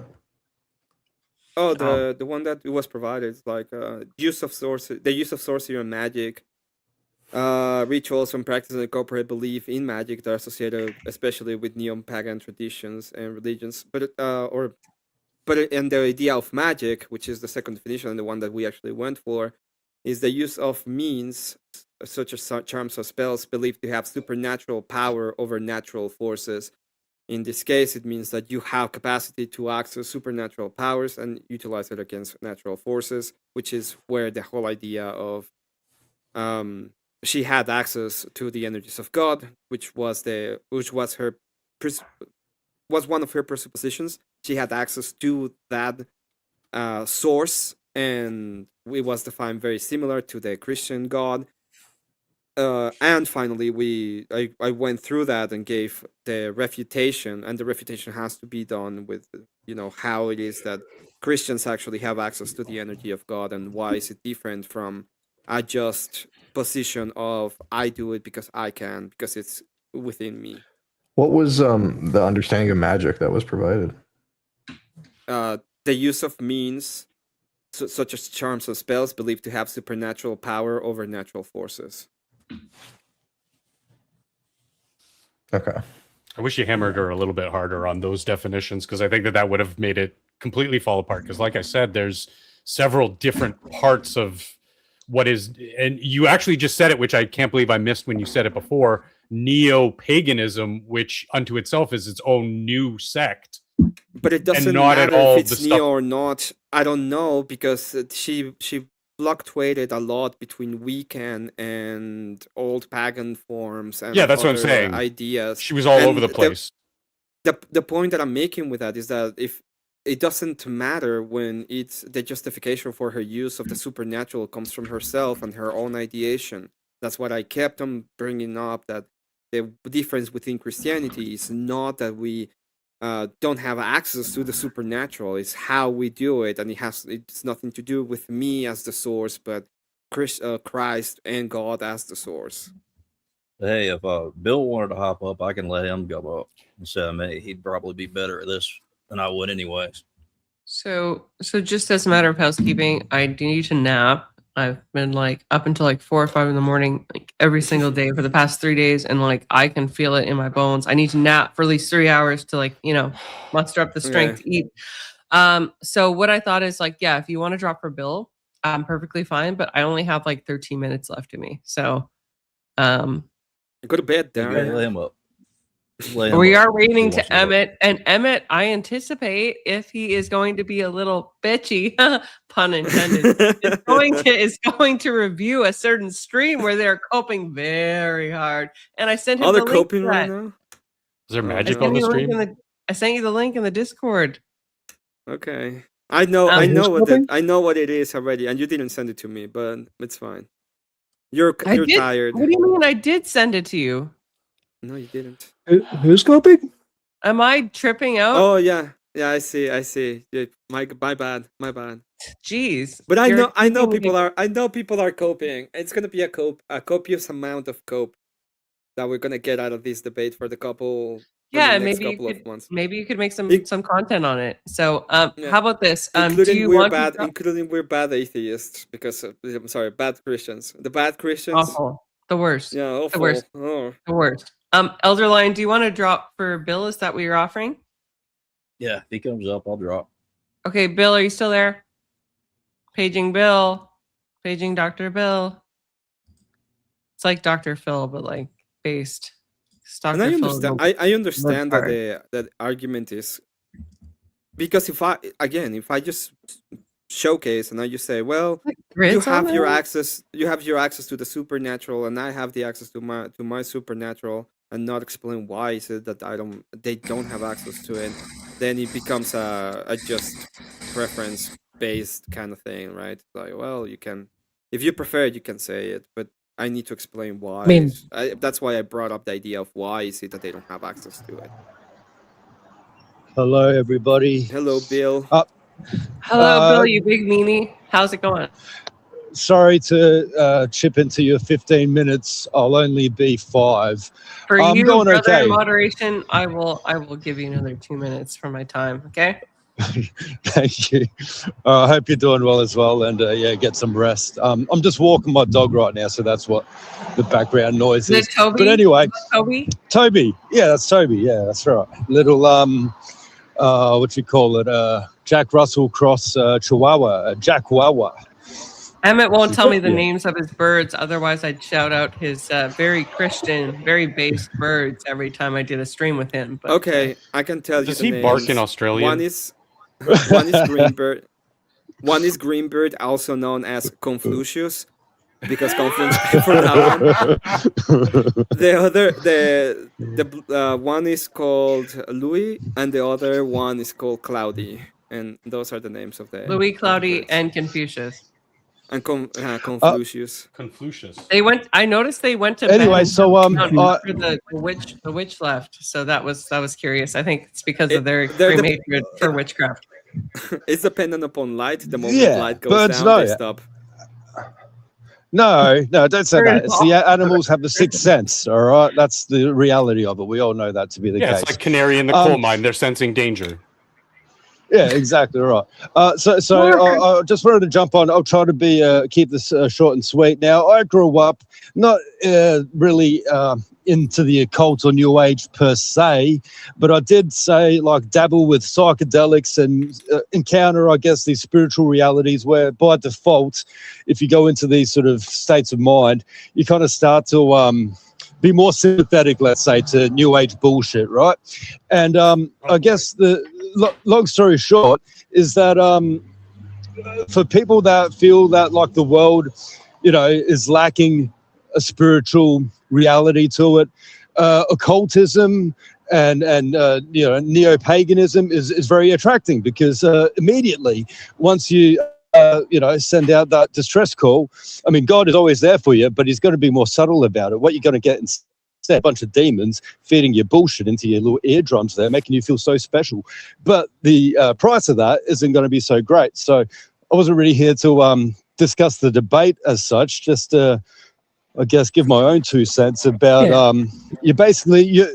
God veiled our noose for a reason, because it's dangerous for those spiritual realities to be open without proper training, without proper discernment. Now, we do have access to the supernatural through God, through following his commandments, through the sacraments, and just being as pious as we can be, not signaling our piety, but, just trying to get close to God. And it's all through humility, which means the classic phrase, thy will be done, not mine, right? So whenever we receive anything from God, we might say, oh, God damned me or God blessed me, but we don't see the bigger picture. Quite often it is for our own salvation. Whereas when we demand that my will be done, well, we'll have all these, familiars and what have you coming in for our assistance. But obviously there's going to be a much larger price to that because they hate us. God loves us, That's all I had to share. And did you want to show your channel, Bill? Why did I say Bix? Like, why did I combine your first name and your last name? Bix. That's when I know I'm tired. Hudson, sir, he's Bix. Bix. I don't actually have a channel yet as such, but hey, if you want to subscribe, why not? Go to at Bingo Hicks. That's my channel now. Because it's Bingo. One day I'll start streaming, perhaps. But yeah, I always find these conversations interesting. So yeah, good on you, AVG, for hosting, and good on you, Emmet. That was a good debate. Yeah, and you're also talking about people who don't have the spiritual aspect, right? There are also a lot of people in the modern times who. Just a second.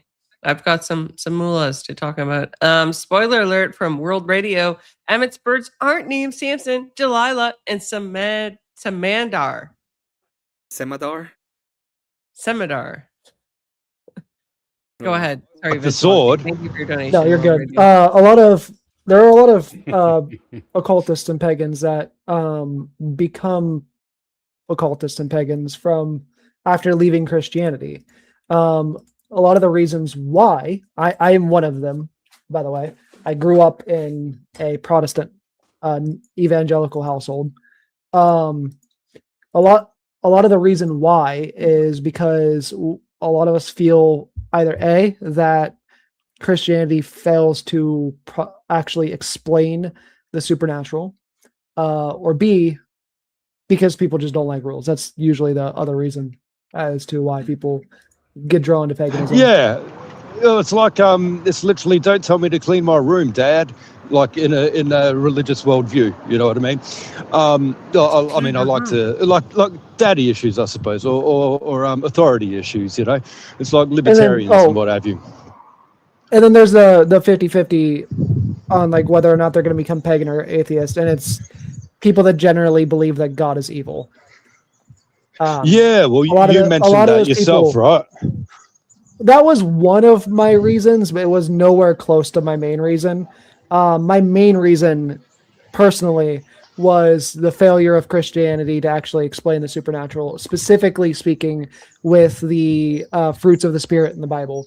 The only thing that you're really taught, like I even went to my pastor at the time, like before I ended up leaving the church, and was like actually seeking guidance with the fruits that I had at the time, and there was the only response that you really get, at least in the Protestant dominions of the church, is just trust in God, and that Yeah. lack of explanation is what drove me away from the church. Well, look, I guess with occultism, like you got a direct first-hand sort of view of spiritual realities. Like it's more tangible, I guess, than just some ambiguous, trust God.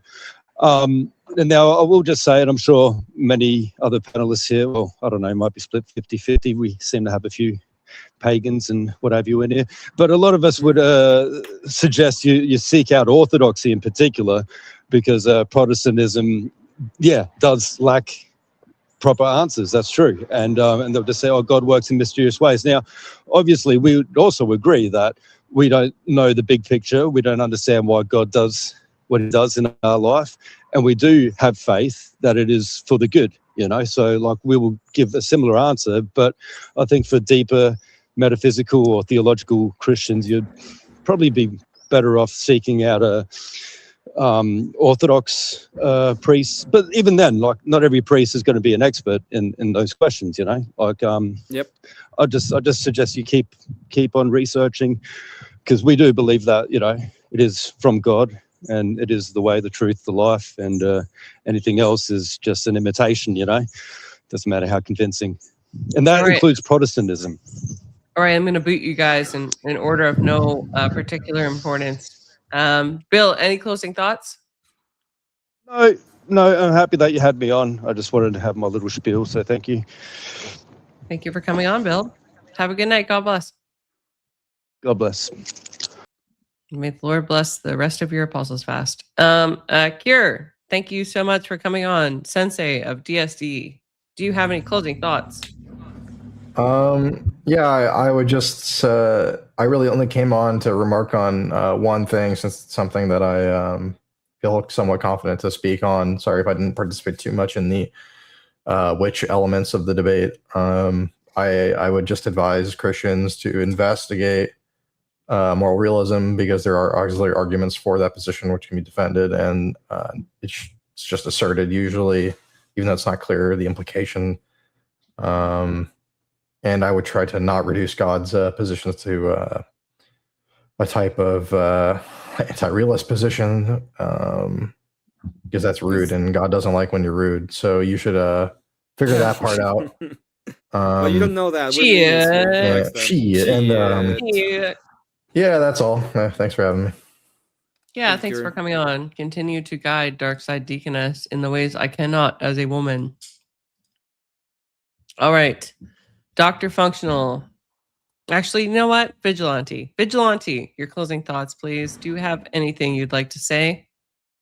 Yeah, I appreciate getting to come up and go against the idea that Christianity is witchcraft from the actual witch perspective. There is a lot of witches that do believe this. Unfortunately, I think it's a misguided cope in order to cope with the idea of witchcraft, that we should accept everybody and anybody can be a witch, like the idea of Christian witchcraft, which I don't believe is really a thing. And I differ from a lot of witches on that. I think it's bullshit, and I'm glad that I could actually get to agree with you guys on something for once, because most of you are going to argue with every single fucking opinion that I have, especially Emmet. We reserve the rights to do that after this stream. All right. We do.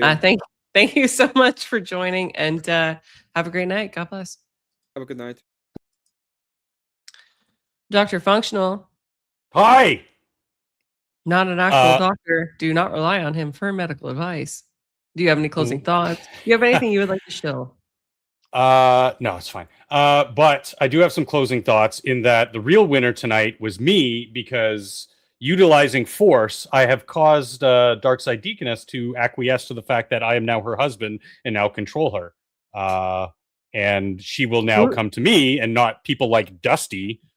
Sorry, whose husband? Who are you marrying? Darkside Deaconess. She admitted tonight on the after panel. She said her new husband. She never told me this. I just said it was happening. You're just using her for a green card to America, aren't you? No, I'm a dual citizen. What do I need to use her for? You're a dual citizen? Yeah. I was born in Michigan. Oh. Well, of course, because you never ask. You never ask how I'm doing. So yeah, I had fun. Thank you for the debate because it was interesting. That's crazy. I was born in Sarnia. That's like I used to go to Port Huron all the time. That's crazy. You're such a hoser. She's such a hoser, people. Hoser. She talks like such your stereotypical Canadian-y. It's great. It's whatever. Cute. It's endearing. Just shite right through a screen door, but okay, like fuck off right now. See, do you hear this? Do you hear this? It's like trying to listen to Fatty. It's like you're from another country or something. What are you doing? Like chugging maple syrup with that Jameson, bro? Like what the fuck, bud? And a 2-4 emulsions, eh? Fuck right off with that bullshit, man. Take right off. Oh my gosh. Hoser. Fucking hoser. Okay, we can be friends, boy. World Radio, thank you so much, sir, with the $5 says Trump ended birthright citizenship. He needs Dark's marriage more than ever. Yes, he is using her for a green card. Thank you so much, World True. Radio. True. Canadian fight. Thanks. Good to see you, Tyler. Thanks so much for hosting that debate the other night, by the way. That was amazing. Seems like the other night, but it was a week ago. Dr. Functional, closing remarks. Shilling, no Canadian fights. We are Shilling, not allowed to I don't know. DSD will probably have me on tomorrow, and then I have my Minions of the Zoo panel show tomorrow afternoon, evening. What time is it? 11 Eastern. Yeah, that's it. Mm-hmm. Cool. Let me post your link because I actually have it. And if I didn't post it, that would be rude. And if she doesn't post it, you can just look up Minions of the Zoo on YouTube, and you are guaranteed to find me there every Saturday night. I'm also going to post Darkside's link because her panel is tomorrow. She's going to have a super panel tomorrow. I will join once I muster the strength to hop on my elliptical. Thank you so much for joining us. God bless and have a great night, sir. Toodles. Emmet. I want to thank you for the debate. It was really interesting. Interesting. Good word. And the whole. It was interesting. I think it was a good debate.